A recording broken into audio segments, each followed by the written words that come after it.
Box office this weekend, it was a close race between a Hollywood couple. It was Ryan Reynolds and Blake Lively going up against each other, but Ryan won out in the end. Deadpool and Wolverine took the number one spot again at the North American box office, pulled in $54.2 million. Meanwhile, Lively's It Ends With Us was the number two spot with $50 million in its debut weekend. So had to have been a happy household. Yeah, and that's pretty amazing because it seems like not the kind of movie that would open to that kind of box office, but apparently there's a is there a book source? Yes, or something like that? It's based on a book. Okay. She produced it, so yeah. What's it about? Apparently, it's a romance that ends with domestic abuse. Oh, wow. And then she frees herself from that. Okay.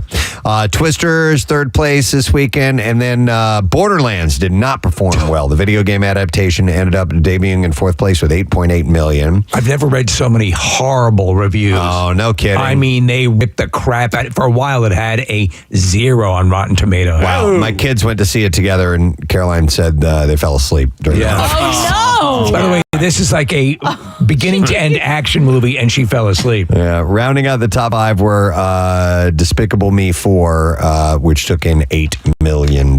So, with the 2028 Summer Olympics being hosted by Los Angeles, the flag handover at the Paris Olympics closing ceremonies had a Hollywood twist. Her rocked the Star-Spangled Banner, and then she began playing the guitar as everyone looked up to see Tom Cruise at the top of the French stadium. The Mission Impossible actor repelled into the stadium. Los Angeles Mayor Karen Bass handed the Olympic flag to Simone Biles, and Cruise greeted them both and hopped on a motorcycle and took off with the flag. Right. He drove through the crowd, and then the action transitioned to a recorded video that showed Tom riding into a plane and then parachuting out to California. From there, the Top Gun star handed the flag off to Olympic cyclist Kate Courtney. After a relay, it ended up at the Red Hot Chili Peppers performance in L.A. with Billie Eilish and Snoop Dogg there as well.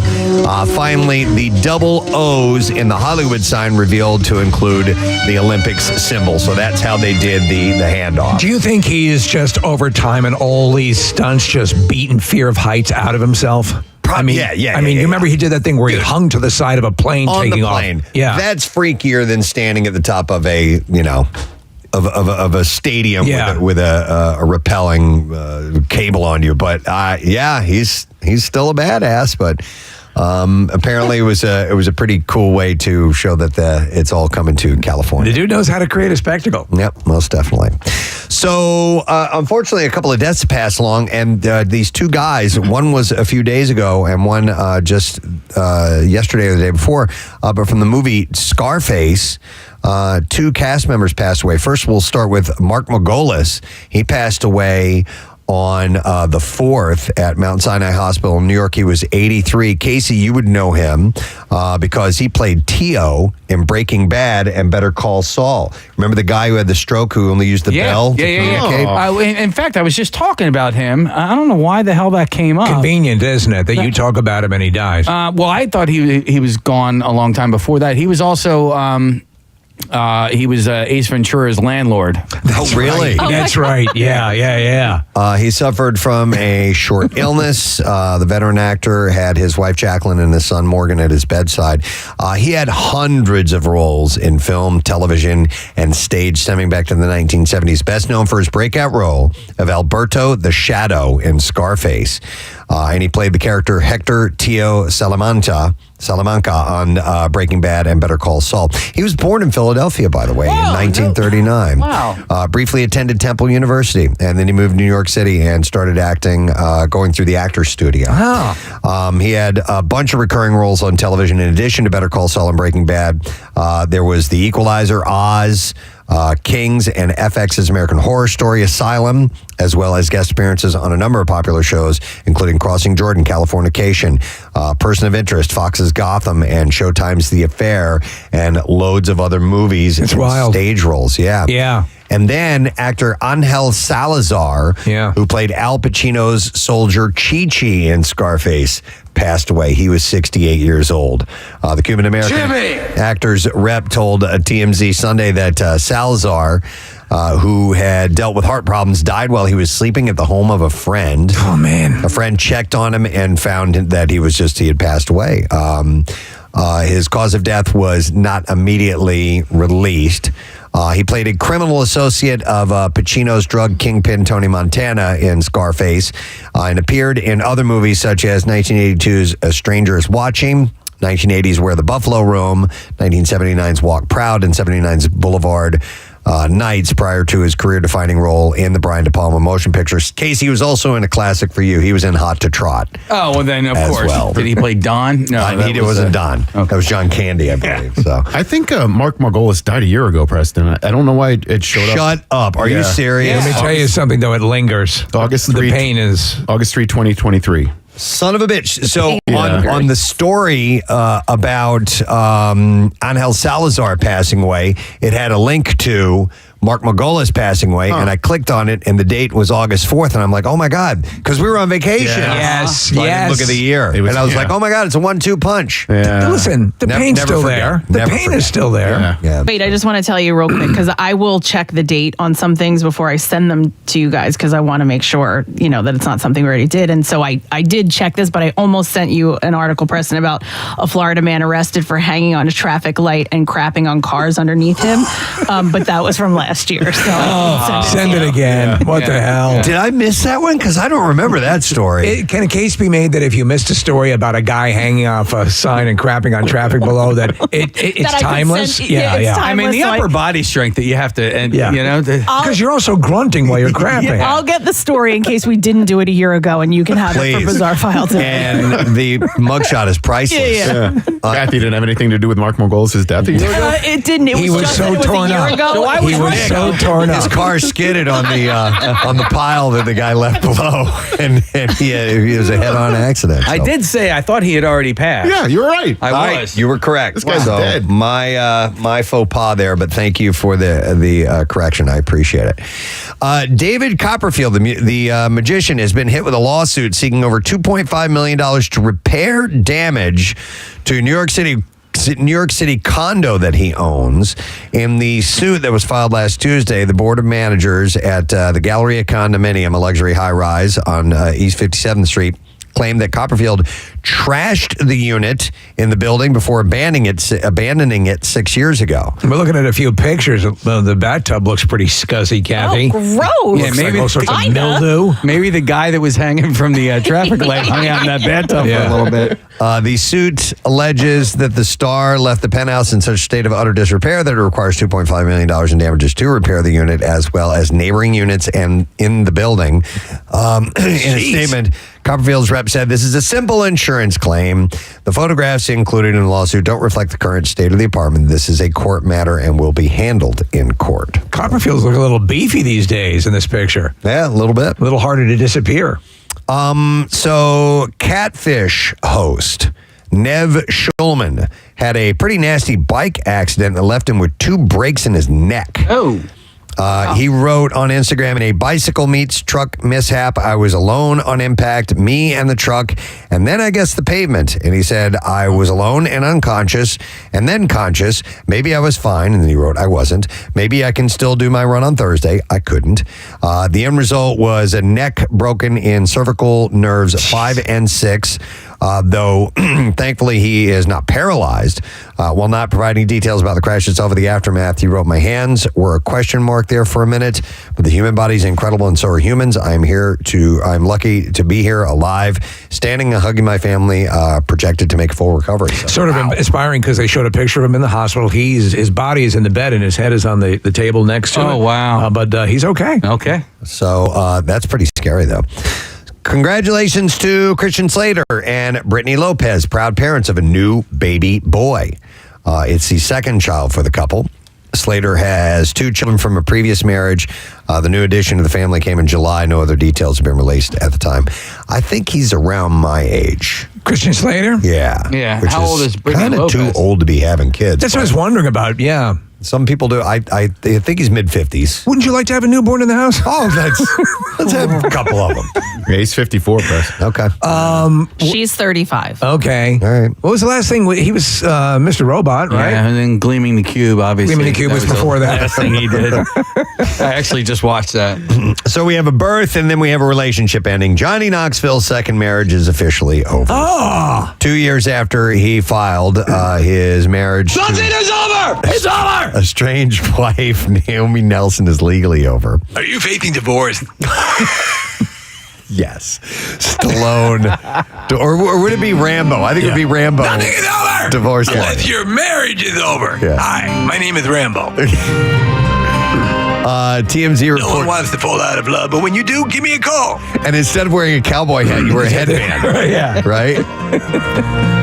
TMZ report said Don't forget to wear a nice headband to court. that Johnny and Naomi have hashed out a written agreement about their property and marriage or domestic partnership rights. What do you think he's worth if you were to get a ballpark figure?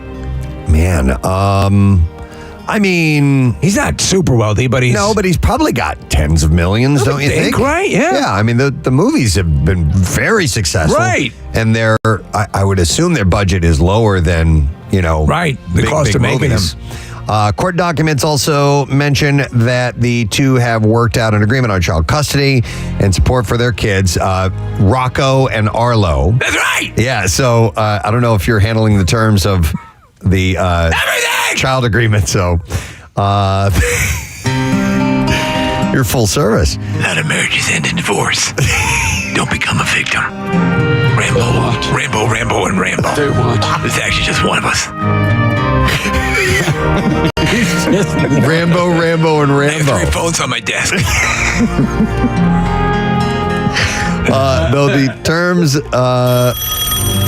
Rambo. Oh, you want the other Rambo? Oh, 1 second. Rambo. the terms were not specific and released to the public before the 2022 filing. Knoxville and Nelson had been married for 12 years, by the way. All right, this is pretty cool. Deadpool and Wolverine has tons of cameos in it. For those of you who have seen it, I'm not gonna give any spoilers here, but there was a huge cameo that the movie went for, but they could not pull off apparently, and don't tell what happens because this is kind of a play on what does happen in the movie. But apparently a scene was written for Robert Downey Jr. to come in as Tony Stark, along with Happy Hogan, Jon Favreau, for the film's opening. The scene that is an interview for the Avengers was supposed to have Robert Downey Jr. in there. And there was one thing standing in the way. Downey's upcoming role is Dr. Doom in the MCU. So screenwriters Rhett Reese and Paul Wernick were unaware of the upcoming Doom role. So the scene was eventually filmed, but without Tony Stark. And the writers realized wasn't about to do both. So it could have happened. That would have been huge. That would have been tremendous. But Yeah. still, what they pulled off was amazing. Big stuff anyway. Since the movie debuted, there have been so many warnings, and I agree with them about not posting any spoilers. But Ryan Reynolds on his Instagram account has posted a number of spoilers, and I understand that they waited a week or two, but I'm like, dude, not everybody's seen the movie yet. Yeah, I think he feels like they waited long enough. I suppose. And there's too many people to thank publicly, and I think that's what he wants to do. Right. Plus, the the cast, you can find it online. Yeah, really they're easy, all over so- the place talking about it. If you're just scrolling through Instagram and you see one spoiler after another because you follow Ryan Reynolds and you hadn't seen the movie yet, I think I'd be kind of annoyed. Yeah. All right, so this is a lot to unpack, and I don't have a whole lot of time. It's already 7 o'clock, but Disney had their annual D23 event this weekend, and it was loaded with reveals. So they touched on upcoming movies. Mustafa, the Lion King. They showed off the trailer for the upcoming prequel, which will follow the history of an orphaned lion cub Mustafa, who is befriended by a young Prince Scar and adopted by his family. Wait, so Mufasa and Scar are not actual blood brothers? It says befriended by a young prince. I So, thought they were related. Yeah, I don't really know. Who knows, man? Lions lie. So December 20th, that'll hit theaters. Snow White, the debut trailer showed off our first look at Rachel Zegler as the Disney princess, as well as Gal Gadot for as the evil queen. Moana 2, the trailer was released, and an expansive new voyage is what it will be alongside a crew of unlikely seafarers. Freaky Friday, which, of course, is Lindsay Lohan and Jamie Lee Curtis. And they came out and confirmed it all to the crowd, even though we knew it was happening. Right. That'll come out in 2025. Tron Ares was revealed that the sequel will star Jared Leto, Evan Peters, and Greta Lee, and will be scored by Nine Inch Nails as well. I dig that. Yeah. The movie is set to hit theaters October 10th, 2025. They also had Fantastic Four, and almost first look at the upcoming superhero movie. The footage shown to the crowd was previously seen at the Comic-Con. They also showed Captain America Brave New World, a trailer for that, The Mandalorian, and is it Grogu? Yeah. Okay. Yes, yeah. So Jon Favreau revealed that they had just started filming the Star Wars movie a few weeks ago. They also showed some of the footage to the crowd.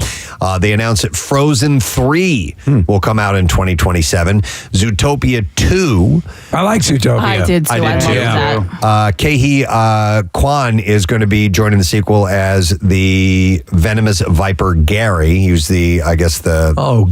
the Venom, or the villain.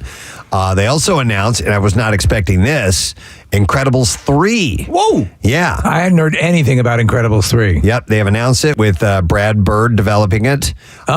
You have Hoppers, John Hamm and Bobby Moynihan are going to star in a movie about a beaver and a human swapping bodies.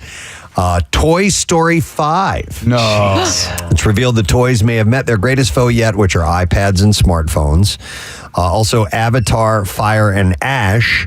And then they hit a bunch of stuff on the streaming services. Is it okay to admit that I think I'm done with the world of Avatar at this point?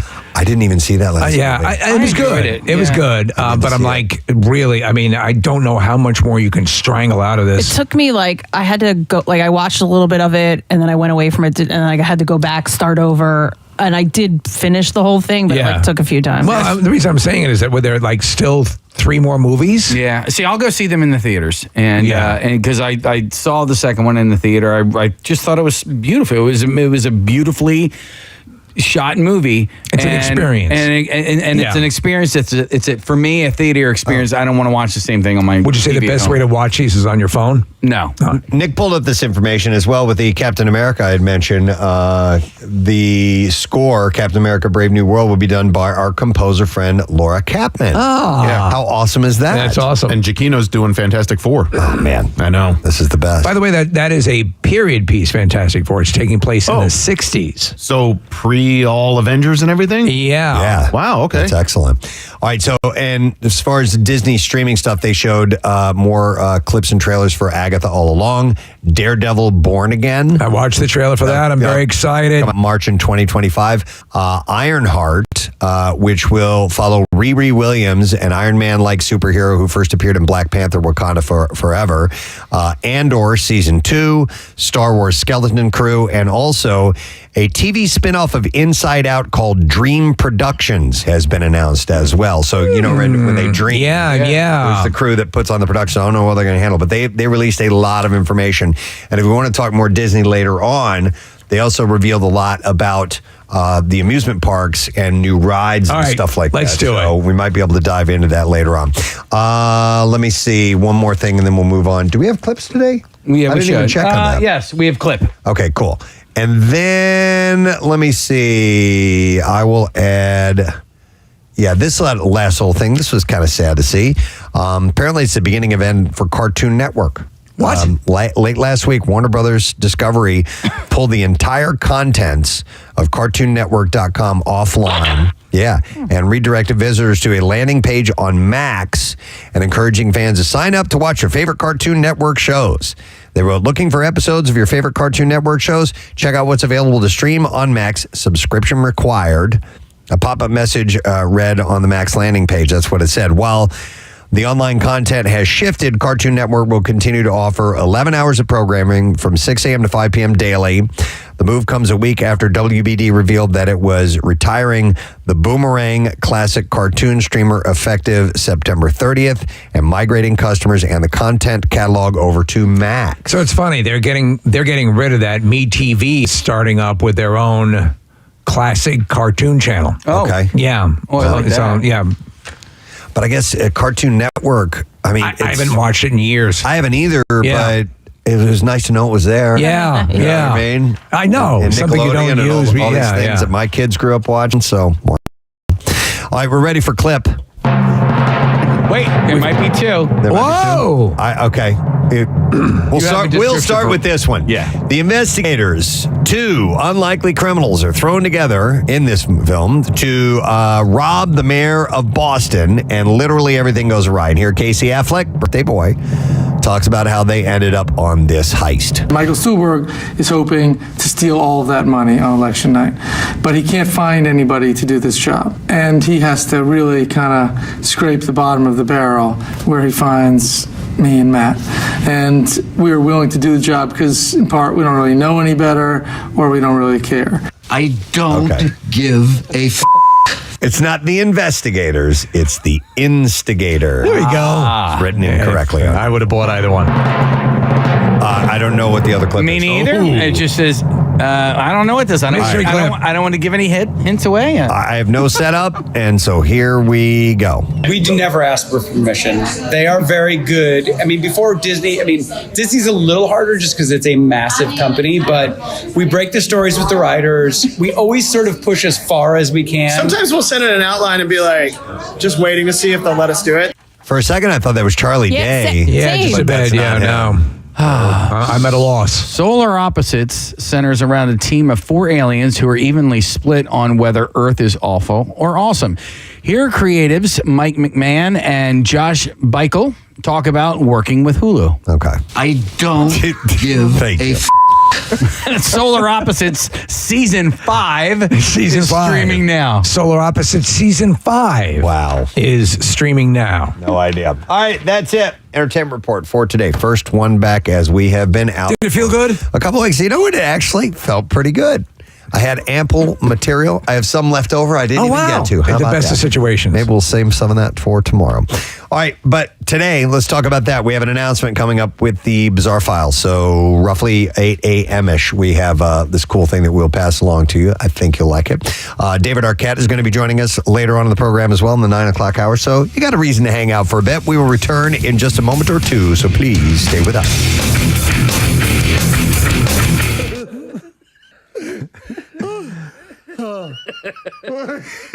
She's gorgeous, though. She's stunning. We're looking at a still shot of her. She's a with Miss her, America contestant. with her two ventriloquist dummies. And the dummies. Oh, we haven't even heard the clip yet. Are you ready? You good people ready? Lucky Lucy, are you ready? Yes. Hit it. I wanna be a cowboy sweetheart. I wanna work the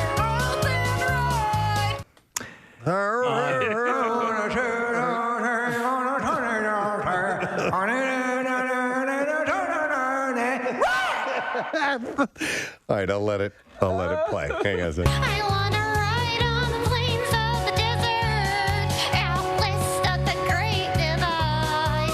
I wanna hear the coyotes sing as sun sets in the west. I wanna be. Honestly, where is this? Where does this fly? I think if you come in before someone's receiving a lethal injection, it's like. You might have it. Before you get the shot, we have a ventriloquist actually. And they're going to give me the shot. Give me the shot. All right. We haven't even gotten to the yodeling part yet. Hang on. Oh, there's yodeling? Yeah, there's yodeling. Apparently there's yodeling. All right. Cowboy sweetheart, that's the life I love the best.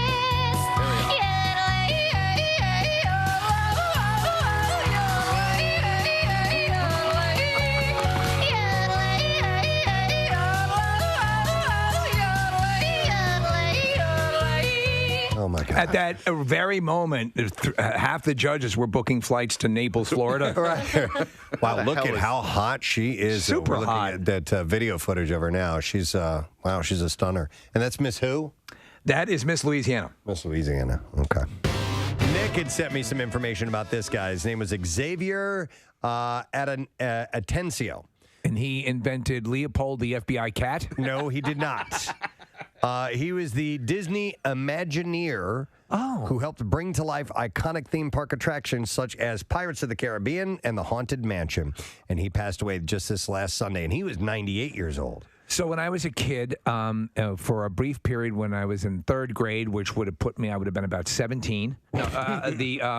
We went out to live in California for almost a full year. And going to Disneyland, the Disneyland, there was no Disney World at that time. Those attractions were, you as a kid, you might as well have been transported to another universe. You couldn't believe it. Just mind-boggling. And they just actually sort of re-tinkered Pirates of the Caribbean because of PC questions, but it's still essentially the same ride there. He also wrote the lyrics to their memorable songs. Yo Ho, A Pirate's Life. He wrote that. Did he write It's a Small World? No, that's from he didn't. But he wrote Grim Grinning Ghost that they sing on the Haunted Mansion tour as well. In the mid-1960s, Atencio's career changed course, and Walt Disney called him into his office and asked him to join the Imagineering unit that created theme park attractions. He said, I went over there reluctantly because I didn't know what I was getting into, and nobody there knew what I was supposed to do either. About a month later, I got a phone call from Walt. He told me, I want you to do the script for the Pirates of the Caribbean. This is a great opportunity, and if you don't do it, you're fired. And he said he had never written a script before the Pirates assignment. Pirates was the last ride that Walt Disney would directly supervise. Disney died December in 1966, just 3 months before the attraction. It never really opened. He died before it opened. It's amazing. But Atencio helped him to experience it in a way. He said, we mocked it up on a soundstage in full size, and we pushed Walt through it. We rigged up a chart. What am I looking at here? We rigged up a cart that moved about the same pace I that can't see. the boat would, and we moved him through. This hurts my back substantially. And we had the auctioneer. Why are you doing this to me? And we had the auctioneer up here, and he said, what do ye offer this buxom wench? And then on the other side, a pirate yells, 6 bottles of rum, et cetera, et cetera. He said, but it was hard to hear. And I said, I'm sorry, Walt, you can't hear the stuff too clearly. And he said, if you go to a cocktail party, you tune in on one conversation, and then you tune in on that one. Every time they come through, they'll see something new. And I thought, why the heck didn't I think of that? That is Xavier Atencio. Pirate's life for me. So he wrote this. We kindle and char, inflame and ignite. Drink up, me hearties, yo ho. We burn up the city, we're really a fright. Drink up, me hearties, yo ho. We burn up the city. Yeah, we burn up the city and rape the people and kill everyone who won't come along. We slit their throats and throw them overboard and turn them into shark bait. Yeah, exactly. Me hearties, yo Confiscate ho. the children and make them slaves. Up the city, we're really a fright. Drink up, me hearties, yo ho.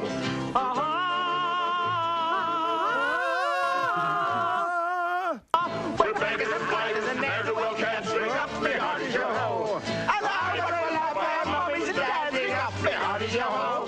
Yo ho, a pirate's life for me. And we're all half crazy because of syphilis. Drink up, me hearties, yo ho. The robot, with the mouth. And we're all half crazy because of syphilis.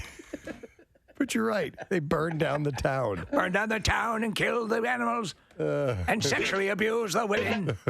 And ravage and don't get old. Drink up, me hearties, yo ho. Pirate's Life. And yeah.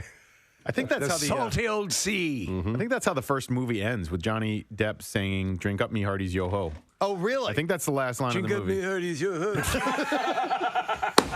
yeah, he's doing that freaking Jack Sparrow impression. No, he needs to be just Johnny Depp. Yeah. Wouldn't that be? Yeah. We come into town and rock around and visit the Viper Room. Huh. I noticed that it's very hard to swat a fly. They move so fast. Well, I have it kind of down to a science. I have a theory too. What is yours? You, in many ways, it's like sex. You come down the back from from behind the eyesight doesn't go all the way back to the back. Okay. So that's how I come in for the SWAT. My theory is if you're just sitting there and one like lands on your leg or something like that, You ain't gonna win. You don't move. No, Right. I have a way to do it. I slowly will bring my hand into position, and then I will wait and I will watch the fly. And once the fly starts doing that thing with its front two little hands, if it starts rubbing them together, because at first it'll notice your hand and it'll stop. That's when it gets all greedy. Freeze and won't move. Yeah. And then when it starts going about its business, it is now not necessarily paying attention to your hand anymore, and then bam, nail them. I'm a fly hater, and I actually keep a scoreboard at my house for dead flies. That's cool. Everybody's name is on there. I notice there's a fly hater too. And if you get them, you get a hash mark for everyone that you get. He actually keeps score. I should have done a prize at the end of the summer, but I never got around to doing that. But anyhow, so here's the deal. This question, why do they move so fast, flies, was put to the BBC World Service crowd science team. And the answer is that compared to us, basically, they see things that they see things essentially what we see in slow motion. So they see the world moving. This guy's wearing a bucket hat. Much slower. The speed of time differs depending on your species. This happens because animals see the world around them like a continuous video, but in reality, they piece together images sent from the eyes to the brain in distinct flashes a set number of times per second. And I'll explain that. So humans average 60 flashes per second and flies 250. The speed at which those images are produced by the brain is called the flicker fusion rate. Flicker fusion rate. Yes. Flicker. And it's weird how they were able to determine this. So in general, the smaller Did the they species, capture a fly and interrogate him? the faster its critical flicker. They put a light in front of them. Please, I don't know. I'm so thirsty. They start smacking him around. No. Oh, no, please. Come on. I'm just a fly. In general, the smaller the species, the faster its critical flicker fusion rate is, and flies in particular. Critical put us to flicker shame. fusion rate. Yeah, so Professor Roger Hardy from the University of Cambridge investigates how flies' eyes work and has It's actually very interesting when you stop and consider it. and has an experiment to determine their flicker fusion rate. So it's simply how fast a light has to be turning on and off, that's the flicker, right, before it's perceived or seen as just a continuous light. So like a flashing strobe light, okay? Right, so even and though you can tell when it's going off and on, but at some point you can't, even though it is going off and on. Right. So what they did is they insert tiny glass electrodes into the living light-sensitive cells of their eyes. Of a fly's eyes. Photoreceptors. How did they do that? Before flashing LED lights at faster and faster speeds. Each flash of the LED produces a tiny electrical I current. assume ladybugs come in nurse outfits. In the photoreceptor. That'd be hot. Hey, up here, buddy. Up here.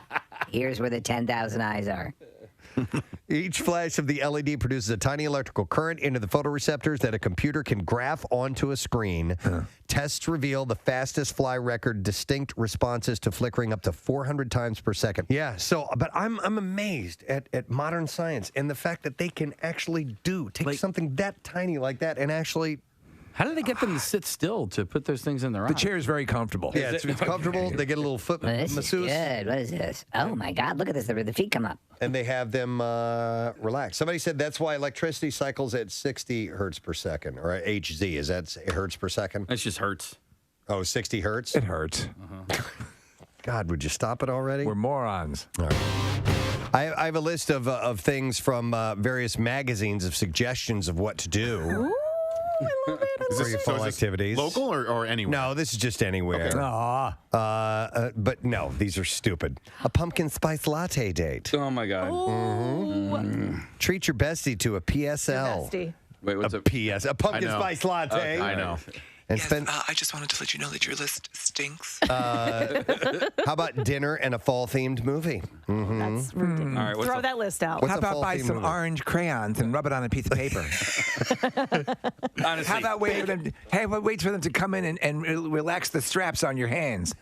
Bake an apple pie together. Yes. okay. What if you're not together? What This morning, David Arquette's going to be on the show, and we have an announcement coming up close to the Bizarre File. But I just want to point out that while we were on vacation, somebody got in trouble. somebody It's not really in trouble. driving too fast. Let's just say guns were drawn. Yeah. No, we caught up with each other last night on a conference call, and we were just kind of sharing a little bit of what we did when our time off, and Kathy was like, "I got a ticket." And you know what? When I got it, there was like just there wasn't any not that I would argue with a police officer, but like there was nothing. Like he came to my window. Excuse. I handed him my license. He left. He got the ticket and he brought it back. And there was like, I've gotten out of tickets before. We heard stories. Your friends will jump in and sleep with the cop. I mean, I cried one time. Yes, my friend. You're right. My friend did sleep with the cop.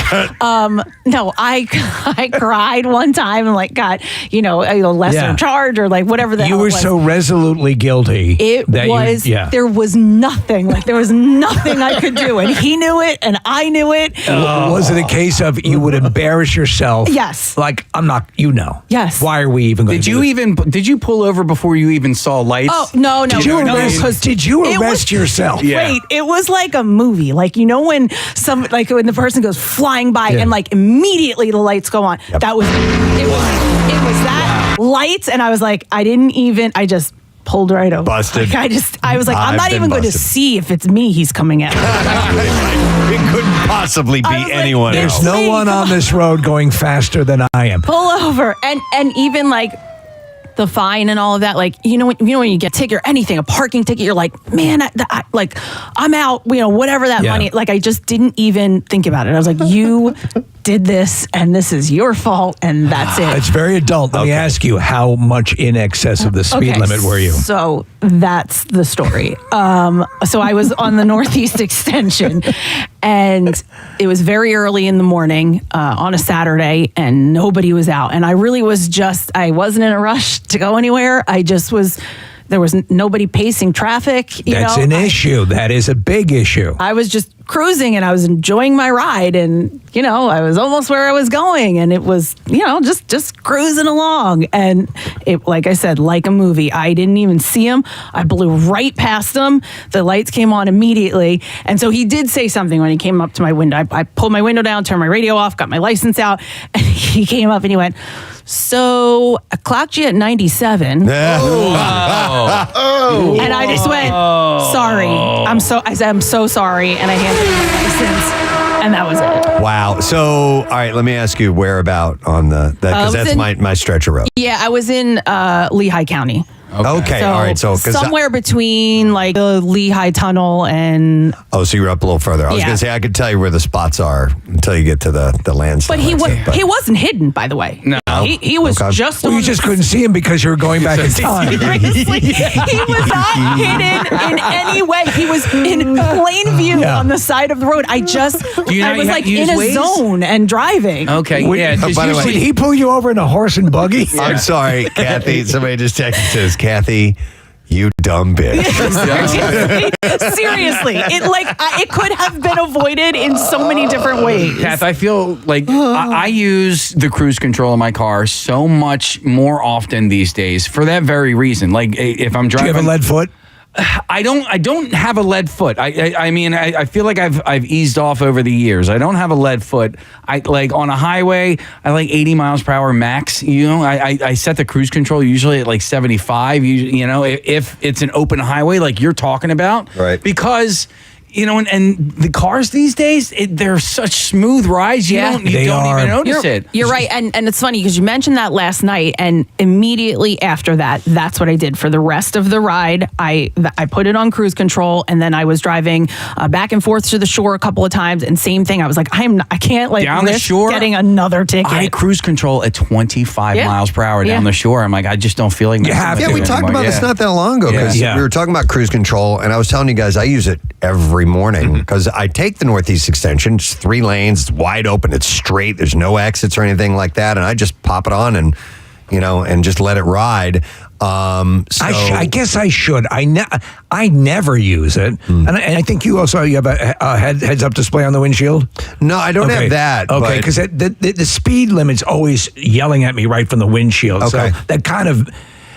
To the point that Kathy was making too, Preston, about pacing cars. One time it was we were going out for the park's broadcast. We were going to do Christmas Miracle. and I looked down. I didn't even pay attention. I was gone, and it's on the windshield. And I looked down at the actual dashboard. I was going 112 miles an hour. Damn. Yeah. You really wanted to get a little gambling in. I had no pacing car. And I'm like, how in the F does this... How am I not noticing this velocity? And I think that was like the main problem. There were no... So like I was pacing. Like I should have been paying more attention to how fast I was going. But like you said, Case, it was just like a smooth ride. My car is nice. The drive was nice. Looking at the pretty trees and the mountains. And Are there any stretches of the I'm now seeing dinosaurs. Are there any stretches of the Schuylkill Expressway where it is 65 or is it 55 the whole length? I don't think it's 65 at all. Man. I don't think so either. Yeah. So most mornings, I tend to be running a little bit late, and I will hover around 70, maybe 75, which technically is 20 plus miles an hour over the speed limit or whatever, right? Today, I got up early. I couldn't sleep last night, and I got up super early for me, and I was leisurely driving into work, and I topped out at like 62 miles an hour on the Schuylkill Expressway. I felt like I was driving so slowly because everybody, even at that hour, were whizzing by. And it actually felt really nice to drive that slow this morning. Yeah, no, the Schuylkill, and I know this will surprise those of you who are on the road right now, but at like 3:45, 4 o'clock in the morning, everybody does 85 miles an hour. Yeah. I mean, they haul ass without question. How big an issue, again, back to the pacing yourself against the rest of the traffic, how does that hold sway over the way you drive? Yeah, big time. I use it a lot. Big time. And that's probably wrong, but I do all the time. Nah, if I was just telling my friend Steve yesterday that because we were coming back from the shore and the Garden State Parkway, you know, everybody's doing like, you know, the speed limit is 65. Yeah. And I'm like, I will generally, if I'm riding alone, I'll 70, 72, kind of keep it in there so I don't get a ticket. But if there are people, if there's a train of cars that are going 80, I'll get in and lock in with them and let's go, you know? So yeah, I use that all the time. Do you think a la Autobahn, we have stretches of road where obviously we have 70 miles an hour. So, and I freely admit that to me, that's up to 80 and maybe a little tick above. So that's what I'll take that. Do you think there are? Yes, there are. I know for a fact stretches of road where I think you could sort of drive what you want to drive. When I was driving in Texas and in California, like those long ass desert roads, I mean, I think there's still speed limits. The speed limit is like 70. You know, yeah, there are places where the speed limit is 70. Well, around here as well, but I'm saying where where they just you just go. Go. Yeah, Northeast Extension is 70. It is? Yeah. Yes. With us? Yeah, they do. Not 97. Not 97. Oh, shoot. Nick, the current speed limit on the Schuylkill is 55 in Montgomery County and 50 in Philadelphia County. Yeah, okay. Yeah, I've seen the some of those signs are electric, so they can change it so it goes to 50 or 55 sometimes. Nobody pays attention. No one. Yeah, I know. Kat, did you get any points? No. Wow. I know. 97. Well, I think he helped me out. Okay. I think because I was like, here you go. You know, I'm not sure, Yeah, but you didn't make any it's not, excuses. Yeah, it's not points. It's a hefty fine. Look at the teeth on that chick. No, Steve, I didn't smile. I just, here you go. I know, and I commend you. There have been times where it was me. I mean, there was no talking my way out of this. I remember I was driving behind a truck. Now, I could have gone with this excuse. I was driving behind an 18-wheeler going through an intersection, and I failed to see that the light had turned red. Yeah. However, I knew for a fact I was driving too close to the back of the truck, and that would not have happened had I been observing the rules of the road.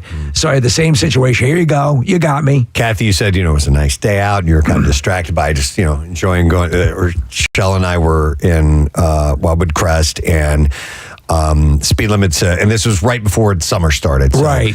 Speed limit's 25, and we always stick to that. And then in the winter, it's 80. Without question. But the lights, a lot of the lights flash until the season hits, until Memorial Day weekend, then they start to they cycle through.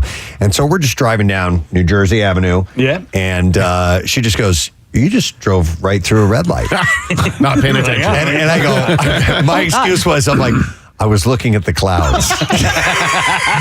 Dude, It was a beautiful day. Can I tell you when we were down for Keenan's. Yeah. I did the same thing. Did you really? I Blew did the through a red same- light, yeah. Yes, because It's easy. stop, Yes. stop. Yeah. And then, but they're so frequent. And it's easy to get distracted. one. There's so much, and it's like, yes, it's very easy. And you're like, oh my God. Well, and you know what happens, because same thing when we were there for Memorial Day weekend, we were driving from Icona to Keenan's, and those lights are one after the other. Sometimes I don't see the next light. You like don't? 2 up, I'm like, oh, it's green. 97. Yeah, you're not looking at the actual light that you're going through. Yeah. You're looking at. Can I bring up something that I think is slightly germane to this? Certainly. They're using these a lot more now, these sort of foam rubber, what would you call them? Posts, and then put them all in rows. Yeah. Oh, yeah. On Lincoln now, Lincoln Drive, when you get past, along the creek. Still so terrible It's over there. still terrible. And then you get into areas where they're sort of border colling the traffic using those things. And sometimes they become indecipherable. I don't know where they want There's you to so go. many of them. I There's just so recently many of them. took Lincoln Drive, and Yeah. there's so many. You're right, and you almost get Like, confused. where the hell do I go? They use those in Conshohocken at some of the corners, and I'm not exactly sure why. I guess maybe so you have to take like the actual turn and for pedestrians so you don't cut it crossing. close. I'm sure that's it. I can see, like, if you have some time to, and I pass these things enough to know what they're attempting to do. But I mean, if you're just driving through, it's like, I see that almost as more disorienting. It's distracting. Yeah. But also it's helping people not cross the line Right, too, like they right. do on Kelly Drive. And they do, yeah. I'm going to go to Janet on the phones. Hi, Janet, you're on the air. Good morning. Good morning. How are you? Good. What's up, Janet? So, about 2005, I am driving to work in a company car, listening to Preston and Steve, getting on I-95, and I, for the life of me, cannot remember what comedian you guys had on the show. Okay. But I was in stitches. I could not stop laughing. I was not paying attention whatsoever. And I got pulled over by a highway patrolman. And he says, license, registration. I said, well, here's my information. And he says, you were doing 75 and a 55? What the hell were you thinking? And I was just like, I was laughing. I wasn't thinking. Sure enough, I got a $300 fine. Oh, man. Did you tell him you were listening to us? I should have. You should have. Yeah, $500.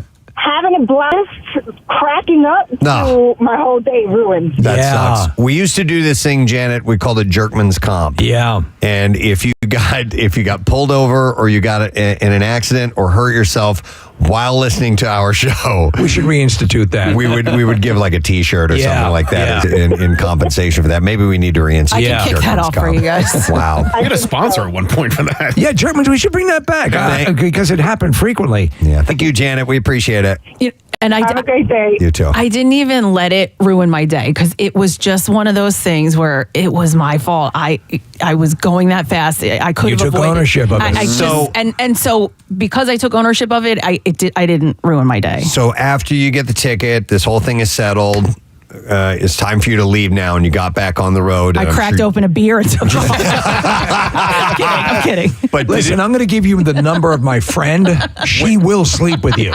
when you were driving, the speed limit after that, did it feel like you were just Oh crawling? yeah. It felt like I was crawling, but my heart was racing, and I was like, "Okay, you calm down." Yeah. And like I said, I wasn't even in a rush, so it was like just get there safe. If after a while, if you're driving fast regularly, just because of the flow of traffic, and it can get away from you. You don't realize how fast you're really going. Hang on, I'm going to go to Jeff on the line. Hi, Jeff. You're on the air. Good morning.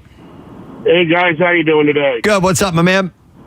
So back in high school, my dad was a cop and he was working the night shift. So being the good son, I decided to bring them coffee and donuts, and I had my friends in the car with me. We're on Lancaster Avenue, and I got off 476 on the Lancaster, and I was doing about 90 when he pulled me over because when the call went out on the radio, he knew it was me. And he pulled you over? He pulled me over. He wrote me a ticket and basically said, when you get home, let your mom know, and I will talk to you when I get home. Oh my God. So That's great. 90 miles an hour. Yeah, I was driving. I owned a 1982 Volvo station wagon. I was driving his 2000 Impala, and this was like 2001. So let me ask you, could you have made the case that you wanted to make sure that the coffee stayed hot? I made that joke when we talked in the morning, but not at the moment he was handing the At that moment. I love it. Thanks, Jeff. Appreciate it. Somebody texted in and said that I guess there are some roads in Montana on the highway that the speed limit is posted as reasonable and prudent. You know what? Because I looked that up if there were any, but Which works out to 97 miles an hour. Right. Yeah. but I think that may have gone away.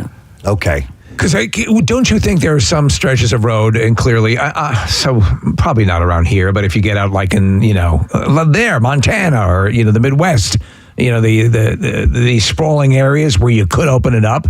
I mean, so what's the situation? I don't know why I'm asking you guys, but with the Autobahn, is it still in some areas? Yeah, I think there's some areas where it's you do what you want to do. I at least I remember that from. I mean, that's years ago when I went, a long time ago. But I think so, Steve. Maybe, but they do have speed limited areas for sure. You know this when you get up to a certain speed and having driven fast, it's scary. It starts to be very alarming because the slightest mistake can kill you instantly. Here's the information on the Montana reasonable and prudent speed limits. It said December 1995, the national maximum speed limit was repealed, and therefore Montana converted back to reasonable and prudent. That definition stayed in place until December of 1998, when the Montana Supreme Court ruled 4-3 that reasonable and prudent was too vague.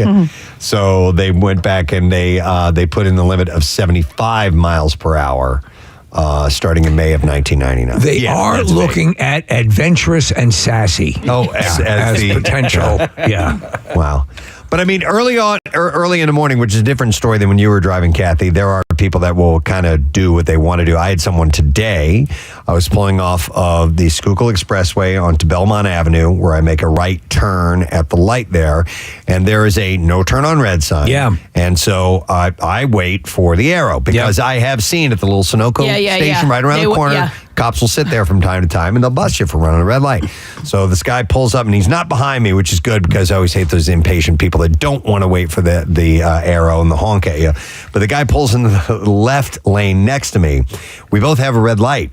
Mine says no turn on red. Yeah. But apparently there's no turn on left red. Okay. For this guy. So he went through He just went through. Come on, man. And I'm like, is there a cop there? No. I was hoping recommend there would have been. you keep a magnetic police light. Pull 'em over. Flash your radio license. Sure, yeah. This is from the FCC. I've been given these rights by the Federal Communication. It's okay. I'm on the radio. Yeah. Here is a call from Brian. Hey, Brian, morning. Good morning, Nick. Good morning to see you, Brian. What's going on, bud? So I like to play a little game when I get on the Fort Washington Easy Pass, and I put Tom Petty's greatest hits on. If I do 90 going up the Northeast Extension, when I hit mile marker 100, the album ends perfectly. I have timed out perfect. Wow. So I'm going up there. I'm doing about 94, and I'm hauling, and I pass a cop. And he's on the shoulder. I get into the right lane. I'm pulled over before he even gets out because I know he got me. Okay. And he walks up and he goes, you know why I pulled you over? I'm like, it's going a little fast. He's like, I got you 94 in a 55 work zone. Ooh. Then he said, don't come around here no more. I told him, I was like, it's a Saturday. I didn't think it counted. He goes, well, unfortunately for you, it does count. It's still a work zone. Now I'm doing 40 over the speed limit in our work zone. I'm like, I'm losing my license. Yeah. He just comes back and goes, I got you for exceeding the posted limit, and your registration isn't signed, so take care of that for me. No points. It was like $156 ticket. Dude, that's very kind. Because the work zones, they say they can like double or triple the fine. Yeah, because workers do get killed by people who are driving like jackasses. Yeah. It's also like school zones working. I didn't think it counted. He's like, it does count. I'm like, oh. Brian, any mention of Tom Petty at all during that conversation with him? There's no Tom Petty mention. I think I was just crapping my pants because I'm like, I'm going to lose my license You here. should have said, I won't back down. I love it. All right, thanks, man. Appreciate it, bud. Wow. Yeah, every now and then, and they have the discretion for whatever reason to, let things go, or if they've seen, or deputize you, or they can deputize you on the I spot. like your driving skills. We need a new wheel man. We need go-getters like you. Oh my God. All right, what album is, to that point is, if you're listening to it, is most likely to make you lose track of the velocity at which you're traveling at? Man, you put on that opening sequence from 2112, and I'm hauling ass. What is the opening? Is that 2112? Is that the opening sequence? Yeah, but if you play it, the very beginning is like 30 seconds of this swirly stuff. But once it gets started, then that's, Oh, another one is Killing in the Name, Rage Against the Machine. Without question. Yeah. That is me pounding on the steering wheel and driving fast. All right, I'm going to need a ruling on this one then, because I got pulled over in high school for driving what I consider now to be a great song, but not as manly as the ones you brought up, Preston. Okay. We've got tonight? No. Steve, come on. That's just for parties. That's just for frat parties. Salisbury Hill by Peter Gabriel. Oh. Great song. Is it a great driving song? Is it a velocity song? Right. I don't think so. I don't think so either. I think it's more an introspective. But man, did I get fired up that night. I was going 64 and a 40. And I was like, I'm so sorry, officer. I was listening to Salisbury Hill. Fuck Salisbury Hill!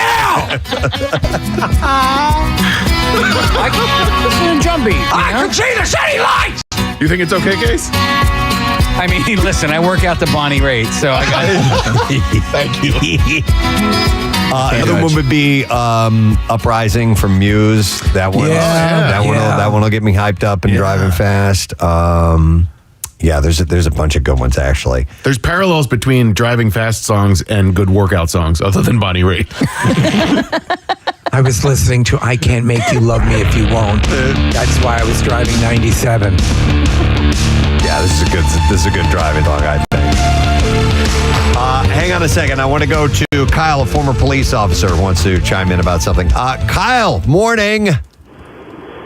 Good morning. How What's you doing, up? guys? How you doing, bud? Good. So the guy wasn't right. So the cop kind of lied to him. Now the work zone has to have what's called warm bodies in it. Oh. So you can drive. Obviously, you shouldn't drive, over the speed limit. But if you're driving through a work zone and it has warm bodies, that's when the fines can double. If it does not have warm bodies, it does not technically count in the vehicle handbook. Okay. Do you think he said that it does count on the weekends just to kind of instill a little bit of fear God in him for a moment? 100%. Okay. Absolutely. I've not told the truth a few times just to scare people, but if they went to court, it would never have held up. So. Okay. All right. Gotcha. Well, yeah. And I see people who are very reckless in work zones, and there's, right. right? You see it all the time, I'm sure.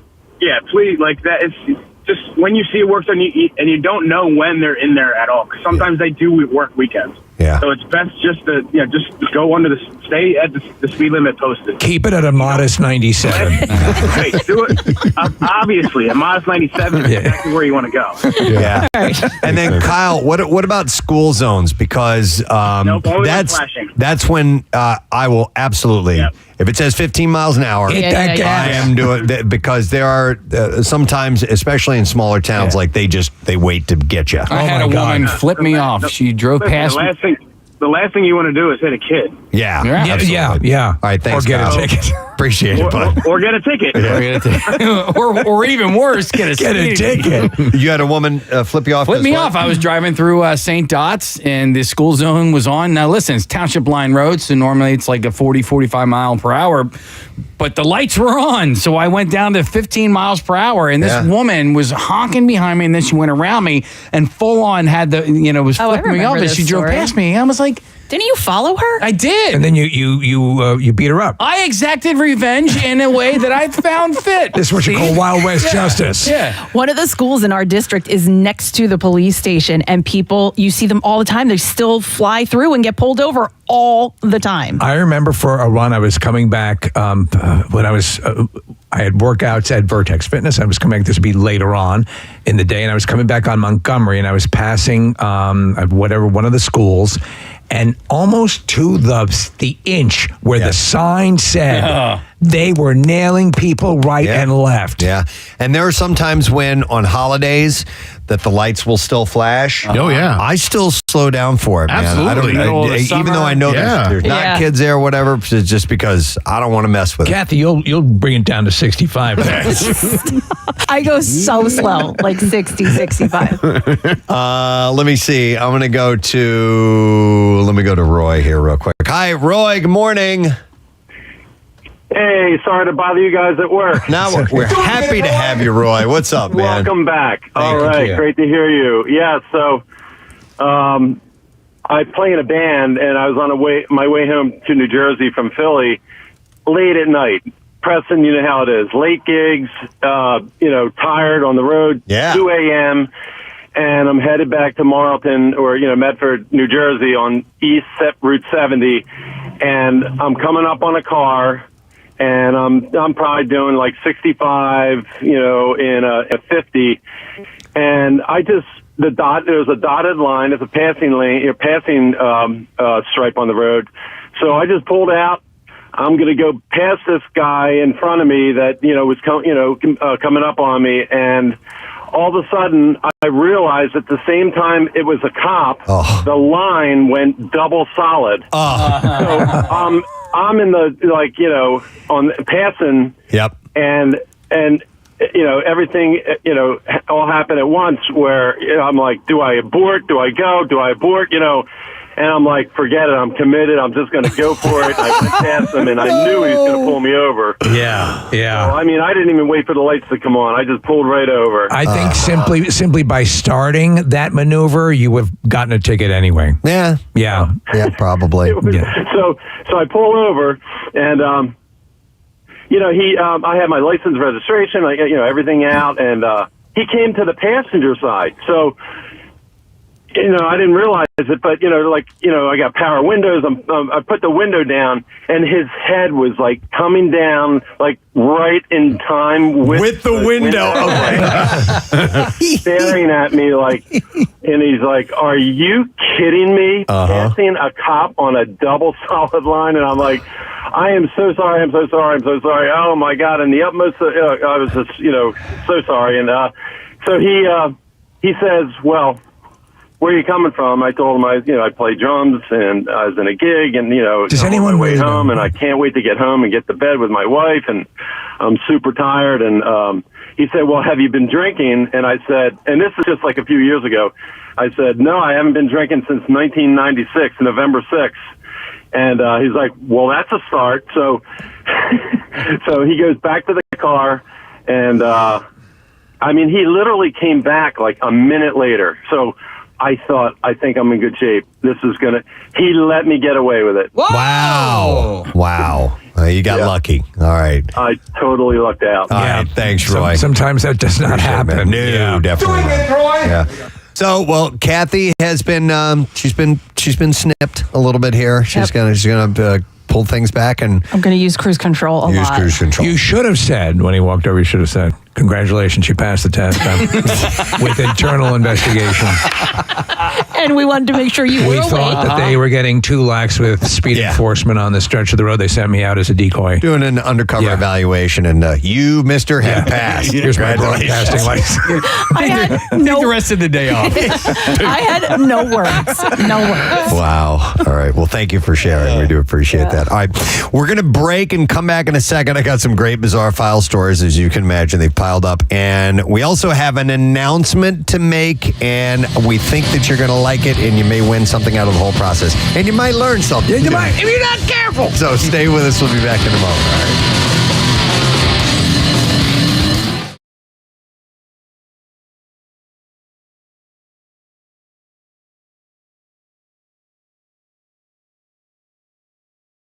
watch a football game. These are just ridiculous. These are like out of, like Allure magazine or, Yeah, Or how about look out the window at your neighbor's house? Honest to God, like somebody actually got paid to do that. They needed an extra page in the magazine. Here's a good fall activity. Walk to the end of your driveway, turn around, and go back. From the mind of Preston Elliott, do one of the train rides that are available in our areas. That would be cool, right? Yeah. There's one out of New Hope. SEPTA's all over the place. What is it? SEPTA is all over the place. This is so scenic.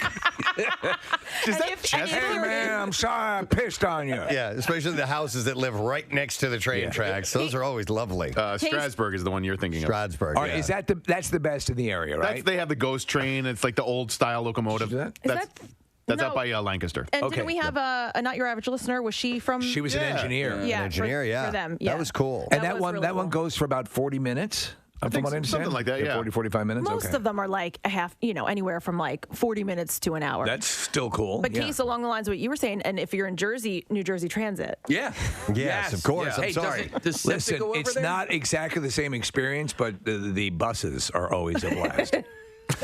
This also says have a fall photo shoot. Oh, I'm doing that.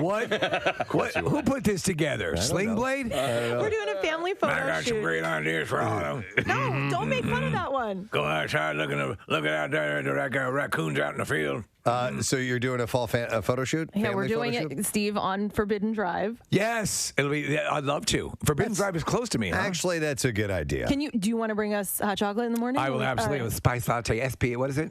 SPL. PSL. PSL. Look, I brought some SPLs. SPL. Look, I brought some silent potatoes. PSL. Yeah. Pumpkin spice latte. I brought some SPLs. What did I say? Silent potatoes. SPGs. CVDA. I brought some DVDAs, everybody. PSLs is And lube. Just replace DSL with is something very different. Yeah. What? All right, hang on. Just say the letters. The letters aren't profane. No, but I'm just saying. You won't know what know. DSL, right?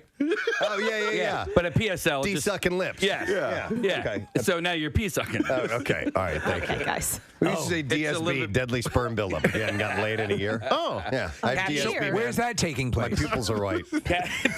We are all. This is. We are. This is. This is it. we're These are off the fall rails. activities. We are off the rails. I just want to know when Yes, you're I'm doing. interested in where the DSL is taking place.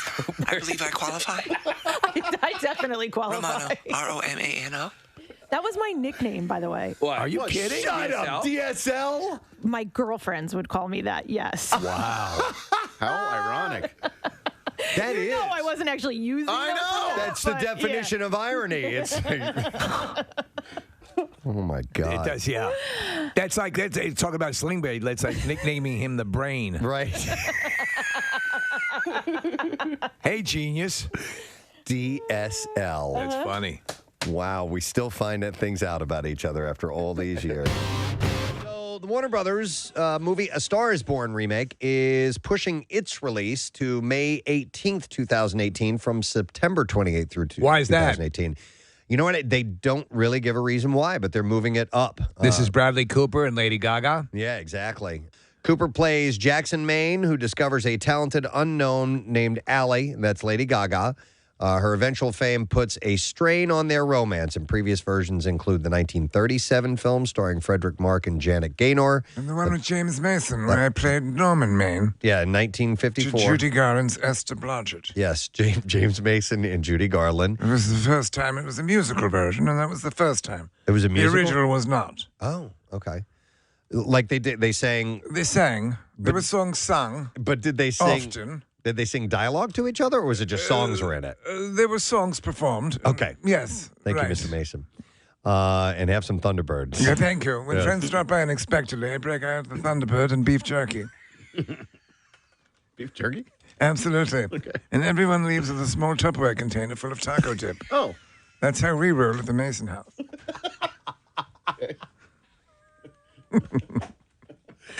Do we still have the Thunderbird? See if you can find that audio. Look up James Mason and Thunderbird, which was basically Thunderbird is like the malt liquor Right. that you'll find, discarded bottles of in Alleyways, In yeah, alleyways. And here it is. Yes. I like the unusual flavor of Thunderbird wine. It's an exceptionally good drink for every occasion. Thunderbird has an unusual flavor, all its own. Unusual flavor. What I imagine perhaps a sloth seminal fluid to taste like. Oh my God! Wow. That's unusual for sure, as I'm only guessing, having not ever gone down on a sloth. Unusual for sure. Nobody's ever said that. Oh my God, I'm wheezing like crazy. Oh. Not quite like anything I've ever tasted. It actually physically sticks in my teeth, which you don't find in most liquids. I suggest that you try Thunderbird. It's really delightful. Best way to get rid of unwanted friends. This is peak lazy. Walmart has revealed it is testing a service in Silicon Valley that delivers groceries straight into customers' refrigerators. They'll pack your fridge for you? Yep. They'll pack your ass, Preston. You moving? Bend over and I'll pack your All ass. right, is this because help you pack your ass? Amazon, you have Amazon is like pantry or whatever, and then Amazon Fresh, where they deliver it to your How about doorstep. Amazon Rectum, where they actually feed you the food and then push it through your... Oh, dear God. Yeah. So the problem we have with the Amazon Fresh isn't really anything except for the fact that when they pack the frozen food and the perishable foods, they have ice packs to keep it like fresh. Now we have like 70. You don't have to we keep have them. 70 ice packs. You don't have to keep them. Right? You Do you can know what? actually throw some of them out If if you you can, want. drop them off at retirement homes. They love to play with them. Wait a minute. So you feel obligated to keep them all? Well, all right. So they did come in handy for the shore this past summer. I keep a couple of them. Yeah, we kept a whole bunch in the freezer. So when we would take a cooler down to the beach or whatever, but can't you return them? I guess you No, could. it's just plastic with hang on. water in it. Oh, all right. It's Wait, not. by the way, what is it just plastic with No, water in it? Because it's- those things stay frozen for days. No, yeah. Poke one open, drain it out. Drink it. Drink it. Drink it. No thanks. and then No. no, I'm saying if you want to get rid of them, and then throw it in the recycling. But Isn't my it point is I don't airline think- employee semen? Is that what it is? I don't think it's just water. I will bet you. Oh, What? that would be a great idea. wait a I will Okay. bet you Oh.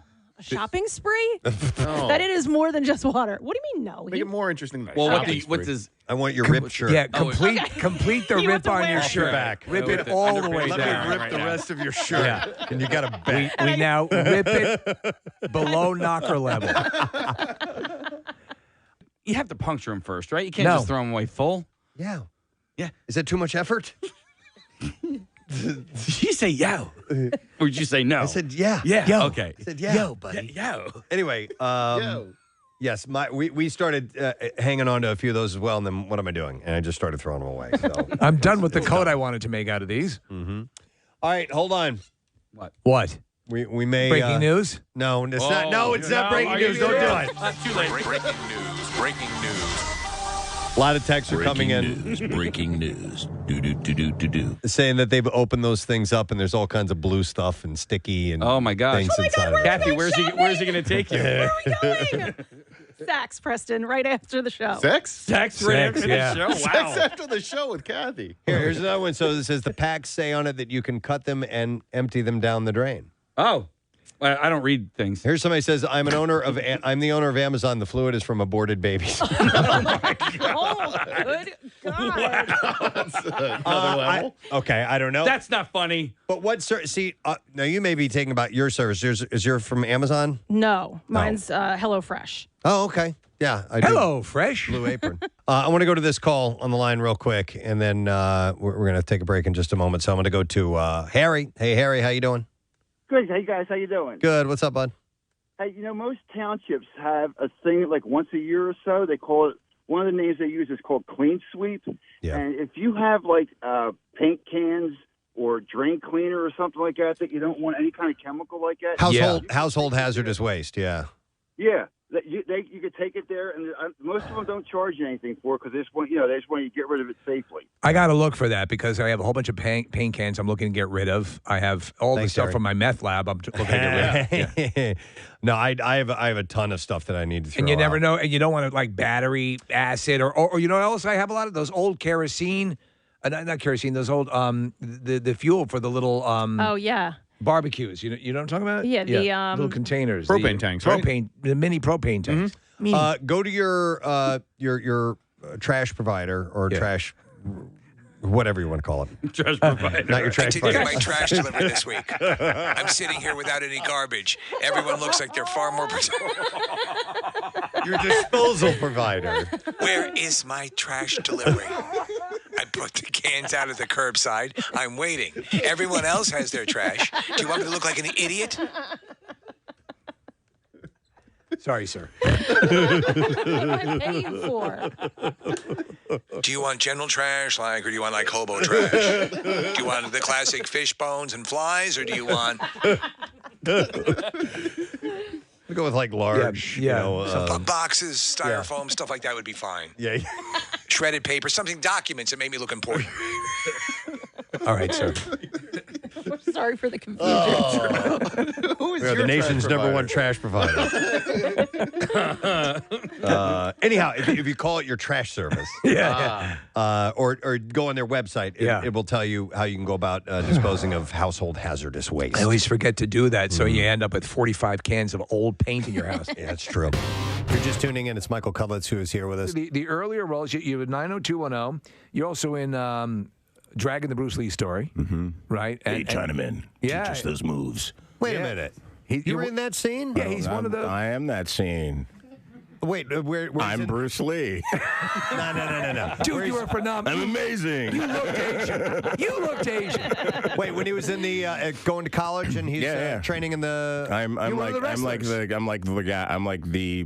represent the man. Okay, I have to go back and I've seen that movie a bunch of times. But you were very forgettable in it. I'm sorry. Thank you. What's the show again? What do you guys do? When does this air? This will be on TV later, right? Yeah. But listen, radio. They still do that. We're huge in Lakewood. I know nobody's there, so I couldn't tell you. I'll go back and see what's going on. Listen, I got on board with The Walking Dead very, very late. It was I didn't start until the 6th season, and I watched every day. And in fact, it helped me out. It actually helped me lose some weight because I made a decision that I got it on Netflix and I'm going to watch. The only time I'm going to watch it is when I'm exercising. So it became my appointment to exercise. I can only exercise. We're going to do the Bizarre File, and then we will reveal the information about an announcement we have. WMMR presents Preston and Steve's Bizarre File. Brought to you this morning by Delco Trim Light. Visit DelcoTrimLight.com to schedule an estimate on installation of the coolest permanent programmable holiday lighting system around. All right, it was a bit of a wild sight for a California teacher as she was getting her class ready for the first day of school. Elaine Salmon said that she was walking back into her classroom at Peak Mountain Charter School, and this is in California, like I said, after printing copies in the office when she was confronted by a bear. Whoa! Salmon quickly shut the door. Oh, that's a bad name to have if there's a bear around. Locking the wild animal inside her classroom. She realized quickly that she accidentally locked her cell phone and the bear in the same room, so she didn't have access to her phone. She said, I went back to the office, closed the door, locked the bear in there, and then I went back to my office to call my husband, and my first thought was, is he going to do any damage? I have a brand new floor, and I already have my decorations up. I'm hot for teacher. Salmon's husband came and held the door open, and the bear quickly ran back into the mountains. Fortunately, there was no damage to the room except for a few stolen snacks, and she says that the incident is all proof that bears really do love salmon. A 46-year-old man in Texas is accused of rigging toilets at several locations of a local car wash chain, placing small explosives underneath the toilet seats that were designed to detonate under pressure. So, these practical jokes on people taking a dump? It was, and a little bit more than a practical joke, but Paul Moses Alden, who maintained a membership at the business, was taken into custody last week and charged with 1 count of arson causing reckless damage or bodily injury. He's like a fecal Unabomber. Officers had contacted the arson office in connection with several incidents which had taken place over the previous week at wash tub car centers in the area. The incidents, 3 in total, involved small explosions being set under toilet seats at 2 of the car wash chain's locations. Management told police that the first 2 incidents took place in July 19th and 20th. A rep of the company said that on both dates, loud bangs were heard in the bathroom by customers using the toilet. The second incident resulted in a female customer being injured. The report said the female customer was reportedly very upset and left the location before a report was made. The third incident involved similar circumstances. During this incident, 2 loud bangs were heard from the bathroom at 2 separate times while an employee, the victim, and child were using the toilet. The company representative who spoke to police said that they had identified a male customer, now known to be Alden, who they believed was responsible for rigging the seats. The defendant in the report, it said, was identified by management, and the suspect setting these fireworks, small explosives from security video, placing him arriving at all 3 incidents prior to the explosions using the same vehicle and membership information. The information also showed that after leaving the bathroom, the male customer would sit in the waiting area watching the bathroom until he heard the explosive device go off. This is so crazy. Alden was described as a regular customer and even used his washed up membership card on the dates of the incident. I'm just here listening. He was arrested and released on the same day after posting a bond of $50,000. Wow. Yeah. A Canberra sexual health organization has issued a recall for condoms that were given out at the ACT. The Sexual Health and Family Planning, ACT, said an unknown number of condoms distributed since January 2024 were actually lubricated probe covers for medical ultrasound equipment. So before they use that, they put a little rubber on the top of the ultrasound. They thought they were lubed condoms? They were handing these out as rubbers for like a good portion of the year, man. Oh, no. So it said these products have similar packaging and the appearance of condoms, but do not provide the same level of protection against pregnancy and sexually transmitted infections. If you have received what looks like a condom in the past 6 months, do not use it, according to them. Do not eat it. Anyone who has already used the incorrect product is advised to contact the organization, and they will give the incorrect product over to them and remove them from the public areas. The recalled product has blue packaging with the words "Checkmate Lubricated Probe Cover" on it. Technically, that's correct, too. They have not yet revealed which groups received the innocent condoms or the incorrect condoms in the past 6 months or so. Were they made of latex, do they say? I believe so. Yeah, so they would have been similar, yeah. But they still can't guarantee that they will work just like a prophylactic. I'm pregnant. What? Yeah. This is messed up, man. A woman died at O'Hare International Airport on Thursday morning. The Chicago Fire Department was called to reports of a woman pinned in machinery at the Terminal 5 baggage area. The woman was entangled in the conveyor belt system used to move baggage. Jeez. She was dead at the scene. Chicago police said the woman who did not work at the airport was seen on video going into a restricted area that was unoccupied around 2:30 a.m. Her body was found hours later. Authorities said the area where the incident happened is restricted to employee access. And while considered secure, it's not considered a high security area. I've always wanted to go into one of those areas where the luggage and see goes, it. just see how it goes. I agree. Yeah. Her name has not yet been released, and police are investigating. And then we'll do one more story and wrap it up. And I love this. A Pennsylvania game warden was summoned to a mini golf course after employees spotted an unusual prize in the claw machine. It was a live groundhog. Oh my gosh. Was inside this thing. The Pennsylvania Game Commission said in a Facebook post that game warden Salvador Zufuto was called to the Meadows Family Fun Mini Golf in Duncansville while the groundhog somehow found its way into the claw machine. What the hell happened? The post said Zufuto saw a wave of stuffed animals move as the groundhog scurried around underneath, and then it popped its head out. I wouldn't. Oh, we're looking at it. Look at that. So, that's adorable. How awesome is that? The groundhog must. It's like a freaking orgy in here. The animal was not injured and was released back into the wild after they got him out. So One time I came out to walk my dog, Preston. We had this little cat enclosure on the lawn. This we were in Manayunk, and there was a groundhog in the thing, and my dog Chelsea at the time made a jump for it, and this thing is so adorable. The fat belly rolling around. Yes. They're just so awkward. They're cute. But they're just We saw one over the weekend who was standing like on the side of a busy highway, and he was up on his haunches, kind of like going, Like, don't do it. Can I make it? I don't know. I hear the Kathy Romano's on this road.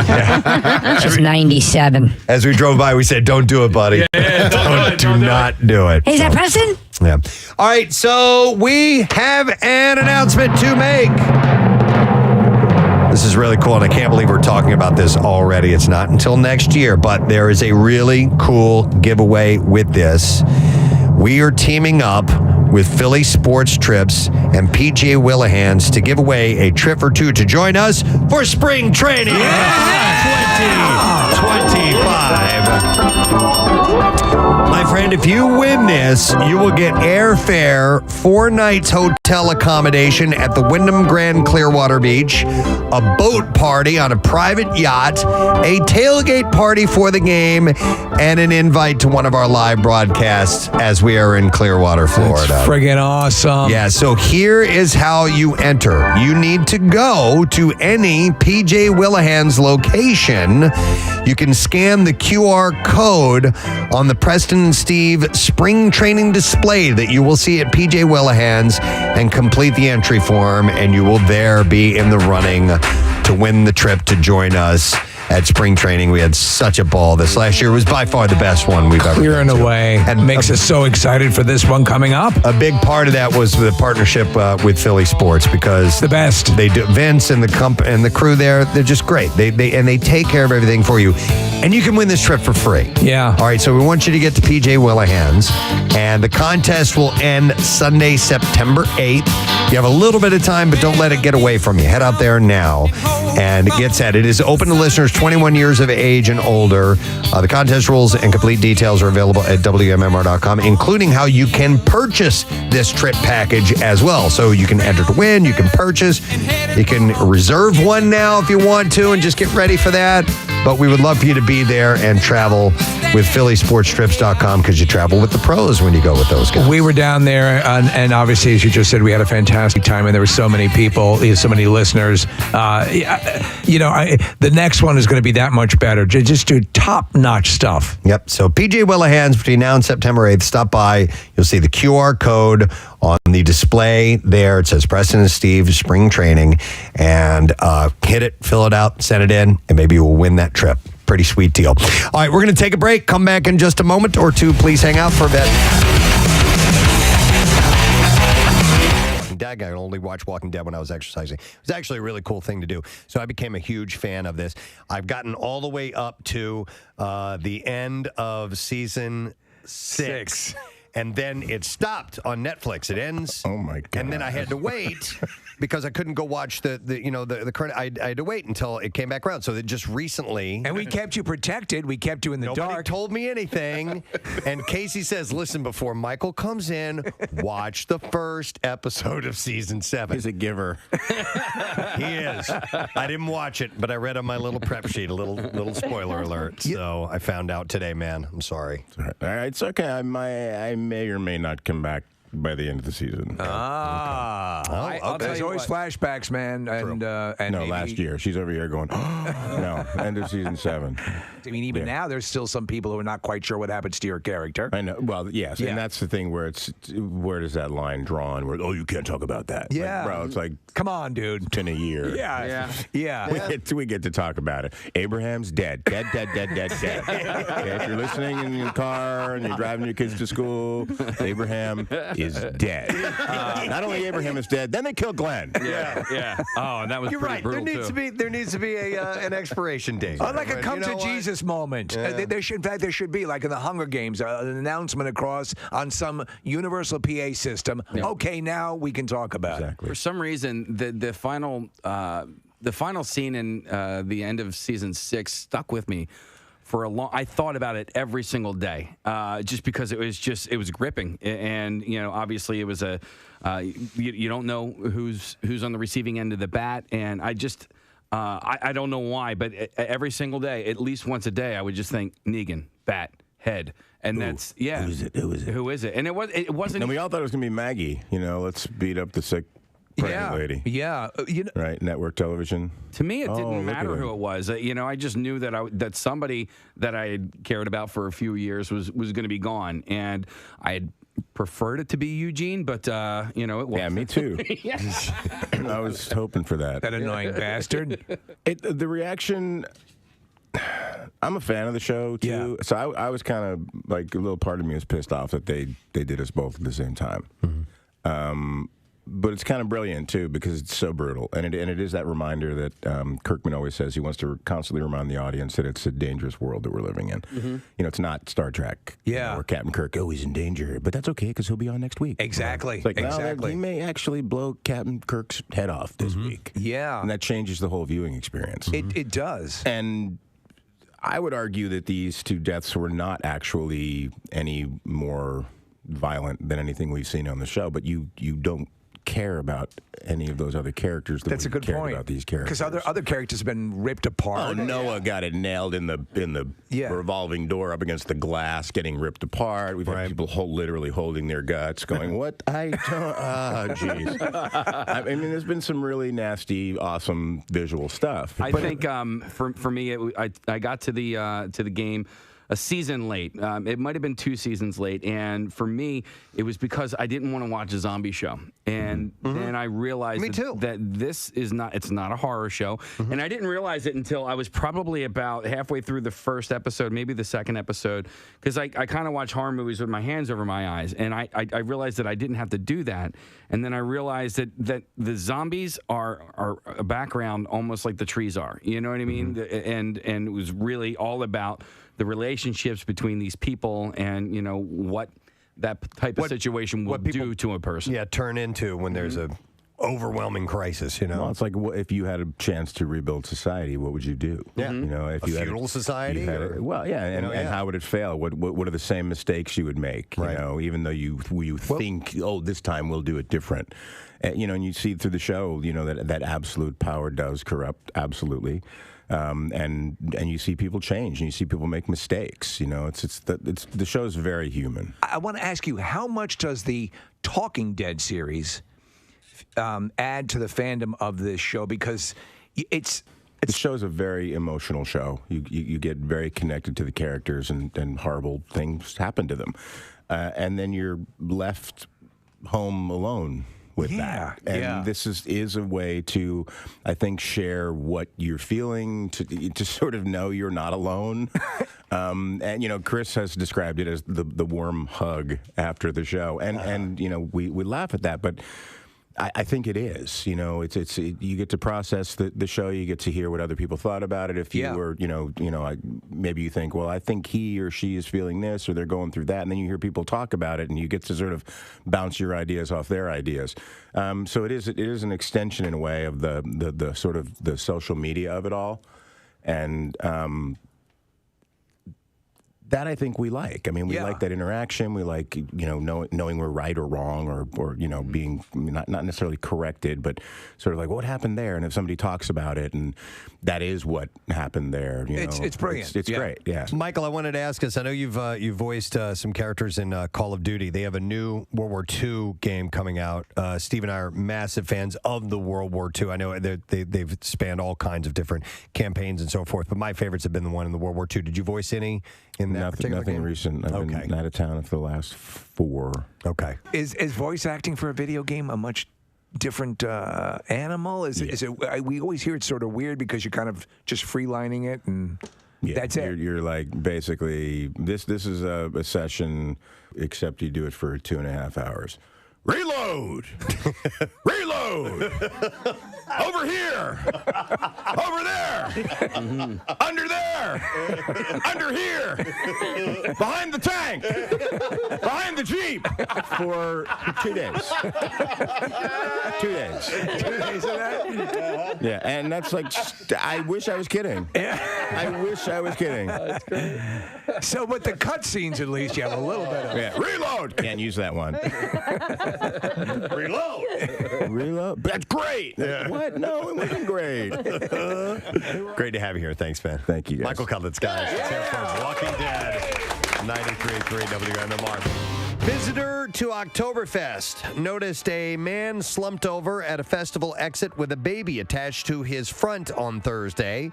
As the tourist slowly fell to the side, the anxious man took his baby from him. And Oktoberfest is the largest beer festival in the world, attracting a global audience for its mixture of strong beer, traditional Bavarian food, and fairground rides. You know who went there this year? Matt Cowper. Oh, yeah? So it was sick. It must have been sick. That's one guy who was there. He's getting sick all over the place. His baby was there and he was getting sick. It took like a lot of people got sick because they drank too much and they got sick. Organizers expect visitors' numbers to hit 6 million again this year. That's crazy. Cowper said that there are, what it basically is gigantic tents, benches, and that's it. Yeah. Drinking. Yeah. That's all it is. And people getting sick. And people getting sick. Yeah. How many million? 6 million. Million sick people. What was that again? 6 million sick people. Sounds sick. All right, and then we'll do one more story. Man, this is wild. Amazing pictures from the Arctic show an army of more than 230 polar bears feasting on a washed-up whale. We will control the humans. Our time has come. After a bowhead whale became stranded and died on Russia's remote Wrangel Island, the extraordinary sight was witnessed by tourists on an Arctic cruise. Look at all those suckers. Yeah, a source at Wrangel Island Nature Reserve said there were at least 230 polar bears, including single males, single females, mothers with cubs, mothers with cubs, even. Where are you from? Oh, wow. You've got a Russian accent. Yeah, oh, that's great. Do you like whale? Well, let's go over and have a bite. You could tell her about that time you went to Oktoberfest. Yeah, it was sick. Everyone got sick. We were eating blubber and drinking beer, and everyone just got sick. What's my name? Cowper Bear.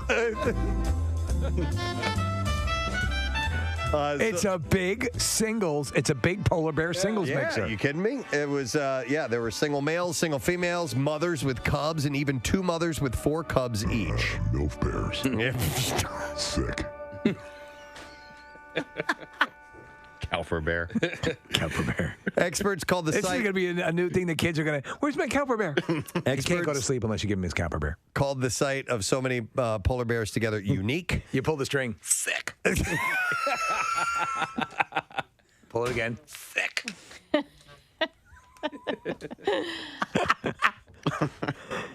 Everyone loves Cowper Bear. Oh, sick.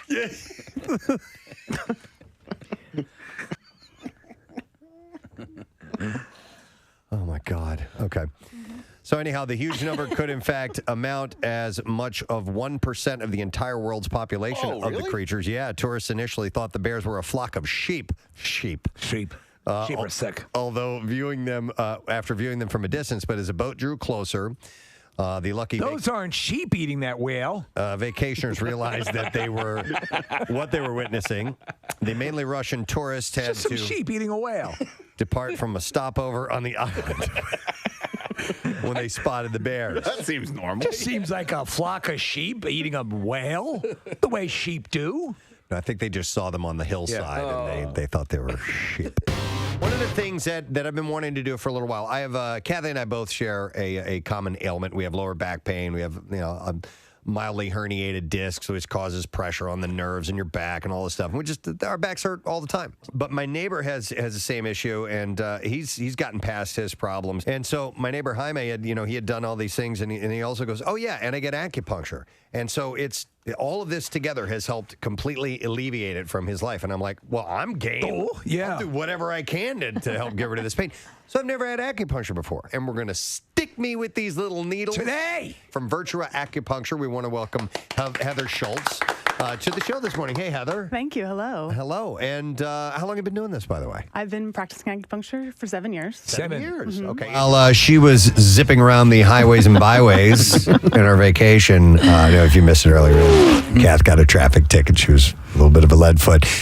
Nick, who was kind of in the opposite yesterday, a complete standstill, waiting in line for his luggage at Philadelphia International Airport with hundreds of other people. Yeah. Some who had apparently been waiting for days for their bags to arrive. Yeah, we were gathering a lot of the stories as it was happening to us, and then yesterday and even this morning. And listen, it came off of a fantastic vacation. I had a really great time out west. I went to the Pacific Northwest, and I'm fine. I'm sure the bags will show up eventually. We still haven't gotten them yet. We landed at about 9:30 on Saturday night. So mostly it's just an annoying thing, right? But you end up waiting in the airport for 3 hours, and the bags don't come at all, and they still don't come, and they still don't come. And you see that this is happening to hundreds of other people in the airport at the same time, including United States Senator Chris Coons, who apparently was in the airport. I didn't see him, but apparently he was in the airport at the same time and had the same issue. So it just was a giant. He probably has his own luggage plane. He probably does. Hey, here's the thing. Well, go ahead. I'm curious if at what point did you find out that there was going to be a delay on your bags? Did you go down to baggage and just start waiting and waiting and nothing happens? And it's like, did other people's luggage come out? When we got down to baggage claim, we were in Terminal C. Preston, we waited for about a half an hour, and then we started realizing that many people were also in baggage in Terminal C at that point waiting.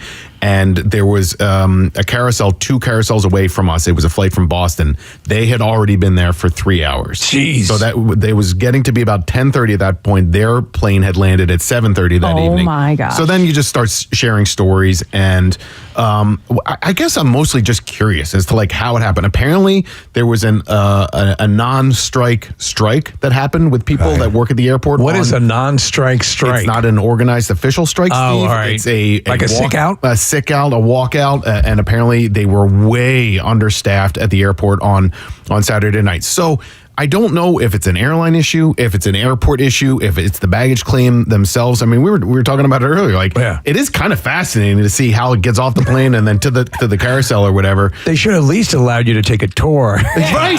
Yeah, just since you have some time. You're going to be here for a few hours. We've decided. Hey, who wants to take a tour of how the luggage gets processed? We peeled the curtain back for you. So the flight landed at 9:30. And by the way, when it landed at 9:30, we ended up sitting on the tarmac. Anybody ever see the movie Die Hard 2? We ended up sitting on the tarmac for about 15-20 minutes, and the pilot came on and said, hey, we're going to be we're going to have to wait a little while because there's not enough people working at the airport to get us to the terminal to get you off of the plane in the first place. And then we just sat there. Everybody that worked at the airport that night, I understand that they were under an enormous amount of stress. But man, were they miserable. They were so mean. People were just trying to be polite and get a modicum of information. Just try to figure out an answer, right? Like, are we going to get them tonight? Or should we just file the thing and have them delivered the next day or whatever? And here we are, 36 hours later, and not for nothing, but I have medication in one of those bags that I haven't been able to take since I got home. There's some valuable stuff in Andrew's bag and in my bag. So it's just like your gun. It's my, I filed the thing that I was supposed to file to get my gun back. It just sucks. It's just annoying. And I wish that there were some answers given, and there have been very little. And you still don't have it. And still don't have it. All right. So 2 things. Is it standard procedure that now, it used to be, the luggage comes to the airport and they will bring it to your house? That's, I think, what's supposed to happen. It's supposed to be delivered. There was a really nice woman who was on our flight back from Seattle. Her name was April, and she's a Preston Steve listener. She recognized me in the Seattle airport, and so we started chatting there. A really nice lady. They'd been to Mount Rainier. We had been as well. So she and her wife and their child landed at where we landed in Philly, and we were all waiting in the terminal together.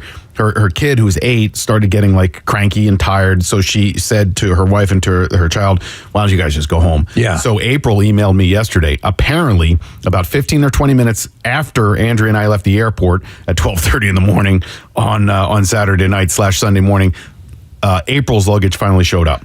So it made it to Philly. Right. And somewhere along the way, baggage claim was able to get it off of the plane eventually and to the carousel. So, Steve, you have given me this advice before, and I didn't heed it, and several other people have since. AirTags are the way to go. I swear to God, when we had a situation where we were in Frankfurt, going through that massive airport, and it looks like at that time it appeared to my wife and I that things were quite possibly going to get screwed up because there was somebody had glued themselves to the tarmac, and I'm like, oh, what the hell is going to go on? And I was able to say, oh, okay, our luggage is in the airport right now. And it gives you a little bit of peace of mind. Right. Yep. And I've also heard stories of people that have gone to the desk to fight the airline and say, well, we don't think it's... No, It's here. right. I can Yeah, hear yeah, it. yeah, It's yeah. here. Yeah, so I'm other going to do that too. Yeah. I'm definitely going to pop those into the luggage. And other people that were waiting with Steve, they had AirTags on their luggage. Yeah. So like it made it to Philadelphia, which is reassuring. And Preston, you and I were chatting off air earlier. Like, listen, we got home. It didn't happen on the way out to the Pacific Northwest. It happened at home. So like we were in our own beds on Saturday night or early Sunday morning. And I'm sure eventually we'll get the bags back. But no Viagra. And no Viagra. That's all on the plane. All of our sex toys. All of our my boner meds. Yeah, we had our luggage lost on the way to a trip. We were taking to the Florida That's where I would Keys. be furious. And we're like, we get to our hotel room and we have nothing. Nothing. Yeah. Yeah. And so, so we went out and we bought like an extra pair of underwear because we didn't know You guys shared underwear? we were going to get. No, everybody bought their own underwear. Good. That makes way more sense. I'm going out. Who's got the underwear? And we weren't going to get it until maybe the next day, So, and they had to drive it out. And it was a long drive from the airport from Miami to the Keys. Of course. There was a cameraman that showed up from CBS 3, CBS Philadelphia on Saturday night. And so I watched that story yesterday in Preston. Same thing happened. This married couple was going on a cruise. They were going to Miami. 8 days later, they had still not received their luggage back. And they were going out. So they had spent like a lot of money and savings to go on this family vacation together. And then they got to where they were going on the cruise. Yeah. Then they had to spend several $100s more on clothing and supplies and equipment or whatever. So like, I just want to know, like, is there somebody that I can blame? That I can be angry. You want to know who's answerable for this? Who's responsible? Right. Like, is it the airline? Is it the airport? Is there somebody that Is can it be Kathy? held, is there somebody that can Not be held me. accountable? All those people who decided not to show up for work, it had its collateral effect. That's exactly right. So- Yeah. Well, that's what they're attempting to do. I mean, listen, you understand. I mean, on their side of the thing, I don't know what causes this to happen this way. He spent his money. I know. I know. Yeah. All of these things, though, like it's what you think about, or at least for me, what I think about when I travel, and like luggage is a big part of it. So like if it gets on the plane, and I do have the AirTags because Steve told me try it, and I did, and it's great. So I'm like, okay, at least I know it's on the plane. If it gets to your destination, like you have a better chance of getting it than if it never gets there. Like Marissa and I, when we flew back from Chicago, our flight got canceled, but our luggage was already on that flight. Yep. Like that flight was ready to go. They told us, they go, we can't find the pilot. Like they didn't know where the pilot was. So that plane never took off. No one wants to hear we can't find the pilot. Her and I ended up in Newark, and our luggage got delivered to us. And I remember it was like days later, like and had we been going on a trip, like that's terrible. Yeah, it makes it really, really difficult for whatever plans you have. Yeah, I don't know. What are you entitled to insurance-wise? Well, so somebody turned me on. Let me see if I can pull it up, Steve. There's this travel consultant, and she, you're entitled to a lot. Is her name Erica? That's it. Yes, I Erica. know. I love her. Yeah, and so Kathy, is she like an influencer or something? Yes, and she gives you all these. I've mentioned her before on the show. Yes. She gives you all these travel hacks and things that you're entitled to when stuff like this happens. Yeah, Erica Cullenberger's her name, and a bunch of listeners, because I posted some stuff on Instagram, turned me on to her. Erica N. Kohlberg, and is her Instagram account, and she gives really good practical advice. And Steve, she answers those questions specifically, so you can file claims, and you're entitled to money, you're entitled to miles, and sometimes the airlines will balk at you. Are you entitled? Here's my question, with a little bit drilling down a little bit further. Are you entitled to money? Say they return your luggage, but you were without it for a while. Yeah. Are you entitled to money to compensate for the time you were without your luggage? Yes. Ah, because you I didn't know enter that. when you buy your ticket. You read through the whole agreement and you hit the check mark box saying I've agreed to this, I've agreed to that. But what you're also agreeing to is these Department of Transportation standards, and you have rights as of somebody who's on that flight. So you can reach out to either the Department of Transportation or to the airline directly. And so you should know your rights. And I'd actually like to chat with her. I think she's a pretty fascinating person. And Kathy, I just was turned on to her over the weekend. And I guess if let's say you had to buy things, or you were on your way to a destination, you had to buy things. If you save those receipts, hopefully, if you make enough noise, they'll compensate you. I hope so. Just call them up and go, hey! Make a bunch of noise. Good Lord! All right, we're sending you $500 now, sir. Wow. That's my wife. I want to go to Christian. Hi, Christian. Good morning. Good morning. Hey, Case. Yeah. I have a sister. Christian. Yeah. Hang on. That takes just a second. You have to. You're owed it. Yeah. Christian's sister would be sister of Christian. Thank you, buddy. All right, what's up, Christian? Hey, guys. So, let's just level set here. We had a family vacation planned. I'm 35 now. This is when I was about 30. And, with my parents, we hadn't taken a vacation in a very, very long time. We were doing a long European vacation for about, 2 weeks. We flew out of Newark. My mom's bag never left the airport in Newark. And we ended up in Rome. Oh. And, so she didn't have luggage for basically the 2-week European vacation. Oh, and if you know anything about the Italians, they love their luggage. So she had to go and buy basically clothes for 2 weeks. And when we submitted the claim, they didn't reimburse us. So you're saying no compensation, though? What we're hearing right here, Christian, is she is legally entitled to some sort of compensation. This is years ago, though, right? Correct. I mean, this is 2019, right before COVID. Oh, all right. I don't know. So it was just we called and she submitted the claims, and I kept calling the airline, and the problem is we took multiple. We went to multiple cities in Italy. So they were playing catch up to us. So every 3 days we went to a new city. So okay, you're in a new city. Right. We'll try to ship you the bag there. And they could never catch up. Come on, man. Come on. Finally, we just picked the bag up in Newark 2 weeks later. Did your mom have medicine in there or anything? Because most people travel with some types of medications. How was her Viagra supply? Or did she use Cialis? She kept that on her carry-on. Yeah, you don't want to be. If you're joining the Mile High Club. No, I'd say this. It might be worth exploring just to see. At this point. Yeah. But 5 years later, you're probably just going. Right. We had such a good vacation. We weren't going to let it ruin it. So we just, it was a couple $100. You buy some clothes, you just move on. It wasn't. It wasn't the end of the world. No, I hear you. It's a good way to approach it. Thank you, Christian. I wonder if his sister let her borrow her clothes.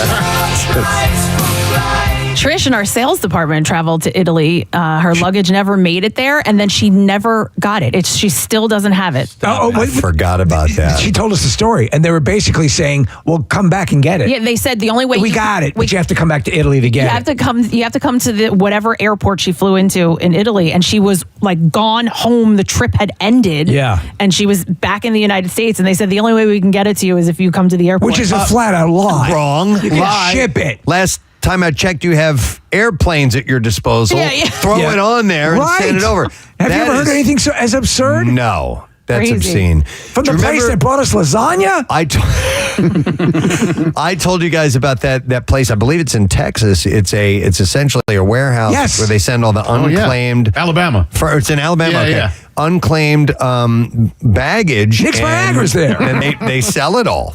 You can buy stuff at cost. You can find all kinds of things. And Yeah. apparently, Preston, as you pointed out, it's like the size of like 2 Costco's, like it's a huge. massive warehouse. It's in Alabama. You cannot miss it. So make sure. Alabama! Right there. Look for the guy out front yelling Alabama. I have Michelle next. Hi, Michelle. Good morning. Good morning. Welcome back, guys. Hi, Michelle. Okay, they always lose my luggage. I'll They give always- you the nightmare. Okay. Back in the 90s, my boyfriend and I were going out to Reno to ski. Our luggage got lost on the way out. They never found my luggage. I had all my ski gear, all my shoes, all my nice clothes. So you're going with the purpose of going skiing, all of that stuff. So that totally renders the entire trip useless. Yeah, So and I cried like a bit. I was so my husband, who was my boyfriend at the time, was going to leave me on the mountain because I couldn't get over it. that's the kind of support you look for in a relationship. I'm still with the guy, but anyway, so yeah, they lose. This is how it works. It was USC, and it was during Desert Storm during the 90s. When they lose your luggage, you have to call right away, put a claim in, and then they check it all out. Meanwhile, they allow you $50 to go buy clothes that you need. So luckily I went out to an outlet and I got a pair of ski pants, which I still have, $40, a ski jacket for $10, and a pair of gloves for $3, and that's what I skied in for 2 weeks. Well, you know, here, I think to Michelle, to Nick's point, there needs to be, people need to be aware of their rights. They need to be, there has to be, do they suggest, Nick, that there's some sort of uniformity? Well, I'll tell you something. It's a racket. I found out through US Air. I'll never fly them again. It's a racket. It's an inside job. Nobody will. They don't exist anymore. I'm never flying. I'm never flying Pan Am. Yeah. I'm done with TWA. I'm out on Eastern. But I'll tell you, this is what you do. At the time I was renting a duplex, you go through your insurance and they reimburse you. And I'll never go to Idlewild Airport again. But here's the crazy thing. You have to have receipts, and I just threw out all my receipts for my new ski gear that I got at Langhorne Ski Shop and a whole key caboodle. But I did get reimbursed because I had insurance. But that's not the way to go. No. And the next time going out, you were talking about the lady that got killed on the conveyor belt. That could have been me. We were going on a cruise out of Miami, and they lost 6 of us. And whose luggage did they lose? Yours. They lost yours. Going out. I was so pissed off. I was randomly. I went into the conveyor belt to see where my luggage was, and the guy started yelling at me, "Get out of here! You're not allowed in here." Yeah. And they finally delivered it to the ship. I don't know how it made it on before we took They it. attached it to a porpoise. Wow. Yeah. Michelle, whatever happened to the boyfriend that almost left you on the mountain? I'm still with them. 40 years. You're still Guys, if you want to know how to treat a woman, threaten to abandon her on a mountain. Yeah. It was awful. It was awful. And then on the way back here, wait till you hear this one. On the way back, we had our skis with us. We're on the airplane. They're loaded, and they dropped his skis and my skis off the conveyor belt. The baggage thing, and I'm now trying to yell out the window, "My skis, my skis, my skis!" And finally, they realized. Yeah, the windows don't roll down in an airplane. And you can't hear through them either, but but we had a great time skiing out there. It's the best out in Reno. Michelle, out of the amount of times that you do travel, like percentage-wise, how often do they lose your luggage? In my lifetime, 4 times. The first time was when I was coming home from Miami to visit in Philly. I had my dog with me, my little cockapoo. Luckily, they didn't lose him, but they did lose my luggage.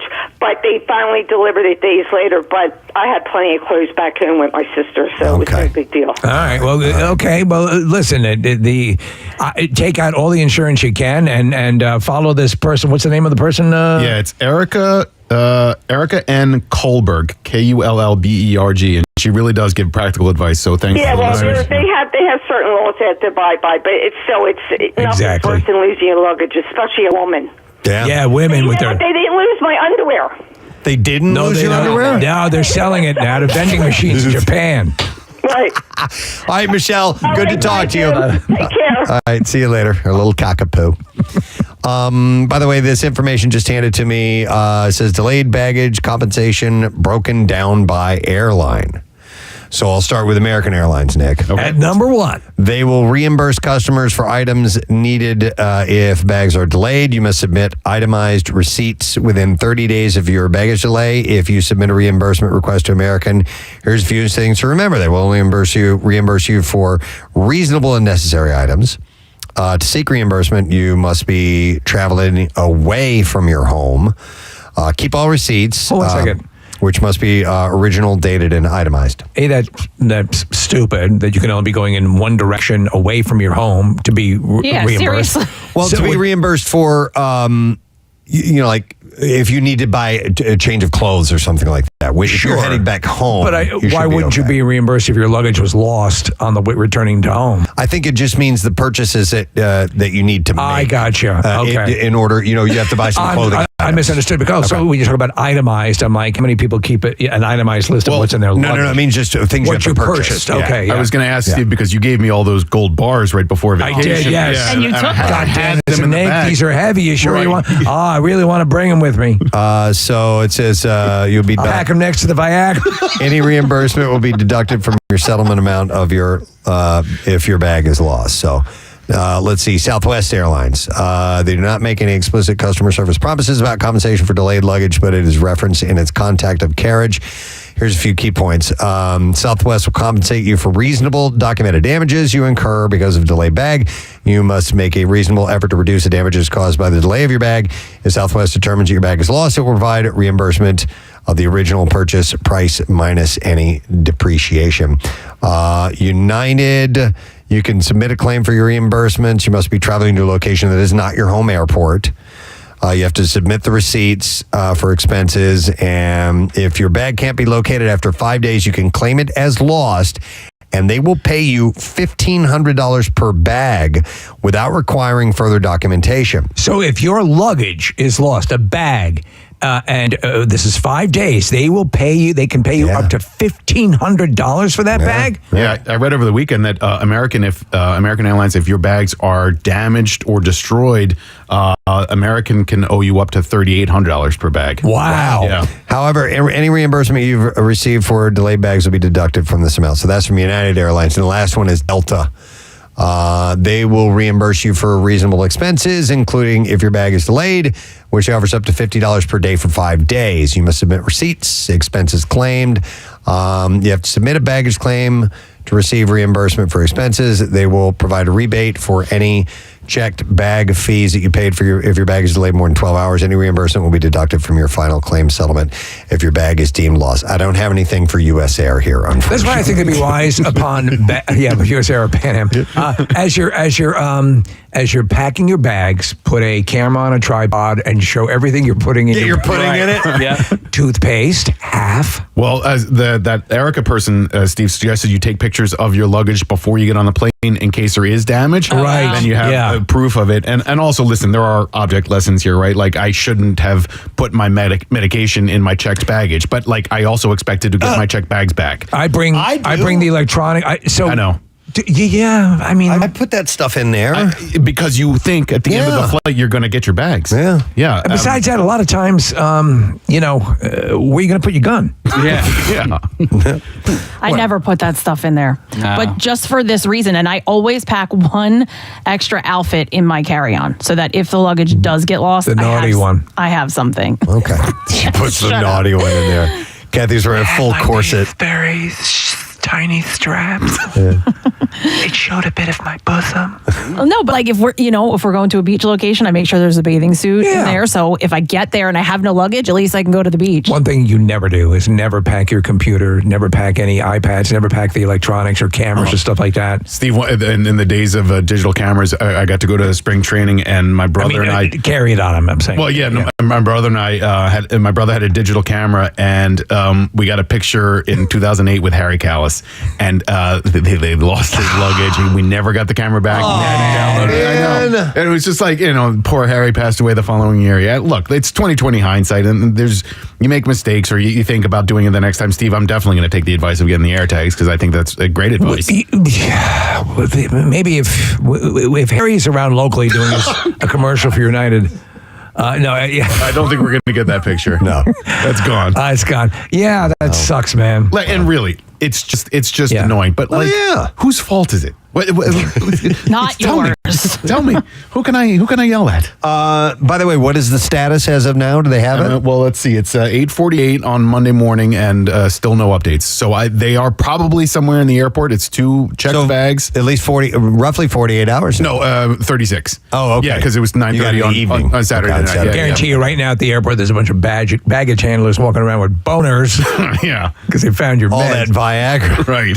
I mean, it has to be there, right? I think they've so. And used that plane since you've landed. Right, but Casey, here's the thing. Like, if I got an update saying it's there, I'll go there after work today, pick it up, and go home. It'll. They should drop it off. But I don't. But maybe it's in transit. Maybe it's on our truck somewhere. Like we just have no updates as to where the bags actually are. So if you take one thing away from this, amongst the very useful information, Apple AirTags in your luggage. And it happened to hundreds of people on Saturday. Like we weren't the only ones that this had to deal with this nonsense. Did you get information though on how to track your bag? Like I remember when ours got left in Chicago, we were able to see like where it was and when it was going to be delivered. Yeah, you can track the bag on the app, and that's how we knew that it had been checked onto the plane. That it had made. But I mean, once they lose it, like I would get updating information saying like, okay, it'll be there on Tuesday at 8 p.m. Yeah, and the chat function with American Airlines is they will at least respond to it, but still no actual answers or viable information. Did you try the old style 40s private detective move of going up and saying, "What are you hearing about my luggage?" with a roll of bills in your hand? What I did I don't see anything on the screen now. How's your fishing it now? How's this 20 going to help your vision? Mr. Abraham Lincoln? I asked the guy behind the counter. Well, anyhow, let us know what the outcome is, and hopefully you'll get everything hopefully back today, very soon. We have just a couple of minutes. We got to break here in a second because David Arquette's coming up. But I wanted to touch on another person's vacation. The rest of us, Steve and I, had kind of staycations. We took it nice and easy. Casey as well. But Kathy got pulled over. Nick lost his luggage. Marissa went stage diving. Yes. And there's a video of her, which is just, it's outrageous. Where was that? So this show happened to be at the Gothic, which is pretty much like the TLA out in Denver. It's like that small. We saw Bouncing Souls. They were doing album sides the whole weekend. So we went up to the Stanley Hotel to see them night 1, and then night 2 we saw them at the Gothic. Unlike most shows at the TLA, there was no like partition between the crowd and the stage. Yeah, no barricade. Yeah, there were no security guards or anything. So I, of course, went crowd surfing because, and so I, found some dude that was in the parking lot, found some dude that was in the crowd right there. I tapped him. I did my thing. You kind of like throw your thumbs up. You're like, hey, toss me up. And then they find some other big dudes and grab me up and toss me up. And so I go crowd surfing to the stage, dance on the stage for a second, which is so cool because it's like, what the heck are you going to do when you get to the stage? Are you going to stay up there? Or are you going to like jump right back? So by the time I did it, I was only up there for a second. And then I stage dive back and I was like, this is the coolest thing ever. And then as I'm going backwards, I kind of am on the outside of the circle pit and I just fell into nobody. I know. By the way, is your mic on, Steve? It's on over here. That's the new feature. They turned Steve off. You're gonna have to share somebody's mic. Here. I've got it on. All right. So anyway, that's what I was wondering because looking at the video, you head towards the back of the crowd. Yep. And then you disappear. You just and I wasn't sure if maybe this is where she just gets to the ground and gets up. What part of your body did you fall on? Right on my back, like above my butt. There's like it hurts to sit, guys. Like if I'm standing for a while, I'm fine.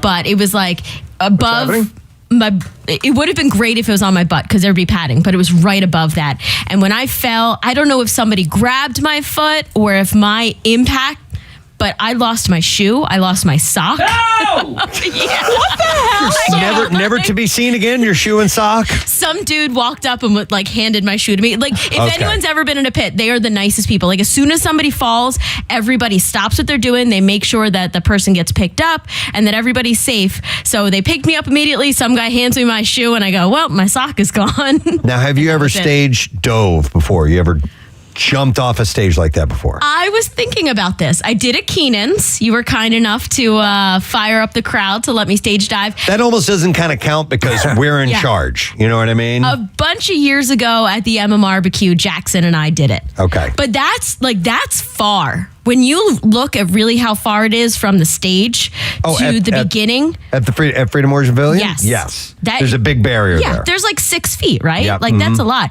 So this was nice that it was like right there. The last thing I remember seeing from the stage, because this was happening all night long and it was like nonstop. And this one girl looks up to me and she starts shaking her head and like pointing to the right, like, please don't jump on me, please, please, please. And I was like, sorry. And I just You're not exactly super huge. Right. How big was this woman? Thank you. No, she was just, like Yeah, okay. I don't even remember, but She was in a wheelchair. Yeah, exactly. Well, funny you say that, Steve, because they did crowd surf a girl in a wheelchair up to the stage, which is just the coolest That is thing cool, ever yeah. when they do that. Yeah.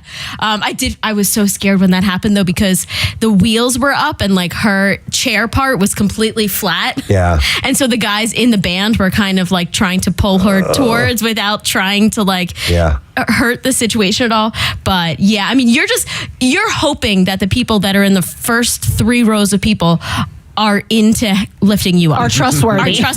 And doing that. And towards the end of the night, and a lot of people were leaving because the entire night was just people crowd surfing. Oh, really? Yeah. So, question, how did you get this video? Who was filming that? That was Matt.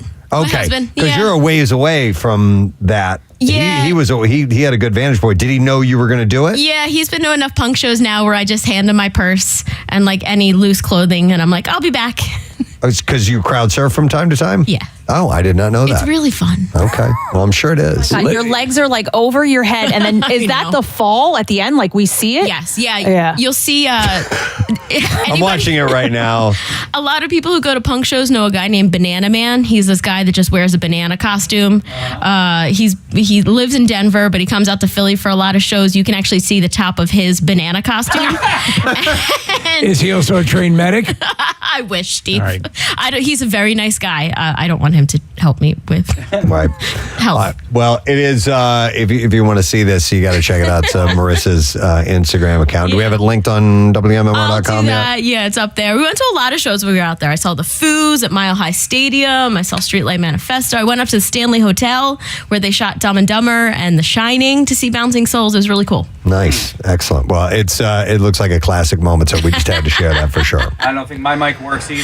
Son of a bitch. Casey's mic turn. Oh my God, the Preston and Kathy show. This is what I've always dreamed of. I saw one show this week while off, and it's actually Preston.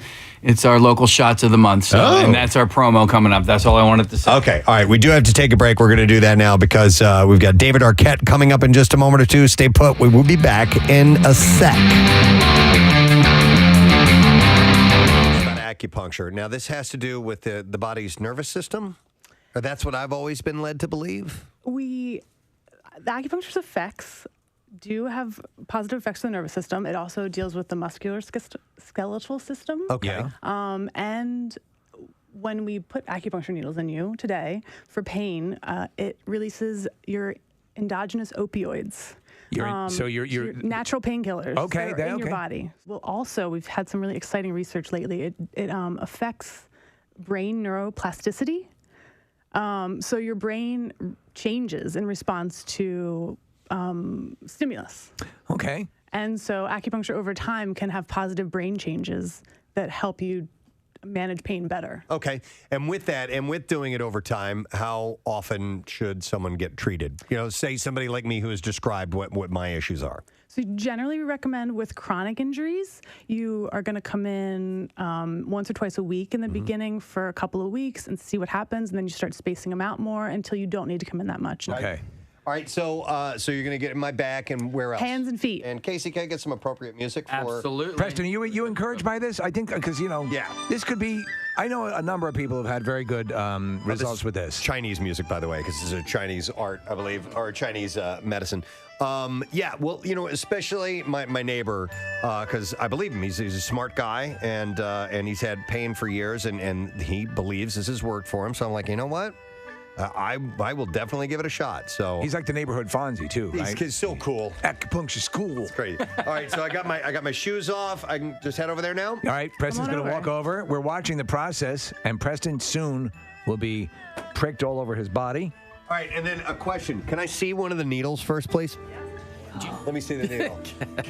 Oh, wow. How far does that go in? I can almost not even see it. It's so thin. How far in does it go in, Heather? It depends where you're putting it. All right. Okay. Where are you putting it on me? I'm putting it in your low back, Yeah, and how far in will that go? maybe halfway. Oh, dear God. That's fine. pretty deep. That's fine. All right. right, Wait. Heather, does it help to have someone saying, "Oh my God"? Oh, just relax. Oh dear Jesus, you're gonna kill him. No, I think it has to be a little bit more supportive, It's going to be Kathy. challenging for you. I think. will? You're gonna bleed him out. I tuned those guys out years ago. Should we dim the lights? You wanna dim the lights? Let's dim the lights. All right. Just a little bit. All right, here, so we'll Nick. dim the lights. I want this to work for Preston. Me too. All right, so I'm just lying here, and I'm waiting for this to happen. All right, Kathy cannot watch. This is why Kathy was screaming and begging for mercy and telling Preston he was The first gonna die. one's in, and I did feel a little pinprick, but it didn't feel like it went in very far. How long do sessions usually last?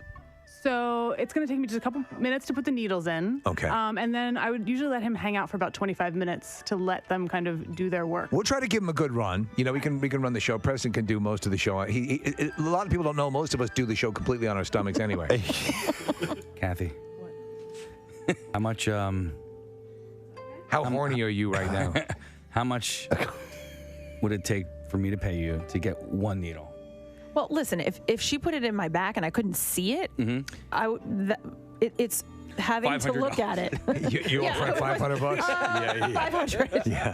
$500. So Preston, you have a few in your lower back right now. I didn't even notice. See, and Heather, this is as it's done. I've seen people do it. There's a little bit of twisting back and forth to move him in slowly, or how's it?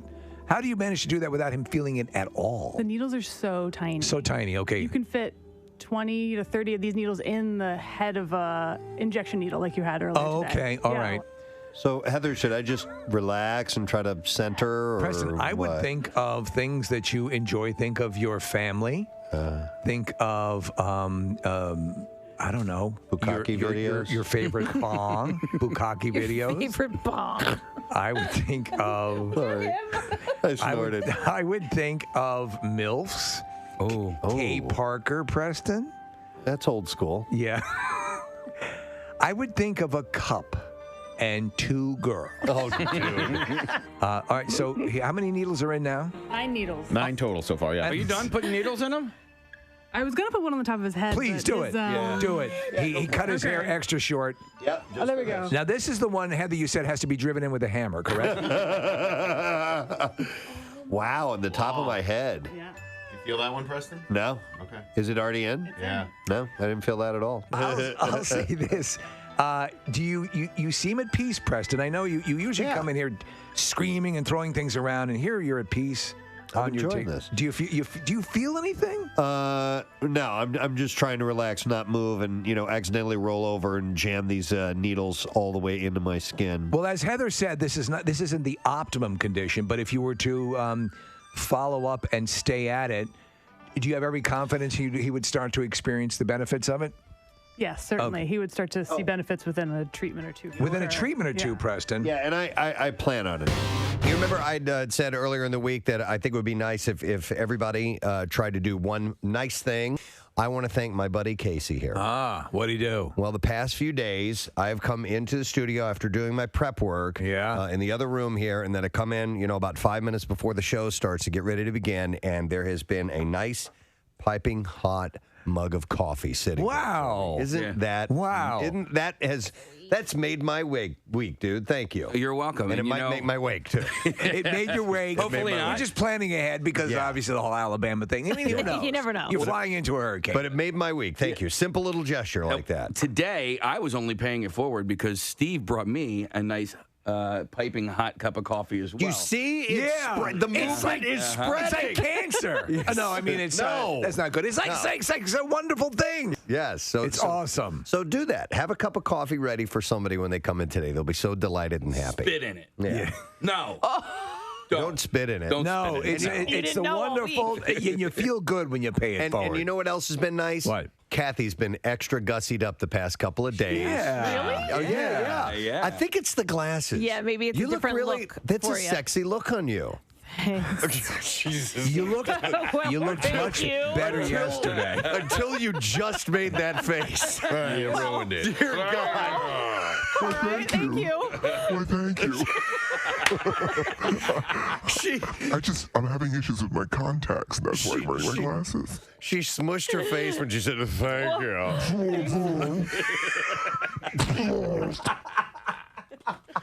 You do look great in glasses, though. You do. If you have people with you have beautiful eyes.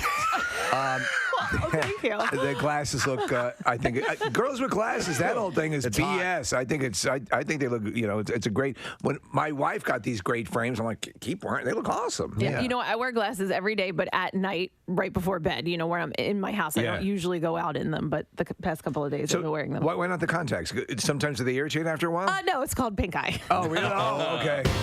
So now we're going to move on to something that I've had in mind for a long time, and now the dream is coming true. I actually have sitting next to me a bag full of vibrators. Yes. So if that gives you Because any it's indication. Friday. It's Friday. Yeah. And sometimes someone likes their butt tickled a little. Well, the best thing was Marissa comes in today, and she just walks up next to me. Her desk is directly next to mine. She turns this bag upside down and just dumps 5 vibrators out on the table. But there's a reason for this madness. There It's is. something that has caught your fancy. You saw a video. I did. And you said, we got to try this. Probably a couple of years ago, and I'm like, why have we never done this? So we've created, actually Casey created this.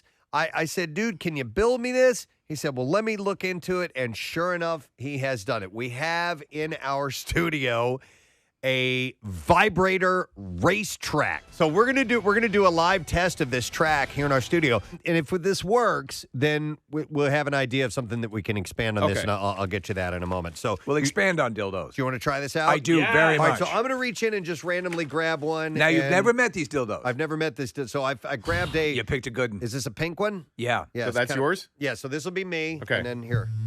I'm rubbing it on the microphone. The force is strong with this one.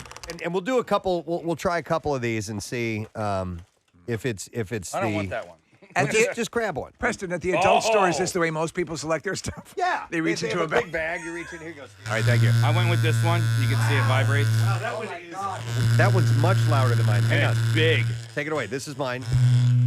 And then yours. Okay, Casey has what I would call the hot rod. What color is this? Copper? Like a maroon. Nah, like Maroon. a burgundy. Burgundy, yeah. Burgundy. I'm like, Come on, mine is Kathy. sort of a happy medium. All right, Kathy. There are 2 remaining. I- Pick a vibrator. I feel bad that Marissa can't take part. Kathy's reaching in. First time ever her hand has been on a vibrator. Oh, she got one that's kind of contoured and has a little curl at the end. Now, this is a European model, Preston. Turn that on, Kathy. Let's hear it. Ooh, that sounds almost nautical. The 2 of you just got turned on, maybe. No. It sounds like it's singing. It's like my voice. Hang on, let me harmonize. Hold on. No.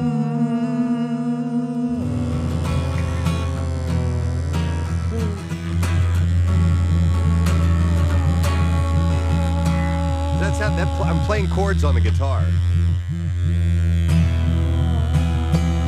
It's a D. Yeah. All right, stop. Hold on. Ready? Play it. What is that? That's very cool. All right, Nick.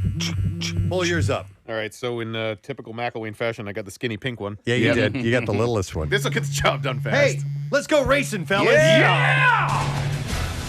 Boogity, boogity, boogity. All right, so take your chosen vibrator over to the tracks. We have to turn them all on. All right, they're placing them on the track. Go. I'll call the race. Ready, and 3, 2, 1, begin.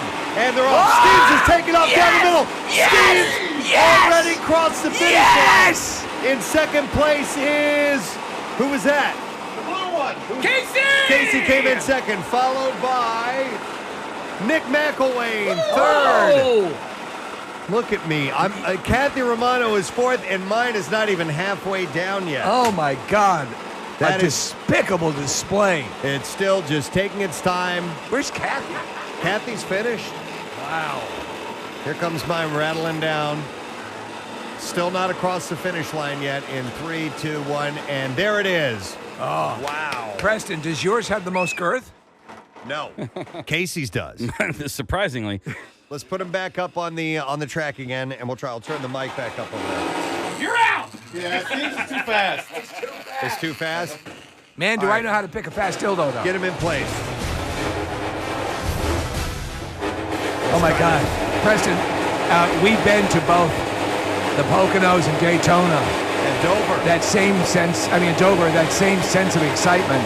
All right, we got him lined up. You ready? Yeah. 3, 2, 1. Let's go race it. And here we go. Now we got to race. Oh, man. Casey's is off to the lead, but it's neck and neck. Nick McElwain is pulling ahead. Come on! And it's taken a full length lead at this point, but you never know what might happen towards the end. Nick is still headed towards the finish line. He's just about there. Casey's slowed down considerably. Nick, our winner. Woo! All right, now it's neck and neck for third Head and and head. fourth. It's head and head. Kathy is making way here. Casey's is coming up, and Kathy's is slowly catching mine, which has now trailed the third place. All right, Casey came in second. Kathy looks like she's going to take. I'm going to come in last place again. Again? Man. Look at this. And Kathy in fourth. All right. Me in last place. Son of a bitch. Now, I want a new dildo. All right, our next guest is ready to go. Man, we've had so many people here in the studio, and we saved the rock and roll for last because it's rock and roll time late in the show. Yeah. But we're happy to have him here this morning performing at the TLA tonight. Please welcome Andrew W.K. Oh, thank you. Thank you very much. Good morning, sir. Thanks for being here. Good morning. Yes, thank you for having me. Yeah. As I said, rock and roll time, early in the morning. Difficult. You build up to it. Yeah, you build up. It's sort of a way of calibrating your system. And it has been quite a lineup. I've been enjoying the preview tweets and posts that you guys have been putting up. So I feel very privileged to be included in such an illustrious group of folks. It is pretty amazing. But yeah, there's been a great deal of excitement about you. And you have a very loyal fan base. And that's got to be very rewarding, right? Well, we're all in this party together, and I certainly don't take it for granted that there are other folks that identify with this celebratory attitude, and we're all looking for the same thing, that kind of enthusiasm, that kind of joy, that kind of party fuel that helps you get through each day and make the most of it. Well, listen, I think it is a huge badge of honor when you have reached a point in your career when you've actually become. Have David Arquette, is he ready to go or no? Has he contacted us yet? No. Okay, then I'll mention a couple of shout. I just need to get the lay of an idea. Yeah. But we're supposed to have him on here in a moment. I got a couple of shout outs that I can mention real quick here because I got a number of them, and a lot of them are past due here, gang. So this one says, "Hey guys, I'd like to reach out and see if you'd be able to do a birthday shout out for my mom, Linda, anytime this week or next week." You probably get so many emails, and her birthday is on the 4th. She's one of your longtime loyal listeners. We quoted you guys constantly and talk about you as if you guys are part of the family. Happy 58th birthday, Mom. Love you. And that's from Kelly McCreary. So here's the chart. So that is for Linda. This one says, "Hey, I'm Mike Unicorn Boy Miranda. I've been listening for many moons. I wanted to ask for a wet, sweaty shout out, please. My birthday, August 1st, so anytime between now and 2035 would be great. I'll be listening, and I'm asking since my bitch of a wife. God. I'm asking since my bitch of a wife that I love very much haven't since I've hinted how I would love one. I don't know. You gorgeous creatures have done one for her before at my petty request. I am just a lonely servant in the Preston and Steve Kingdom, so thank you. I'm not worthy. Thank you in advance." And that is from Mike Miranda. So here's a shout out. There you go. And one last shout out to Rockstar Rob. I'm through with standing in line. Rockstar Rob celebrates a birthday today. So happy birthday, Rockstar Rob. Oh, play a little Rockstar for him. Very nice. He's a good man, Rockstar Rob. All right, he's ready to go. Yay! All right, we have him via Zoom, just audio only, I've been told. So just keep that in mind. And we are happy to welcome on board because he's a great guy. He's been in so many good things. And this movie looks really good. It's called The Good Half. Yeah. Opens on Friday, the 16th. And I love these types of movies. So do I. And this one sort of resonates. If you've lost someone, sometimes in a family dynamic, it creates some potential for comedy. Yeah. Please welcome Mr. David Arquette. Hey, how David, are you, Preston and Steve? We are good, sir. How are you? I'm great. Thanks for having me. Excellent, man. It's our pleasure. I was saying I love these types of movies, and by these types of movies, like family reconciliation, the heartfelt, the travel part of it as well, meeting people along the way and all that. Who are you playing in The Good Half? I play Rick, who's the stepfather to Nick Jonas' character, Ren, and Brittany Snow's character. And I'm the sort of jerky stepfather who doesn't take the kids' feelings into consideration while preparing their mother's funeral. So it's interesting because my dad passed away in July and didn't have a dynamic like depicted. I can tell from the trailer and the movie. And you're a lot more douchebaggy, if I may, as far as this goes. And listen to him laughing. And but there, I have to ask, as you're doing a character like that. And you're around these other people who are definitely, the characters are much more touched by the death of a mother and a wife and so on and so forth. Do you find yourself kind of taking on the douchebagginess? Yeah, it's funny. Like for preparing this role, I would, I'm a people pleaser at heart, so something would come into my mind and I'd actually have to go to the direct opposite. So it's like I would find something funny, I would then be annoyed by it. But it's an amazing thing, like to not care about anybody else's feelings. It's pretty liberating. It's so accurate, though. There's always that one person. There's always that one person who just doesn't get the gravitas of the situation. As Preston points out, you can see in the trailer clearly Nick Jonas and you have Brittany Snow and Alexandra Shipp and Elizabeth Shue. So you have a great cast. Is it kind of fun because you are a really likable guy, is it kind of fun to play the douchebag? It is. It's really fun. I had the opportunity to see Brittany Snow and Nick Jonas kind of do a scene, and they're playing brother and sister. They have this real kind of amazing quick dialogue, and it's very kind of not sarcastic, but just they throw a lot of things away, and they're just kind of, they have this, I had a feeling that they had known each other for a long time, so they were really comfortable with each other. And then I would come in and I'd be this outcast and I'd be loud and, they'd just be annoyed by me. Like, it was just funny. I mean, I felt like I was kind of annoying to them on the set. Like, oh God, this guy. Well, it's obviously, and I think I read an interview with you. You talked about actors by necessity have to be a little bit narcissistic, and as you see, sometimes a lot narcissistic. It seems like you've never been, too self-involved. You've always seemed to be like an accessible guy. Did you pattern this character or the way you portrayed him on somebody from your own life?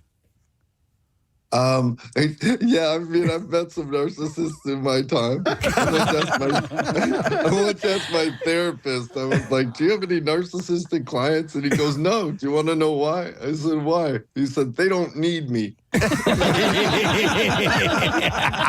told me everything I had to know. Oh, that's great. That's great. It's a funny, way to sort of look at the world. And I don't know, you completely could drive your whole character from that point of view.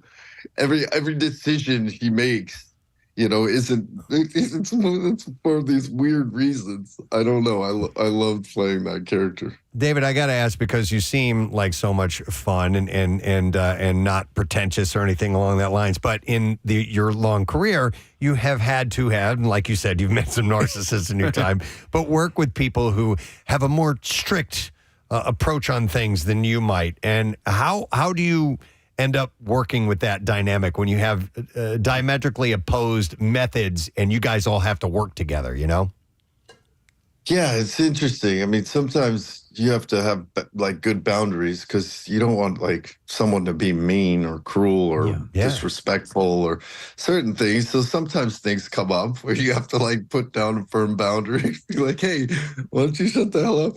You know, but it doesn't happen a lot. You know, I tend to like get along and try to understand my role within each project and what we're trying to do. And you know, I used to, when I was first starting out acting, I was pretty kind of combative toward directors. For some reason, I was like, I've got my take on this character. This is how it's going to be. And so I've learned, like, that we're all in this together. It's like a dance, and you fit in a certain way. The director's trying to make a certain vision. So the more you can sort of figure out the bigger picture of it all, the more you can kind of get into the flow of the project. Yeah, it's a funny thing, and I've heard more than one actor who eventually ended up directing have a greater appreciation for directing. You yourself have directed, and you directed a movie that I'm familiar with called The Tripper, which is... Oh, thanks for checking it out. This is a horror movie where the killer's basically going around like dressed like Ronald Reagan, correct? Yeah, it's Ronald Reagan attacking hippies at an outdoor music festival. I remember seeing this. Yeah, and it's totally, and now it has like a cult following, correct? It does, yeah. It's that time of year, so it's pretty funny. I mean, it was political satire wrapped in a slasher movie. You know, I had a wonderful cast. I got to work with Paul Rubens, who we lost recently, who was a dear friend of mine. So, yeah, I mean, you know, being able to work with people you love and being able to, I wrote it with a guy named Joe Harris. It was just a great experience. And then directing, when you direct something, I was just amazed at how many questions and how intricate everything is, how big the role of first AD is, and how important certain aspects are. Well, talk about cult following. It's so weird that we're having you on today. We were just on vacation for 2 weeks, and I got a text from my son, and he said, "Can I watch Scream?" Well, over the vacation, he has watched every single one. Wow. Oh, wow. That's so cool. Yeah, 30th anniversary. It's discovered this whole new audience. It's really exciting. Well, it keeps on giving, man, which is awesome. So, all right, well, the next project that we'll keep an eye on for you is this Friday opening. The Good Half looks really solid, and can't wait to see you be a douchebag. Hey, thank you. Thank you. I can't wait to get back to Philly. I love that town. Please come see us if you do, all right? I sure will. All right, you got it. David Arquette, everyone. I love that guy. How can you not? That was so fun. I know. He kept laughing. He's just, I don't know if he maybe popped a little gummy or something this morning. No, he seems... I watched a couple of interviews with him, and he's that ebullient. I love it. Excellent. Hey, if you missed it earlier, we made an announcement. We'd just like to reiterate this, that we are going to give away through Philly Sports Trips and PJ Willihan's a trip for two to join us for spring training 2025. If you win this, and I'm going to tell you how you get signed up for it, you get airfare, 4 nights hotel accommodations, the Wyndham Grand Clearwater Beach, a boat party on a private yacht, a tailgate party for the game, and an invite to one of our live broadcasts from Clearwater. Now, here's the deal. Here's how you have to enter. It's the only way you can do it. You go to a PJ Willihan's location, any one of them, and there you will see the Preston and Steve spring training display. There's a QR code on it. Click on that, fill it out. Boom, you are in the running to win. Now, the contest will end Sunday, September 8th, and you have to be at least 21 years of age or older if you want the rules and all that. Details are available at WMMR.com, including how you can purchase this trip package as well. So please try to win it this way. It'd be great. But regardless, purchase a ticket. If however it ends up, make sure you're down there with us, with these guys. They do it right. You're going to have a blast. But stop by your local PJ Willihan's, get some wings and beer, sit down, fill it out, and next thing you know, you might be in Clearwater with us. And that's in 2025. So we are looking forward to that. We have a little time to talk about some things. And while we were gone, I paced the streets, and it is time for the City Beat, friends, because I've found a few stories. Wow. Yeah. He pounds the street with his meat on his feet. And that didn't work out right. We're going to start with this. Speaking of meat, You know the Boner Forever and Yes. Forever Boner graffiti. Is that going to be the new sponsor for the Wells Fargo Center? Well, they're looking for obviously that. No, it is not. But it's on the. Do you pronounce it the Bury Building, or it's Beury? In North Philly. Bury? It's called the Bury Building or something along those lines. But it's going to stay up for a while. The graffiti. Is it possible to travel through the city and not be familiar with this building? I mean, it's kind of legendary at this point. So here's the deal. Lenders involved in the $70 million redevelopment project backed out at the 11th hour. This is according to the developer Shift Capital, because they were going to, and I'll give you what the plans were, but that was going to be knocked down and gone. Yeah, and so yeah. we wouldn't have Boner Forever Boner as a permanent fixture of the skyline. Which we in North Philly anyway. You just crack up. Yeah. Its development after decades-long abandonment was welcomed by the area residents. News that the project is on hold will most likely be seen as a blow that we're hoping to jumpstart an investment in the area. Shift acquired the property in 2012, and they have plans to remediate asbestos and other hazards and then transform it into apartments and commercial space. Shift later changed direction. They adopted plans to turn the property into a Marriott hotel. So they've had some different things that they've gone through, projects, but Shift has focused on projects that can improve economically disadvantaged neighborhoods, is according to the principal of the project, Nancy Gebhardt. Having a lender back out right as everybody was about to sign the dotted line is a new experience for the company. The property has undergone $1 million in environmental remediation and more recently $4.6 million in selective demolition, structural reinforcements, and building cleanout. So they're getting it ready. Yeah, it sounds like they were right there. But with community support and a collection of partners, including the Philadelphia Industrial Development Corp, Shift has found a slew of financial support coming from sources including state and federal historic preservation tax credits, new market tax credits, and some other things. The lenders said Gebhardt were a final piece in reimagining the Bury Building. Shift was looking to take on $23 million in debt for the project. Well, Gebhardt said that it's not a lot for a project of that size, but lenders were wary about providing loan in an area untested for hospitality. Yeah. Market conditions, including steady interest rates and high construction costs, didn't help out either. But because Forever Vagina up the street has been struggling. They've seen that going on. Yeah. So that means that the graffiti is going to stay up indefinitely. We talked until about they find out what what they're going to do with it. Yeah. We talked about they hypothesized how they achieved that.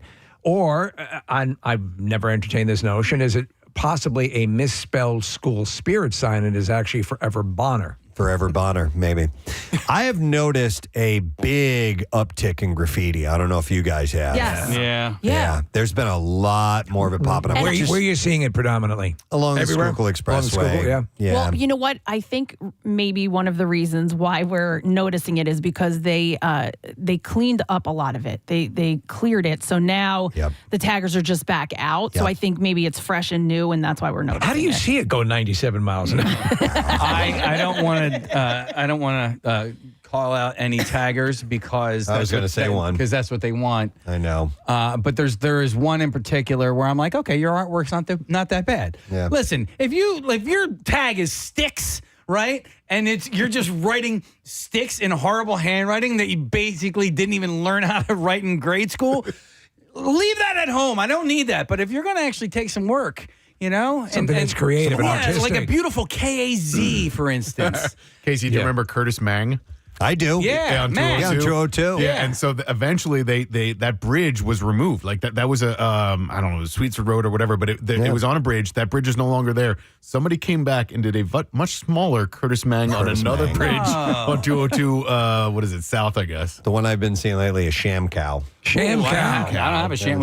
I'm in Kaz territory. Okay. Yeah. I've seen Kaz too. Yeah. I had a friend who was a tagger when we were in high school and just out of high school, and they would go like in the middle of the night and they would do the crazy things like climb on, overpasses and all that kind of stuff. He wasn't like super into it as some of them were. I think, as he got older, he kind of got over it. But I mean, he was out there tagging. I don't get it. Yeah. Do you remember that? There was a game. You remember? I think it was on the PlayStation. It was a tagging game. Okay. And it was basically you had to figure out how to get up to a certain area and it was And avoid the police and stuff like that. Right. I mean, Forever Boner is just on the logistics of getting that where they got that is pretty amazing. Hang on, by the way, Cindy wants to comment on that one in particular. Hi, Cindy. Good morning. Hi, good morning. Hey, what's up, Cindy? So I live in Bucks County, and my son goes to Temple. And the first couple of years he went there, like we'd be passing it, and I'm like, what does that say?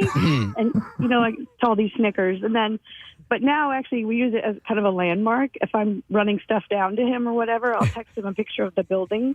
And I was like, I'm about 10 minutes away. So that's a marker for you. That's great. Yeah. Yeah. It's become that ingrained into the landscape. And I'm very happy to hear it's not going to be going away. Oh, you're happy to hear that it's not going away. Okay. Forever Boner. It's literally forever.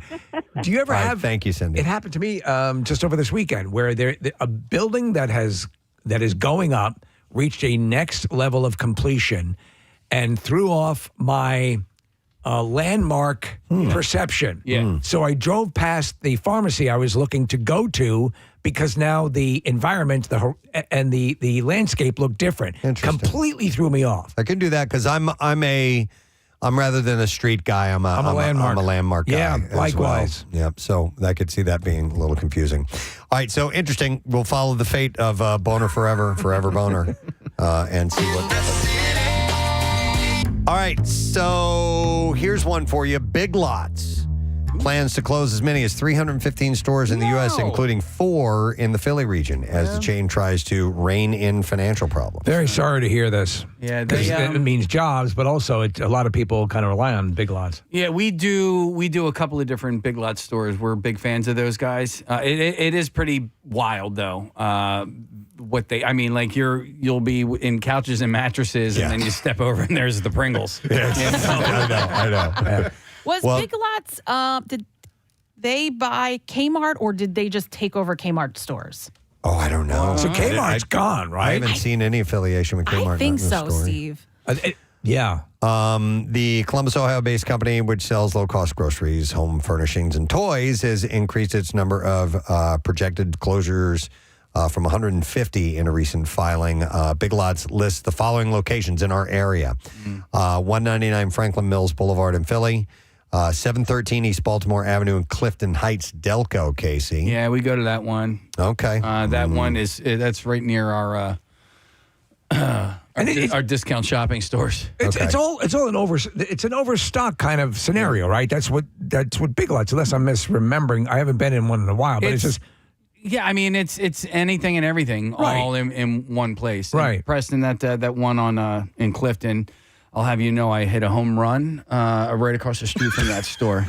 But funny Did you thing, show that to me one time? No, but Okay. funny thing about that home run that I quote unquote hit, I actually didn't get a hit. I got a walk, and I ended up getting a home run on a walk, right there. Okay. In the shadows of that Big Lots. In the shadows of Big Lots. That should be the name of your autobiography. Stone Pictures, In the Shadow of Big Lots. Yeah. An inspiring sports story. It's funny, it wasn't really a home run. It wasn't? It was a walk. Steve, there are 6 Kmarts still remaining, including 3 in the U.S. Virgin Islands. Okay, 6 across the country? Half of them are in the Virgin Islands. They got and then there's one in Kendall Lakes, Florida, one on Long Island, Steve, in Bridgehampton, and then one in Guam. So we got 3 in the Virgin Islands. Kmart used to be very popular, and they were also they had a resurgence because they used to participate in that Angel program around the holidays, where you could go in and sort of pay for people's wish wish lists. Oh yes. Oh, I remember Yeah, that. My yeah. mom used to do that. Right. You could go and buy, like people would put stuff on layaway and you Right. could purchase it for them. Right. And they got some press, but then the thing that didn't quite work after a I while. can't believe there's one in Bridgehampton. Yeah, I know. The randomness. They had the best line of Martha Stewart holiday decorations. Kmart? And, yes, and I Okay. still have them, the ones that she did for Kmart. Yep. Okay. I liked Kmart when I was a kid. Kmart I would run around was- the toy section. Would you say would it be a little one notch down from like a Target? Yeah, a couple notches. Yeah, down. couple It's- notches. I would say it was more on the level of Walmart. In fact, Steve, the Target in Devon on Route 30, that used to be a Kmart, years and years ago. And we went there all the time, and the blue light specials and soft pretzels and Preston, we would get an icy. That was a treat for the day. Yeah. Nick, that's where I got my Christmas decorations. Really? Oh. See, we were a Clover family, man. Okay. We never went to Kmart. There were But two that Clover closed first, right? Clover Like, did close first. So then then the Clover people switched over to Kmart. I tell you what, never man. became a Kmart family. The Walmart near me that's the closest to me, you don't ever want to go in that Walmart. It is a nightmare. It's just pandemonium all the time. Case, what was Clover known for? Like I remember going with my mom, but I forget remember Woolworth was like the birds. Yeah. What was Clover? Well, I mean, it was basically Target is what Clover was. I think I remember getting slushies there. as a They kid. had ices. They had Yes. really good pretzels with The the icy- awesome yes. mustard. And then they had the giant gobstoppers that were like the size of a baseball. Okay, I'm like, that's just it. get me one. it. You'll never have to buy That's me it. candy again. It's literally the last piece of candy you will ever have to buy me. Those things were such a waste. I talked my parents into getting one of those too. You'd lick it for half a day and then just set it down, and then it would just Do you remember last forever and you'd never touch it again. the gumball that literally looked like a hard ball? Oh, yeah. Yeah. So you get it. It was super huge. You had to jam it in your mouth. There was no way to chew it because it was. Your mouth Oh, was I thought you were talking about the smaller ones. I'm talking about these things were effing huge. Because they had those little penny candies around the corner from my house, and you would always go right before a baseball game. You would go and buy all those baseballs, and they had baseballs on them that said the word "strikeout" on it. And I'm like, why would anybody even chew that? Hey, before- I struck out. Maybe you're a pitcher. Yeah. There you go. All right, you win. By the way, the other locations closing: 201 West Lincoln Highway in Exton. That one is closing. This is the Big Lots. And then the one in Kennett Square, 345 Scarlet Road. They're going to close up. Big Lots hasn't said when those stores are going to cease operations, but those on the list on the company's website include alerts promoting sales of up to 20% right now. So It's calling to inquire about Big Lots. earlier in the summer, we're gonna send you to the pudding How's section. your pudding squad? Do you have tapioca? Earlier in the summer, the company indicated as many as 40 stores could close by the end of the year. There are about 1,389 Big Lots stores nationwide. The closures represent about 10% of the company's locations. Is that one in East Norton on 202 still there? So it says Is there a Big Lots in East Norton? it says Northeast Philadelphia has a second Big Lots store on Bustleton Avenue in Somerton. Other stores in the region are Fairless Hills, Norristown, and Cherry Hill. That's all it says in this Well, story. maybe Norristown. What was your favorite department store as a kid where you go, oh, okay, we're going to, because for me growing up, it was Sears. Best. Best, Yeah. yes. Yeah, because the best catalog was fantastic for Christmas time. They had an awesome toy section. Got a lot of Transformers there. So Sears was where the toy section that my Santa would appropriate from. So we had the Sears catalog. So it had a cranking toy section. What was that? I think Sears was one of my favorites too because when your parents would take you shopping, like the kid would just we'd have to find stuff to entertain Yes. ourselves. Yeah. So it'd be like, you go play on the gym equipment. Yes. You know? Yes, they had the Ted Williams collection. The riding lawnmowers and pretend like you're driving. Or the die-hard batteries in the automotive section. You hook the Stick your tongue on it. The rusty merry-go-round up front. Oh my God! Yes, yes. The Dizzy Kmart Gillespie had up front. those. Yeah. Nick, the best catalogs were giant, and you would circle what you wanted. Yeah. But it was great to go to the store because then you'd try to find what you circled in the catalog. Yeah, it was like a treasure hunt. Yeah, the one in was on Sweetsford Road near the McDonald's where I worked. We went to that Best all the time. I think it's a Chuck E. Cheese now. All right. Well, unfortunately, I have another story from the City Beat about something closing. Case, I don't know if you saw this or not. I This did not. story. Nah. So this is down the shore. We're headed from city to shore here on this. But Yeah, I did see this. Gillian's Wonderland Pier, Yeah. in Ocean City, is closing. It'll be through. It's open through. It said, well, it did say Indian summer. I was like, okay, is Indian October? summer? I don't know what that means. Traditionally September, October. later. Yeah. Okay. So it's almost 100 years old. Yeah. Wow. And We it's went there closing. a lot as kids. I mean, we were an Ocean City family growing up, and my cousins and I, we would just go there all the freaking time. So Jay Gillian with the family said that it's closing because it is no longer a viable business. I think somebody will come in and hopefully Turn it into a big lot. Well, it's a really Lots on the boardwalk. it's a really big footprint, and when you're coming in, that is the Ferris wheel. That's what you see. That's what lights up the sky. So I'm hoping that somebody can come in because Castaway Cove. Kathy and I were talking about this, but with the Jersey Shore 64. That's what I was going to say, because we kind of disagreed, right? Because you were more of a Castaway Cove person, and I was more of a Wonderland Pier. But I also stayed when I was an Ocean City family guy too, and we stayed closer to the gardens, so that was just the closer pier to us. Yeah, and that's the same thing. That's why we went to Castaway Cove. My girlfriend lives within walking distance, so we would walk from her house. But I think that's why Gillian's is gone, because I think Castaway Cove was just better. Casey, do you ever wonder if you and I were in the same park at the same absolutely. time? Yeah, I mean, because we're the same age. We're somewhere. We were at a baseball game, something. God, that kid has a huge head. Jay Gillian wrote on Facebook, the 94 years of tradition of Gillian's amusements on the boardwalk have been cherished by so many people, none more than me. It's been my life, my legacy, my family. It is sad to let it go. He is also the mayor of Ocean City, by the way. There's an Instagram account that I follow that is basically it's abandoned amusement parks. Bro. This is not. This will be. It'll be turn into something because it's prime real estate. Yes, It is the anchor store essentially to the. And how Ocean many City anchors Boardwalk. can you buy? Yeah. So, as part of the upcoming closure, 6th Street Pizza and Grill, which is attached to Wonderland Complex, also will be going out of business. Gillian did not give exact dates for Wonderland and the pizza shop that ceased operations. He said, I tried my best to sustain Wonderland for as long as possible through increasingly difficult challenges each year. You know what they had, Steve? And go ahead, so. Want me to give you a little bit? I'm going to give you a little more information, but due to the financial problems, Gillian's Wonderland Pier entered a partnership in 2021 with developer Icona Resorts, which owns multiple, of course, Jersey Shore properties. Before that agreement, there have been reports that the Cape May County Sheriff had ordered Wonderland Pier to be put up for auction because it had defaulted on $8 million in mortgage loans. Gillian said Friday that his family no longer owns the real estate. Icona Resorts proposed building a $150 million luxury hotel next to Gillian's last year. Wow. Aiming to purchase the municipal land between 5th and 6th Streets. It's currently a parking lot. The city has zoning laws that prevent boardwalk hotels and high-rise projects.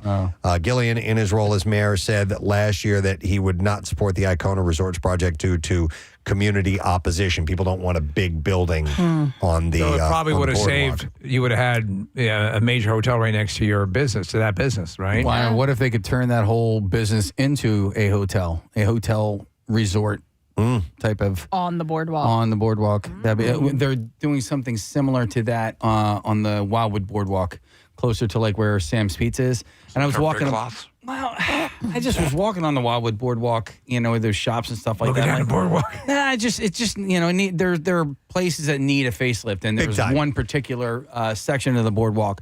Just judging by the artist rendering, I'm like, that could be really nice. Yeah. This is exactly what this boardwalk needs. It needs a facelift. What I was going to say with the Wonderland Pier is what they had, and I don't know if they still have it there, but it was basically like a Wild West saloon, and you would shoot things. Yep. Really? Yeah. I would have been all over that. But it was with sometimes I just go into a local bar and shoot things. No, it was with like sensors, right? And so they had little targets next to with little sensors on. Do they have those anymore? There's one at Cabela's, believe it or not. And Those were so you much shoot, fun. then the piano player all of a sudden gets up and starts playing piano, or you shoot and knocks a can off of the bar. Dave and Buster's had one of loved those. Where it was like maybe only the one in Dallas I'm thinking of. But yeah, it was like a little small saloon, and you'd stand behind like a bar, and you'd shoot around the saloon, and the But bottles. this one was probably pretty big, It was right? pretty big. It was, the gallery that you're shooting in is definitely, I would say, Bar size? At least Yeah. as big as this room, but probably bigger. Yeah. Casey, my friend and I went to Gillian's like 3 weeks ago, and all of that is gone. Oh, It's man. now, It's in the corner. It used to be in the far corner. Oh, man. And then it turned into like laser tag for a little while, but now it's all like Pop-A-Shot and like water gun stuff. Yeah. It's a lot more little kid stuff there. And like ever since like salt and pepper shakers are gone, like Gillian's doesn't have as fun as. I never grew up going to Castaway Cove. We were Ocean City kids, but I think that one is just a little more advanced. Do you think it's past time for, and I have no answer to this question, but is it past time for Ocean City to change their alcohol rules? Do you think it might be hurting business along the boardwalk? No way. God, it's no. so packed No, there. it's packed there all the time, yeah. I'm just wondering, like, if an Icona were to open there, because they serve booze in their other locations. Oh, yeah. If they'll find a way to bend the rules. It's possible. Is the plan, with the most successful plan, to open up like free liquor town? I mean, they just Well, you know what, though? voted to not have BYOs there still. FLT. Really? Yeah, Nick, I think a lot of people that go there and live there, especially purchase there, like there are a lot of people that's the reason why. Because they don't want to go to Sea Isle or Wildwood or whatever. Right. Yeah, I got you. And that's why I like Wildwood Crest. It's a dry town. Right. Okay. Yep. By the way, it was founded in 1929 by David Gillian. So it's been around I for propose an amusement park. a long time. The mayor's grandfather, by the way, started that park, and it was then called the Fun Deck, We're going to call it the Fun Deck. with a Ferris wheel That's deck. and a carousel and another boardwalk location. When he retired in 1957, his sons Bob and Roy took over the Fun Deck until Roy opened 10 rides at the park's current boardwalk side 6th Street. Over the years, the park expanded more than 25 indoor and outdoor rides. The 144-foot tall giant wheel is one of the tallest Ferris wheels on the East Coast. So it's a family legacy. You're people that you've employed. To lose a business like that has got to be heart-wrenching. Yeah. All right, and then one other city beat, and it is down the shore as well. But Lucy the Elephant needs some interior work done, and apparently, they did a big refurbishment in 2022. They spent like $2.4 million, and it looks great still. We talked about it essentially being turned into like an Airbnb, correct? There are times when you can use the inside of it, but its heating and air conditioning system dates to Gerald Ford's presidency. How bar? It's yellow pine floors, which bear the weight of tens of thousands of annual visitors, could stand to be refurbished. The plaster walls have been known to spring leaks occasionally. The caretakers were pretty stoked on Friday when U.S. Senator Cory Booker visited the giant elephant and delivered a $500,000 check to fund the needed internal repairs, which will include the installation of a new fire suppression system. Yeah, you don't want to die in a burning elephant. And new security alarms. Lucy's interior received a healthy cleaning in 2022 after Margate firefighters sprayed the pachyderm's new exterior to check for leaks. Aren't they missing a big opportunity with not having a slide come out of the ass? Yeah, right. The Save Lucy Committee, a local nonprofit that has fought to preserve the 6-story pachyderm since 1970, first applied for the funding back in 2023. The interior renovations likely won't begin until 2025, when work on a new adjacent visitor center is expected to be about 80% complete. Lucy did pretty well in the contest and the Jersey Shore 64. Yeah, I ended up voting against her. I think that she ended up losing to maybe Core Brothers. A grand opening for the center is being targeted for the 2026 Memorial Day weekend. So that's when they're hoping to do it. Lucy, was born in 1881. So that's an actual petrified elephant? No. They called it Elephant Bazaar at the time, and then renamed in 1902 to Lucy. And she has withstood hurricanes, lightning strikes, demolition threats, and pandemics, and is considered by some to be as intrinsic to the Jersey Shore as the Eiffel Tower is to Paris. What young fella doesn't like taking his best gal and crawling through the ass of a large fake elephant? What fella doesn't? We've probably talked about this. We talked about a lot of this stuff pertaining to Lucy. Where did the name Lucy originate? I don't know. It just popped up in 1902. And Nick pulled this up, though. According to Wikipedia, Lucy is the oldest surviving roadside tourist attraction in America. Yeah! How about that? Yeah. All the rage. I just came from a super large elephant. Why, you can crawl right through its ass. No wonder why it's still popular. I all tell these you, years you know, later. that everyone would want to slide out of that. Yes. I mean, Please, come you on. kidding me? I mean, why would you You're not? talk about Instagrammable moment, right? Wow, do you know? Why wouldn't you slide out the nose? Why would they? Because yes. Yeah, okay. Because yes. Because ass. It's the ass. And do you know Margate used to be called South Atlantic City? No, but I could see that. Yeah. It's the same island, right?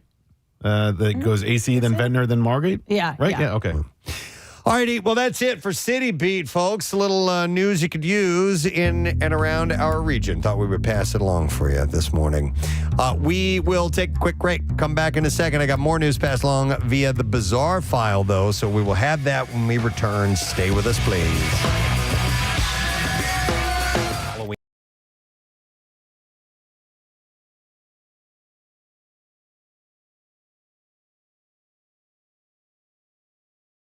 Costume. Yes, and I designed it that way to make it very easy. As you can see, anyone can find a white T-shirt. The white jeans can be a little harder to find, but they're not always that hard. Even painter's pants will do if you don't have anything else. And yeah, if you throw on a wig and a bloody nose, and you're good to go. But generally, you go with denim for the pants? I do. White denim? Yes, the denim is durable, and I need durability. I need support. I need that harder, thicker fabric. And denim absolutely serves that bill. So. It does. It really does. The costume is cool enough that people in the know, you can kind of say, okay, they know. And other people like have no clue. So you can break up the crowd immediately. Yes. It's a litmus test for partiers. Right. Yeah. I used to wear white pants all the time when I was Did a kid. you? Yes. You and They Mr. weren't- Rourke. They weren't denim. They were just like, whatever kind of fabric, cotton or something like that. But I can't because like 9 times out of 10 I'm walking around with skid marks and I No, just that's the can't let point. them. Oh. That's the whole. Those are the hard-earned party stains. You got to showcase those proudly. they're like bruises, man. Exactly. Yeah, I like that.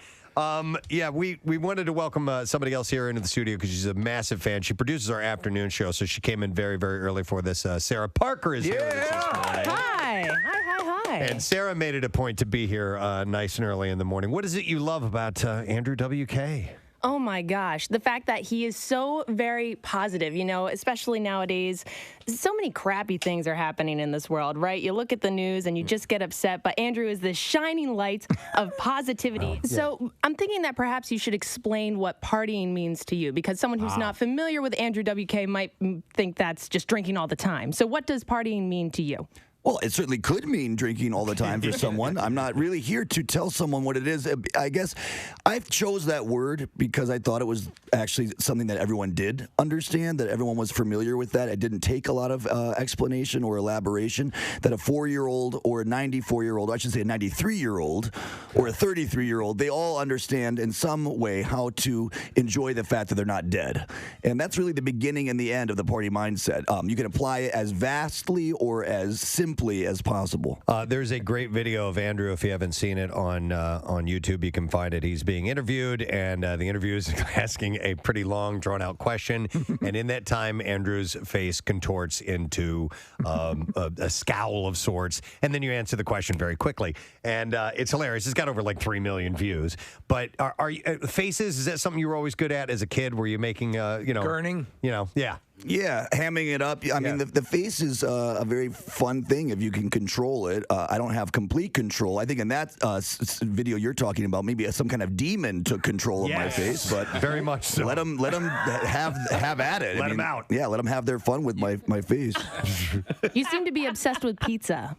Well, who isn't really? I mean, even the person who hates pizza the most, they still are engaged in the phenomenon. You have a guitar look like a pizza slice. I have a pizza slice guitar. Which is pretty badass. Well, thank you very much. Thank you to the great folks at ESP Guitars for making it for me. Yeah, very nice. We just made another one too. Yeah, a taco guitar, right? That's right.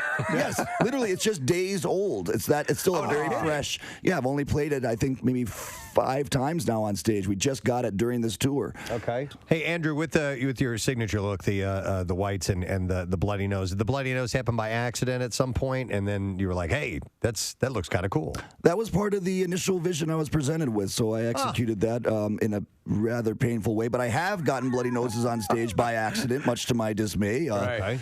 Most of them were accidentally self-inflicted, meaning I kicked myself in my own face. When I was trying to do a very impressive high kick in New Orleans, for example, I saw a friend in the crowd I hadn't seen in years. I said, I'm going to really blow his mind. I'm going to do the highest kick of all. And it was so high that I almost kicked through my own head. Wow. But I got a bloody nose. I did break my nose that night as well, which, as you can imagine, is rather painful. But the adrenaline got going and the blood started flowing, and people thought it was all just part of the show. Hey, listen, man, thanks for getting up early and stopping by. We appreciate it. Thank you. Thank you for the opportunity to talk about partying. Of course. Have a great time in Philadelphia. Andrew WK, friend.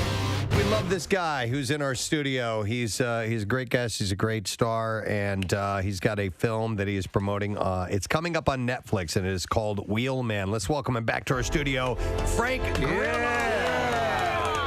Awesome. How you doing, man? I'm doing great. It's good to see you again. Yeah, I miss you guys. We miss you as well, bud. You came in and you blew us away the first time we had you in the studio. Great stories and full of energy. And we, obviously, you were attached to something. We were just, it was the Purge and obviously the Marvel Universe as well.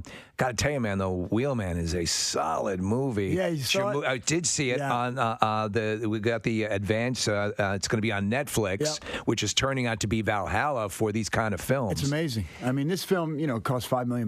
My buddy Joe Carnahan and I. Joe Carnahan is the Gray. Yeah, the Gray and Smoking Aces and Narc and love his stuff. Yeah, he's great. So we're partners with this company War Party, and we made this movie for like $5.5 million, which is insane because but that's the deal. You're producing this movie. Yeah, is your first and really we boots on the ground, like we produced the movie. Yeah, so you did it in Boston. In Boston, okay, at night. That's a point I want to make about this movie, which makes it so unique. You have the first time director Jeremy Rush, who wrote the screenplay. By the way, the guy was a PA for 13 years. Right. Never directed anything. This idea that he has, which is very cool. That so you're in this car and you're a wheelman. You're a driver for hire for criminals. Right. You're going to go on this, you take these guys out, they're going to rob a bank, but you get this call. The guys, when they get back in the car, are going to kill you. And now there's this stuff, and you're off and running, and it has everything I love about a period of time in Hollywood, 70s movies. That's it. Like a high. You're good. Wait a minute. Did you talk to somebody? No, but you when you turn badass, there's a scene where you grab a guy, you pull up. But to get back to my original point, there's angles from the car. When you leave the car, a lot of times you're seeing you through the windshield, and you're hearing. And you bring the guy back, and so the car itself is a character in the thing, and so you have your claustrophobia, but it's also your one way of getting away from the crap. Yeah. And there are angles and stuff that I thought were just really brilliant for a first-time director. I'm like, that was all him too. This guy was knocking on trailer doors for 13 years and writing scripts, and he sent it to Carnahan, and Carnahan read it. And gave him some notes, and they started dialogue, and he sent it to me, and I was like, man, this is really interesting. Like, this could be really bad or really good. We brought it to our agency. They brought it to Cannes, and Netflix bought it like the next day, and we were making the movie in a month and a half. That guy was knocking on doors for 13 years. But it took like if not for Joe Carnahan, it wouldn't happen. What did you not anticipate being a producer of a movie that caught you off guard? At one point, this movie was going to be 23 days, which is kind of Herculean in itself. And we were like, I think we could save money. Let's make it 19 days. So I shot like 35 pages of dialogue the last 2 days of the film. Wow. So we could save like $11. Well, because you're on the other side of the the check now, and you're now to save. As an actor, you might piss him on as I need a little bit more time or whatever. On the producer side, he's just saying, can we do this for cheaper? I have to bring this up too. Doing the research on this movie, Wolf Warrior 2, which is, explain where this is. Now, we have not heard much about this movie. No, because it's not in America. But globally. How about this? So I do a movie in China last year, right? And it's a big deal because you want a Chinese kind of presence. But there had been a Wolf Warrior 1, it was very successful, made like $100 million. And they paid me a lot of money to go to China. Joe and Anthony Russo produced it. They're the directors of Captain America. Yeah. They said, go do this. It's our whole stunt crew is going to really. And so I went and did it and made a ton of money. The movie's going to make $1 billion. Oh, my God. It's like the highest. It is the second highest domestic grossing film ever behind Star Wars. Yeah. What? And I play a character named Big Daddy. I'm the bad American. Yeah. Wait, Okay. you have to Okay. see the jacket I'm wearing. All right, we're looking at They the show it. We're looking at the trailer. This was all of it shot right in now. China, by the way. I am, and I'm going to say this on the radio, the biggest American star. China. Yeah, this movie is a phenomenon. I was reading the numbers on it, like surpassing. Yeah. You got to realize globally where this movie falls into the list. We live in this tiny little bubble in the United States, Right. And there's there are more people in China, meaning there's more money to be made, I guess, over there. yeah. Well, that's what happens, and they talk about you opening up in other markets and so on and so forth. Their movie opens up in India and does well. The Bollywood, is a Yeah, I whole mean, other- this is literally the second. This is only behind Star Wars.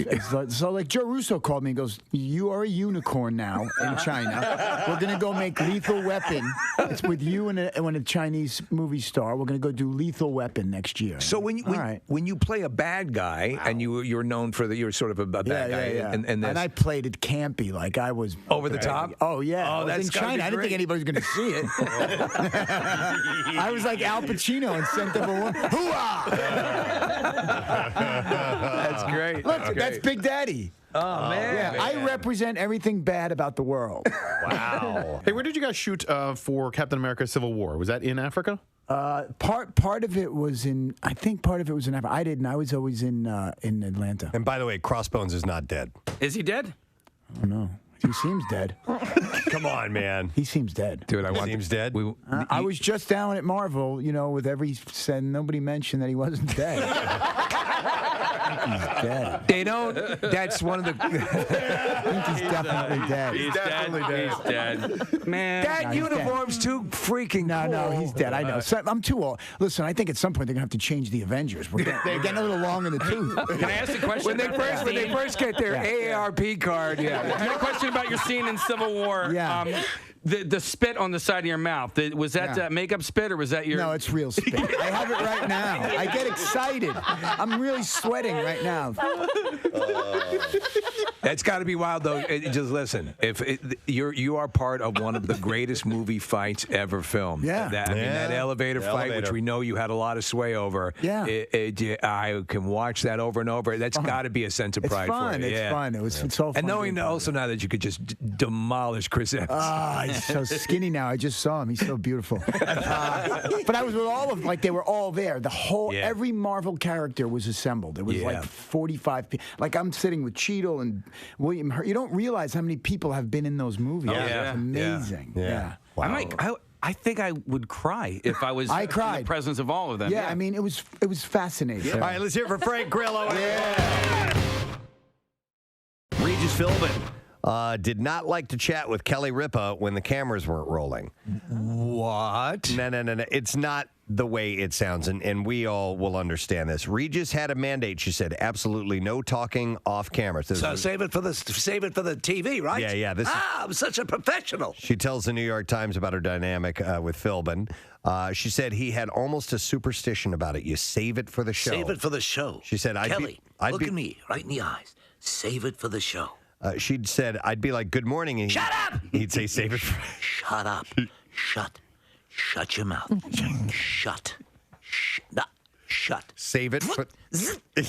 Shut the mouth now. Shut up. You weren't very nice about it. Look, shut the mouth closed. Shut. Now. So she would...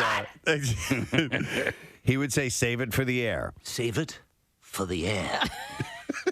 Shut. I swear to God. I will kill you where you stand. I will cut your whole goddamn head off. I just purchased a scimitar. For this very reason. To just slice your head off. So shh. After he left live. Nothing? Michael Strahan came aboard, and his unexpected eggs from Good Morning She America. can't understand what he says, so. So it didn't matter. So it was her saying don't talk, yeah. Shut up. Just put your slicker on and talk to that slob. Ari Lewandijk Jr. is about to meet 29 potential future wives. Oh, boy. Is he the new Bachelor? The Bachelor season 22 is about to kick off, and in the running this time are 4 Laurens, 2 Brittany's, and 3 real estate agents. I'm Brittany, and I'm just looking for that someone special. The 36-year-old race car driver, there you go, was first introduced to viewers on season 8. Hey, of would The this show Bachelor. work with ugly people? I No, mean, straight not up. at all for 1 second. Can they just try it? Can like a smaller, No one wants lesser to see- network just do it with ugly people? No, they did. Rock of Love. No, I mean like actual ugly people. You know what? They have shows that are average people, like that Married at First Sight thing. Yeah. And those people aren't. So they're just kind of average looking. So and people watch that, but it does have the added level of they've never met before and they're going to try to stay together. Regular people, it's just you have these stunning people. Many of them very loose sexually. Right. You have these dream dates that no one on earth ever goes on, but people on The Bachelor and Bachelorette. Yeah. And that's Could why you people imagine, watch. like The Bachelor shows up, and then you got 20 or 30 bachelorettes, and then Mama June Channing gets out of limo. Some of the bachelorettes are like, you know what, I'm out. You know, so immediately the 30 goes down to 20. Well, that would be cool if at the point, but they've already it's the formula works so well. I know. It's been on, even though it's 90,000 different iterations of This it. is season 22. And I don't know how many It's different showing no versions. signs of slowing down. Bachelor, Bachelorette, Bachelor in Paradise. Imagine Casey if the Bachelor shows up and he looks at the Bizarre File right now. WMMR presents Preston and Steve's Bizarre File. Brought to you by Pro Team Collision. If you find yourself in an accident, trust the pros at Pro Team Collision, your trusted auto body repair shop located in King of Prussia. You can go to proteamcollision.com. All right, so this is our outdated story I'm going to lead with. I had a story from the entertainment news about someone who had died, but it was a couple of years ago that he died. So Kathy found this old story for the Bizarre File for us, and it's a classic worth revisiting. I don't even remember passing this one along. It was in 2020, but a Florida man named Roy Stern was recently apprehended, according to this story, after he reportedly climbed a Miami traffic light, dropped trowel, and defecated on cars passing below. That's some level of athleticism. I there. agree. Both police and the fire department were called to the scene, and a ladder was used to bring the man back down to the ground. It's the fire department. After they made him use hand sanitizer. Authorities state that the man was high on crystal meth and marijuana at the same time. The fact that Stern was able to climb the light, single-handedly remove his trousers, and literally dump onto Miami is quite a feet. It is amazing. And like you said, it's pretty athletic. Yeah. Steve, so, but I don't know what he's up to nowadays. Wonder how things have panned out for him. Rangers at the Grand Canyon found the body of a missing person earlier this week, marking the 3rd death at the national park since July 31st. The body of Leticia Castillo, 20 years old, of Albuquerque, was discovered Tuesday 150 feet below an overlook on the canyon's south rim. Castillo was believed to have entered the park on August 3rd. Park Service and local medical examiner's office are investigating the death, and additional details weren't immediately available. On August 2nd, the body of a base jumper was found 500 feet below Yavapai Point, also on the park's south rim.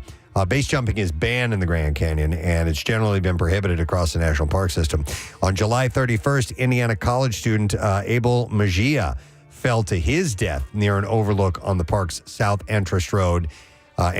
His body was recovered the next day. So they believe the first person that you mentioned had also fallen? It doesn't say. I'm assuming from the description it sounds like that. Yes, Steve.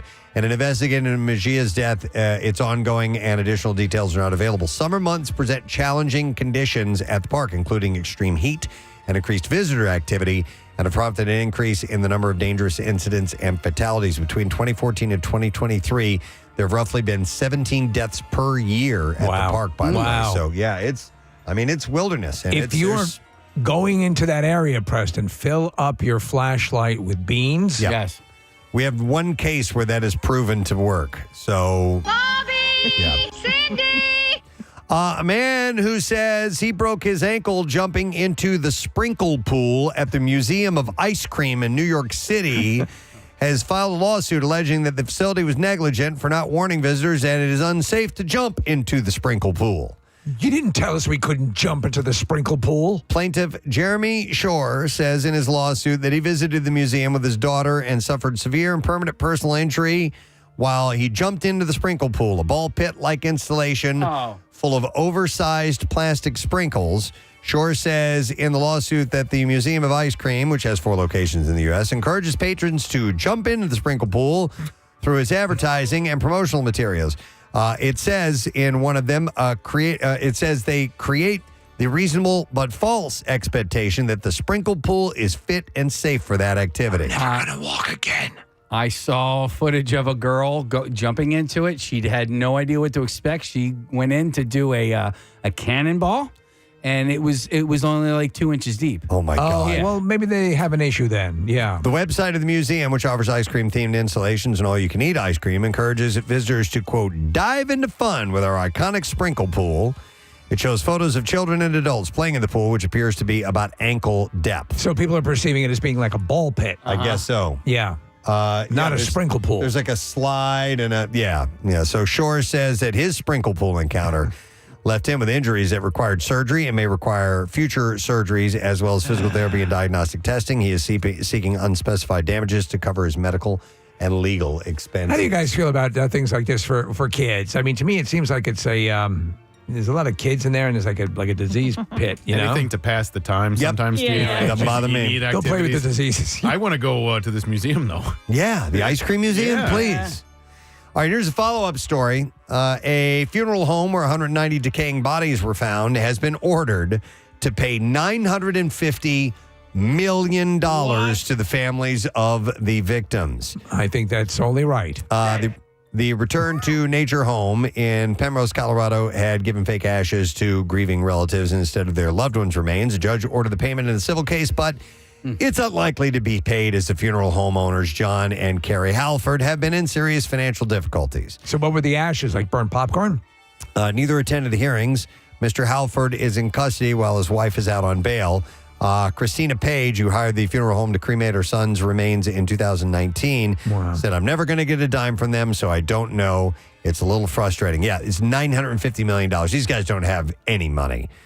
Miss Page, and they just installed a new sprinkle pool, who carried what she thought were her son's ashes for 4 years before his body was identified at the home, also said the couple's non-appearance in court felt like a slap in the face. The Halfords face hundreds of state and federal criminal charges. One more story. A balancing bear stole the show in a Florida neighborhood last week. A bear was caught on camera tightrope walking across a wooden fence in Mary Esther. Thank you. Thank you very much. The video captured by Ryan Campbell shows the furry fella performing an acrobatic act of some kind in the Florida Panhandle city. Campbell said that he first noticed a bear peeking over his backyard fence. And he said, we both made eye contact. I'm going to put on a show for you, buddy. And he said, I was hoping that he was going to find pick a card. A different route after he saw me, but he decided he wasn't. So I gave him some space and let him do his thing. He said it hopped off of the fence and darted across the street into a neighbor's front yard. Not uncommon to come across bears in neighborhoods across Florida as they look for food, according to the Fish and Wildlife Conservation Commission. If you see a bear, don't approach it or feed it, and be sure to keep dogs and other pets secured or on a short leash as well. I have to admit, until just a couple of years ago, I did not realize there was as big a bear population in Florida as apparently there is. Had no idea. Yeah. None until these stories started popping up. But yes, apparently you can find them from time to time in FLA, and that is what I have in the bizarre file for you. When we return, we'll see if you have been paying attention to our show. We have a lesson question, and we'll get to the trash and Stack-O music news. So we'll come back in a moment with all of that. Stay with us. Be right back. You know that doctored picture of Tom Cruise that makes him a little fat and he's wearing a baseball hat? Or booger. Yes! Something like that. It's not going to work. So anyhow, I have to go. The limo's still running. Yeah. People with great personalities, all No one across cares. the board. Yeah. Look at this picture here. Yes. That guy. That's it. I love it. I'd tune in. I totally would have watched that show.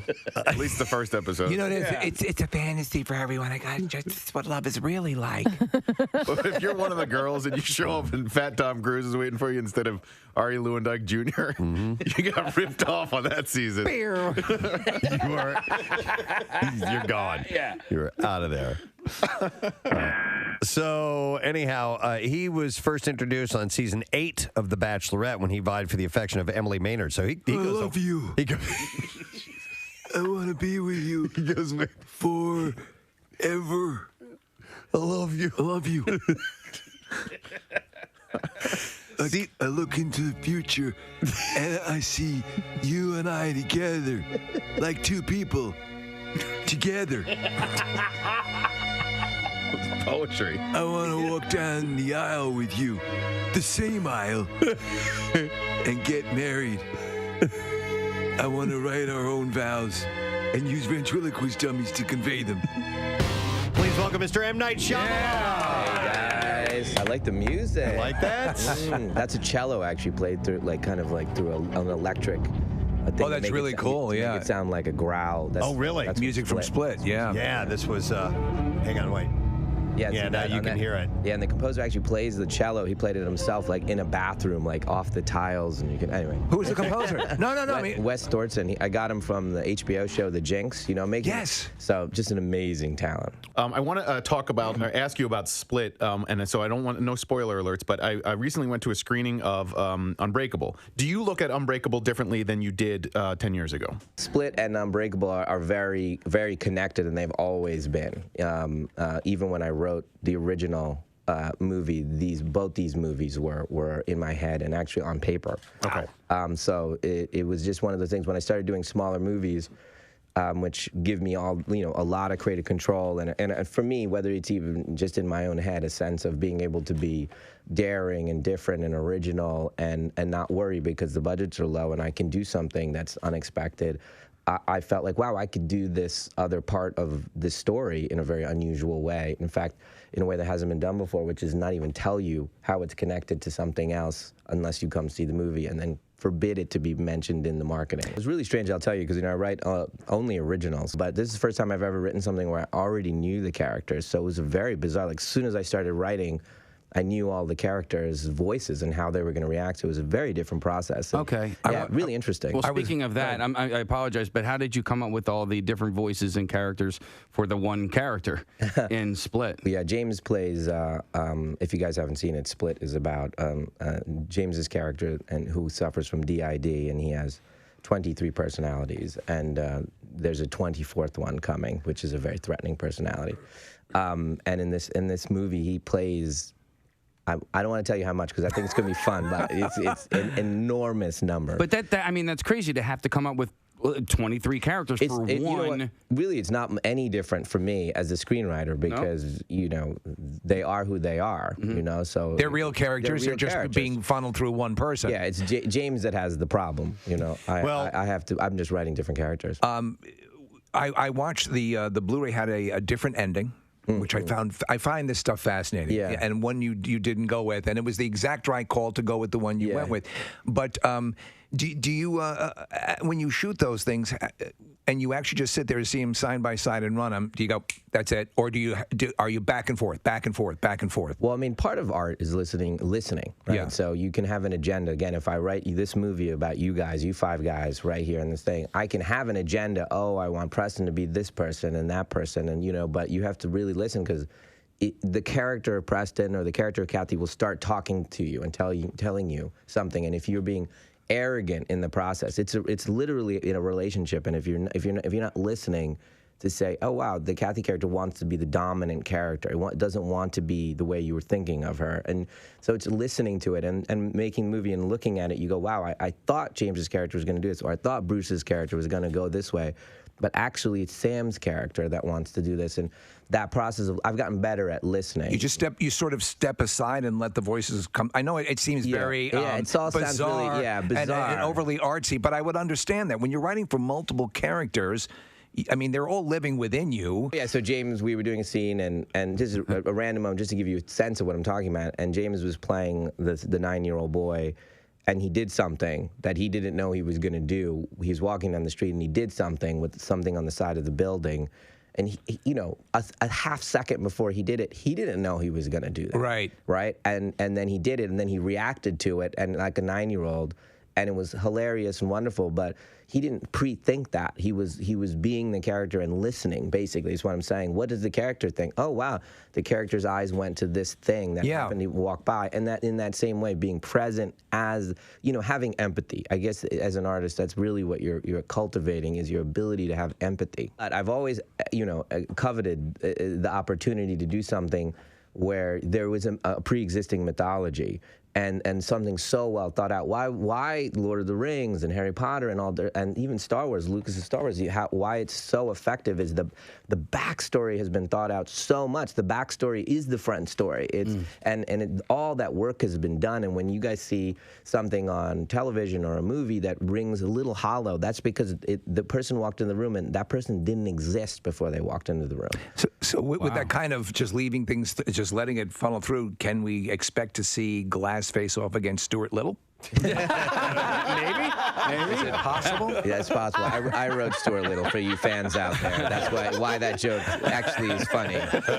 I'd like to thank you. I'm a new member of the board of directors of the Greater Philadelphia Film Office. I work with Sharon Pinkerton now. So I came on board this year, and now I've been brought into the fold of all things film and television in Philadelphia. What she does is amazing, but it's people like you that still highlight this area as a place to film, a place to create, a place that's got wonderful landscapes and backgrounds and all that stuff, and trying to to keep that coming into the area. Yeah, I love it. I mean, obviously we shot a scene with Bruce down in South Philly, and we were in this house, this row home, and we came out and there's 2,000 people outside. And they were like bringing us cheesesteaks and pizzas. By the way, I ate it all. So it was so good. I mean, I'm a Philly boy. I mean, I'm a classic Philly boy. It's October. We're gonna win the Super Bowl. Yes, we are. M. Night Shyamalan, guys. Thank you, guys. Thanks, man.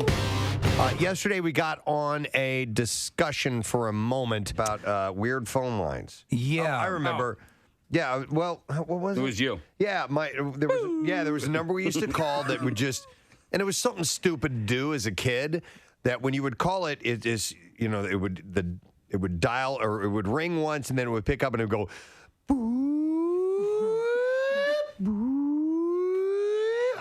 how should he enter that elephant and exit? 215-263. What area should he go through? 215-263. WMMR was uttered just a little while ago.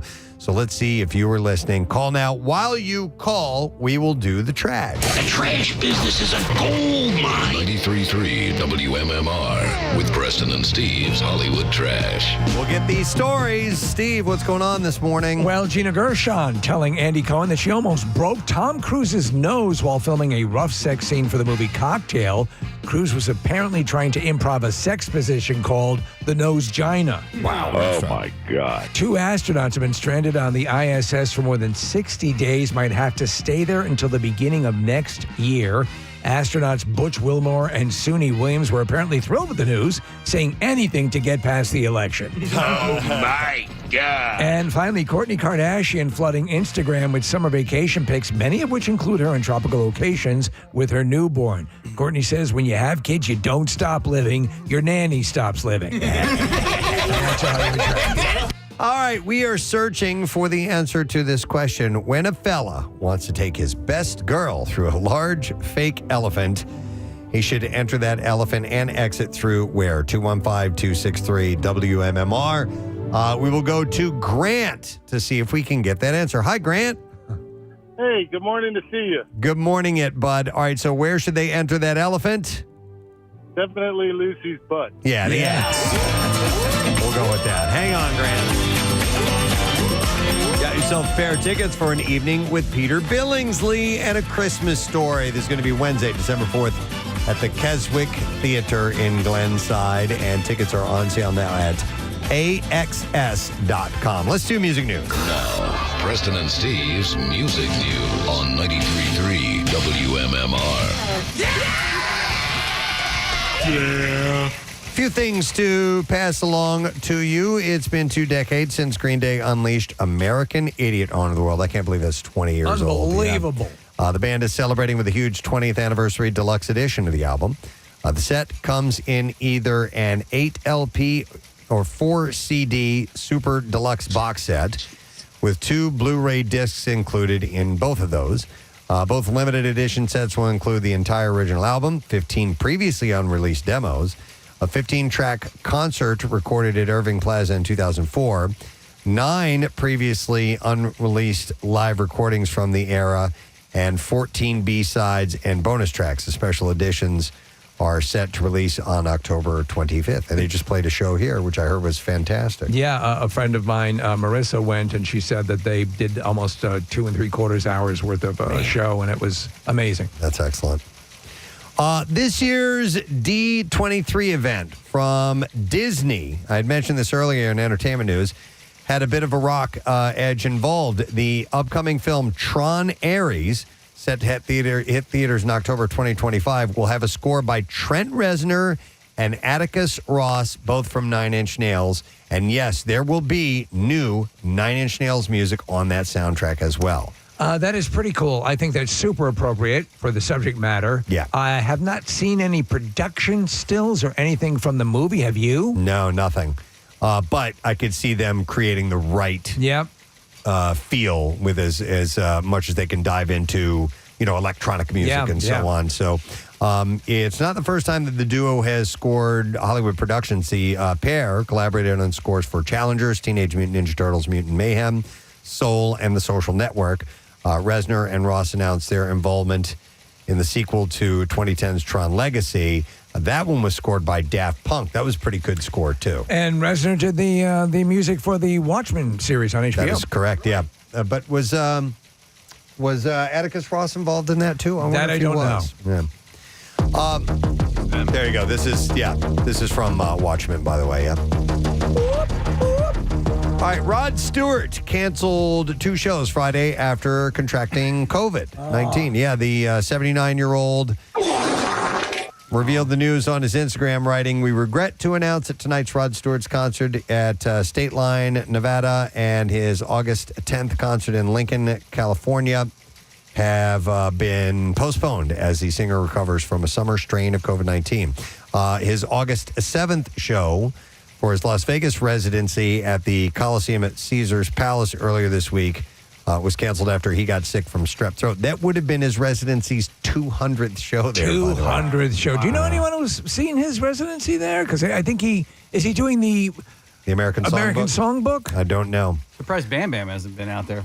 Most people, he said in a statement, most people can work with strep throat, but obviously not me. I'm absolutely gutted. I've been looking forward to this concert for so long. My deepest regrets for any inconvenience this has caused. And he confirmed that he will be back to perform at the Coliseum in 2025. I thought this was really fun. Huey Lewis is reportedly going to get his own mockumentary-style sitcom similar to Curb Your Enthusiasm. No way. The show, called Whatever Happened to Huey Lewis, will follow the rocker trying to get used to his new life after he suffers from hearing loss. And, of course, the series is currently in development at Fox. He had previously revealed that he had hearing loss as a result of Meniere's disease in 2018.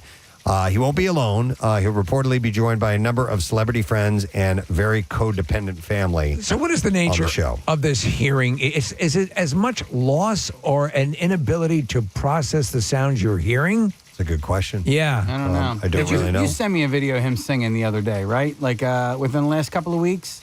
Something, him like a cappella? I played something for you, Is that what it was? I That's think. what it was. Yeah. Okay. Yeah, because they Was it were... recent?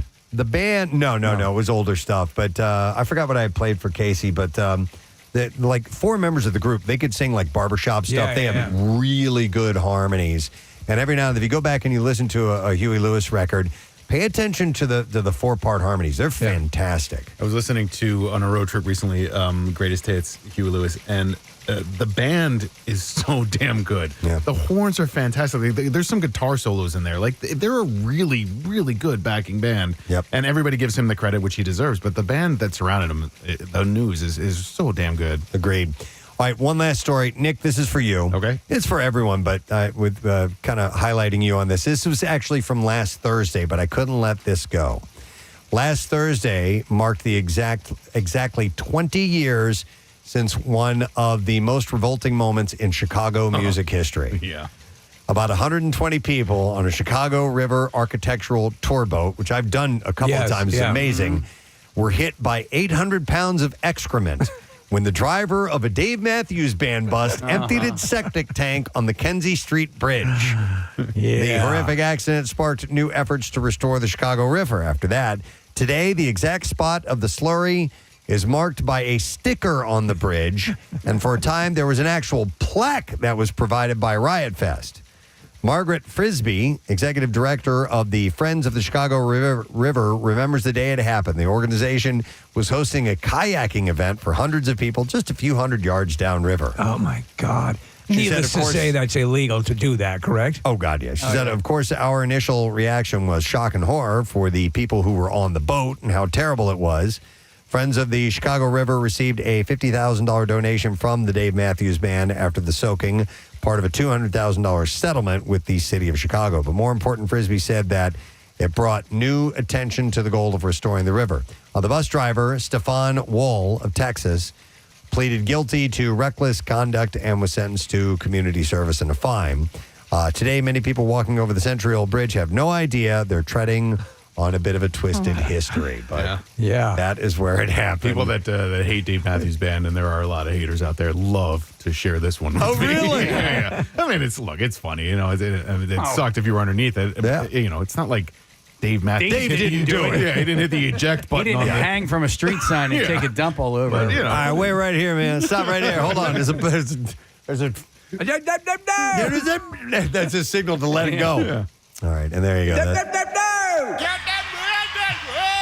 And then, that's what he said just as they were releasing all the extra.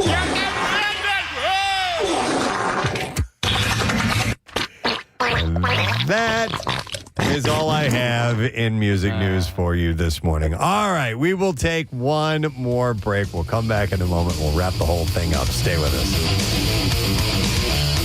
Nonstop. It had to be like maybe for service guys working on the lines, like a calibration thing. Maybe that was something like that. Something along and you those happened lines. upon it. And no, but the reason I brought this up is because Steve came across now.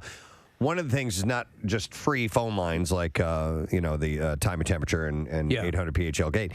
There was a time in history where the 900 exchange was quite popular, and those were paid phone calls. You mentioned celebrity ones. Yeah, we have a couple of them. You ready for this one? Yeah, which one you have? There we go. Audio Entertainment presents pop music's new sensation, Paula Abdul. Call me, I've got news you can use. Straight up, she's going to tell you everything.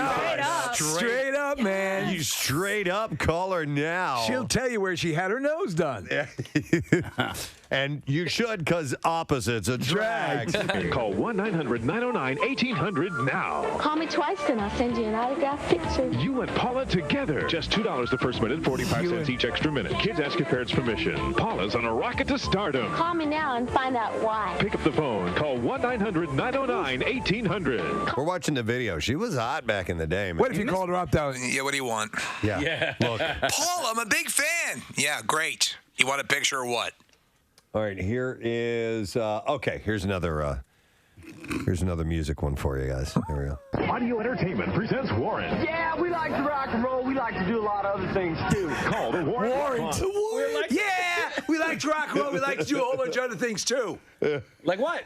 Like, I don't know, like walk around, eat food, look at TV sometime. Yeah? Sleep. Yeah. It's the rock's lifestyle, man. My buddy has a car. We'll drive around in it. A car? Yeah, car.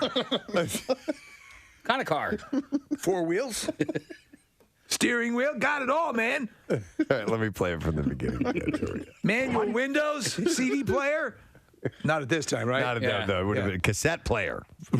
Record player? Yeah. Back seat, it skips a lot because, you hit bumps. Right, here we go. Audio Entertainment presents Warren. Yeah, we like to rock and roll. We like to do a lot of other things, too. Call the Yeah. Warren Rock Line. We like to rock and roll. We like to do a whole bunch of other things, too. Just unless you think we're just very narrow and just do rock and roll. We do our banking and stuff, too. Grocery shop. Yeah, we like to rock and roll. We like to do a lot of other things, too. Call the Warren Rock Line. We'll give you the warm, hard facts on our personal lives. Our fans always... Warm, hard facts. Just like our units, like our penises. Yeah. Come first. Just $2 the first minute, 45 cents each additional minute. Kids ask your parents' permission. You'll get the latest on tours, videos. And what town we blew up last. Call and hear a new message every day. What town we blew up last? Oh, my God. Yeah. Hang on. And what town we blew up last. Call and hear a new message every day. And learn how you can leave your personal message from Warren. Or anything else you've got on your mind. Call us and find out what goes on behind tour bus doors. Oh, let me tell you, last time we blew up, New Haven, Connecticut. Yeah, we like to rock and roll. We like to do a lot of other things, too. And they probably made a ton of money off their 900 number. Last town, Little Rock, Arkansas, man. Blew it up. Wow. Well, it's actually still there. It's just figurative speech. People, that's some of the stuff we do other than rock and roll. Figures of speech? Yeah. Actually, my father burned down his carpet business for insurance money. I don't even know why I just said that. That would be in the list of other things we do besides rock and roll. We make huge mistakes that will send our family members to jail. That was stupid. Learn about more stupid things we do by calling that number. Oh, my God. Call it twice and I'll let you know what happens behind closed tour bus doors. We're sleeping. Because been on tour where we blew up Little Rock and New Haven. I guess I'm sort of in a loop here. I should have written down some notes. Initially, this had a whole thing. Little Rock and New Haven? You blew them up. Don't even look for them on a map, man. White them out. Warrant. Yep. It's a shame about your dad. Yeah, that was a huge mistake. The inventor of the vibrator actually heard a voice that said, if you build it, they will come. Really? Yeah. Wow. It was amazing. Wow. It's like Field of Dreams. I know. It's just like Field that, of isn't it? Screams, Preston. Same thing that ended up happening with this particular thing we're about to do. It was a dream we had. The dream has been realized, ladies and gentlemen. It's time for the Brickyard 500.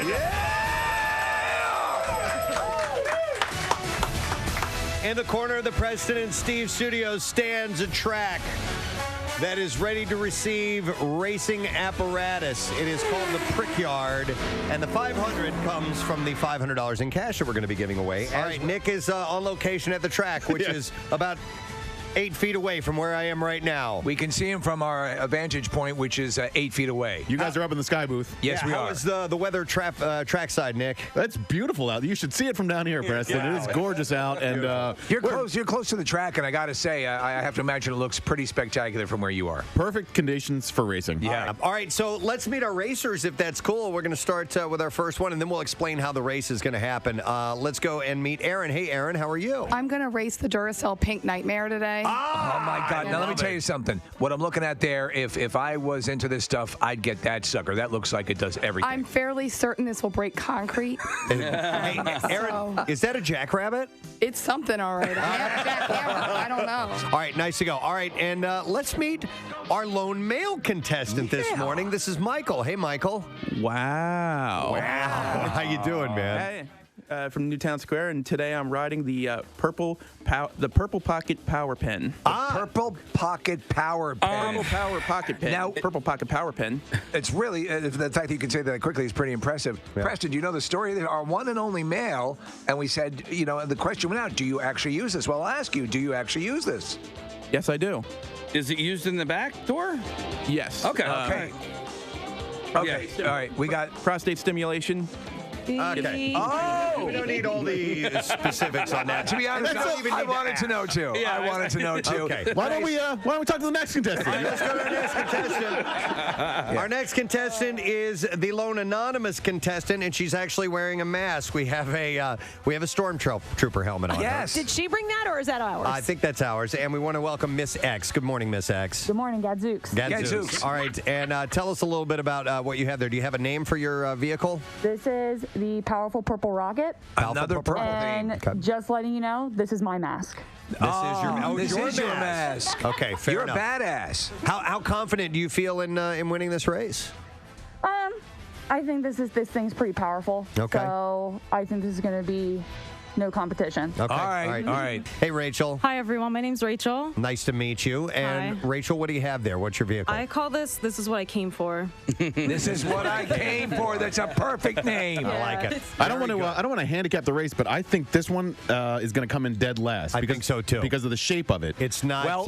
It's not designed for racing. It may be designed for pleasure, but it may not go anywhere. We'll find out in just a moment. And then last but not least, our final contestant is Valerie. Welcome, Valerie. Hi there. My apparatus is the purple banana. The purple banana. And purple seems to be the color of self-violation. 4 out of 5. Purple. Yeah. Nice.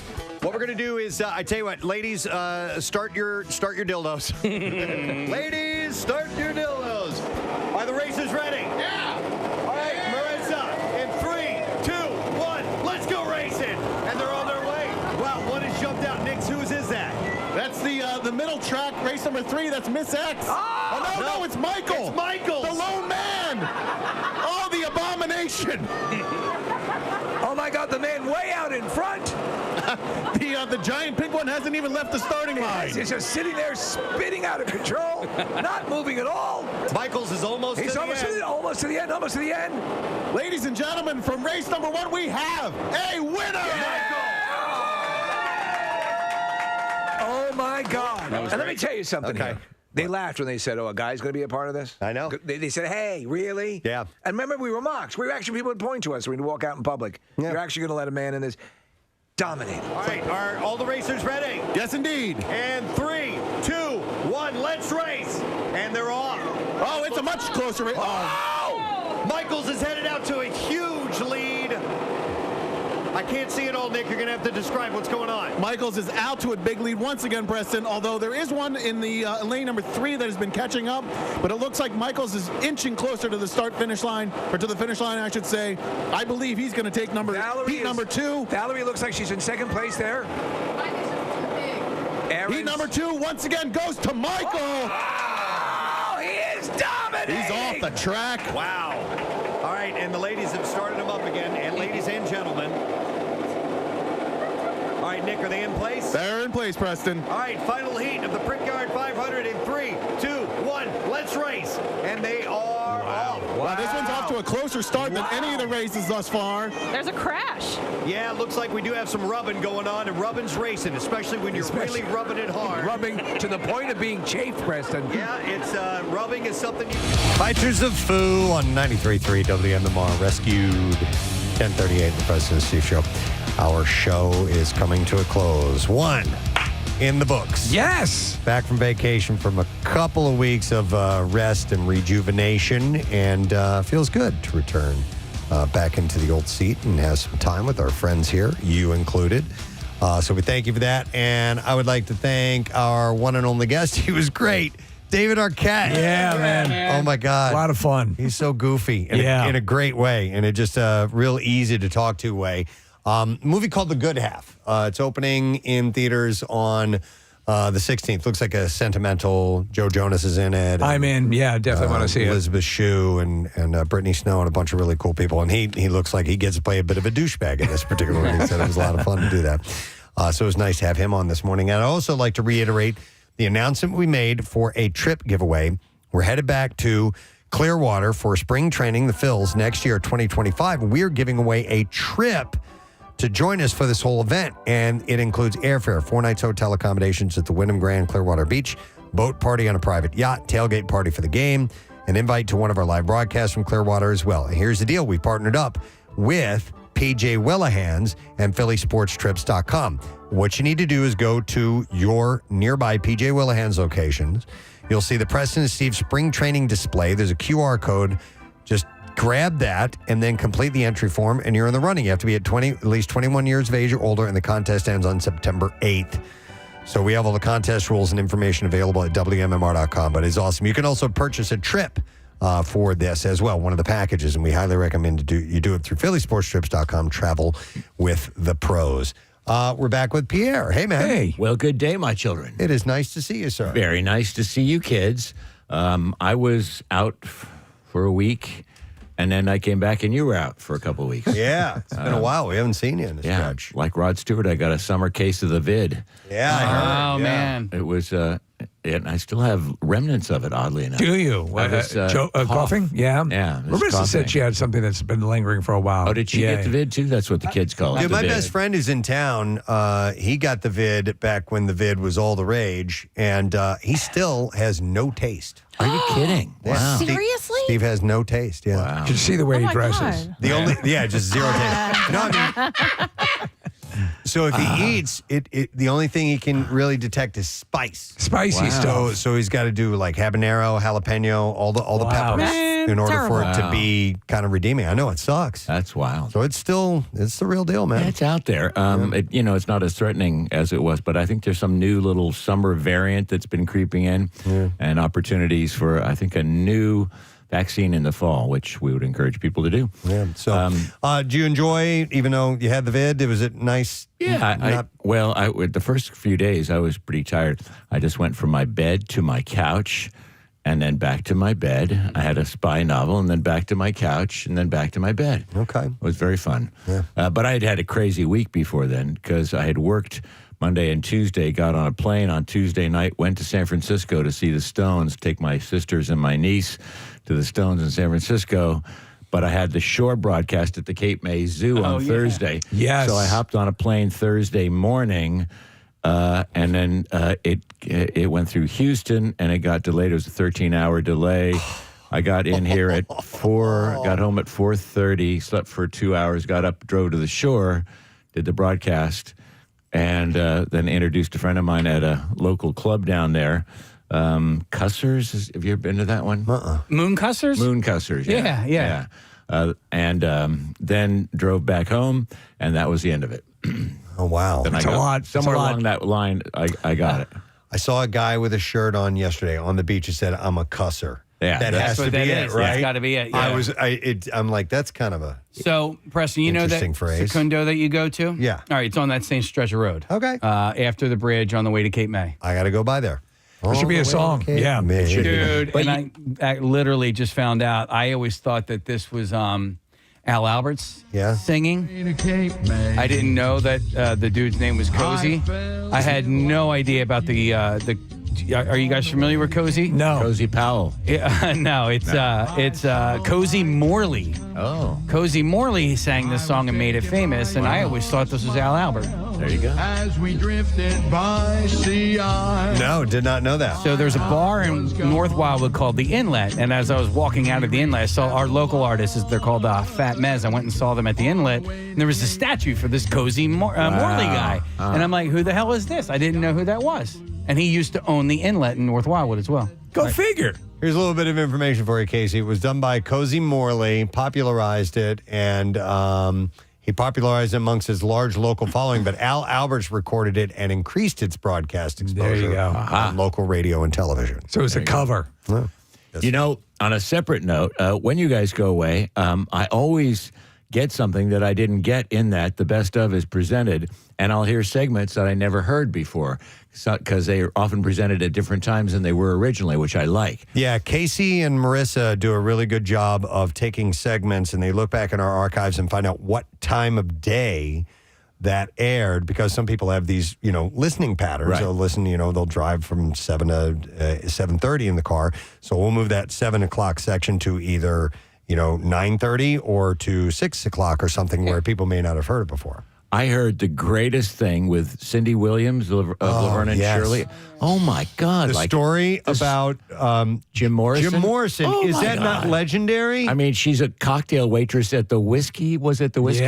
Yeah. And Jim Morrison is there on her first night. And she said, "What?" Yeah. And she's stories of hanging with Harrison Ford on the set of American Graffiti, which is filmed in my little hometown of Petaluma, California. Yeah. Then so many different. She was amazing. Yeah. I mean, I wanted to go see her show. Of course, it was 3 years ago.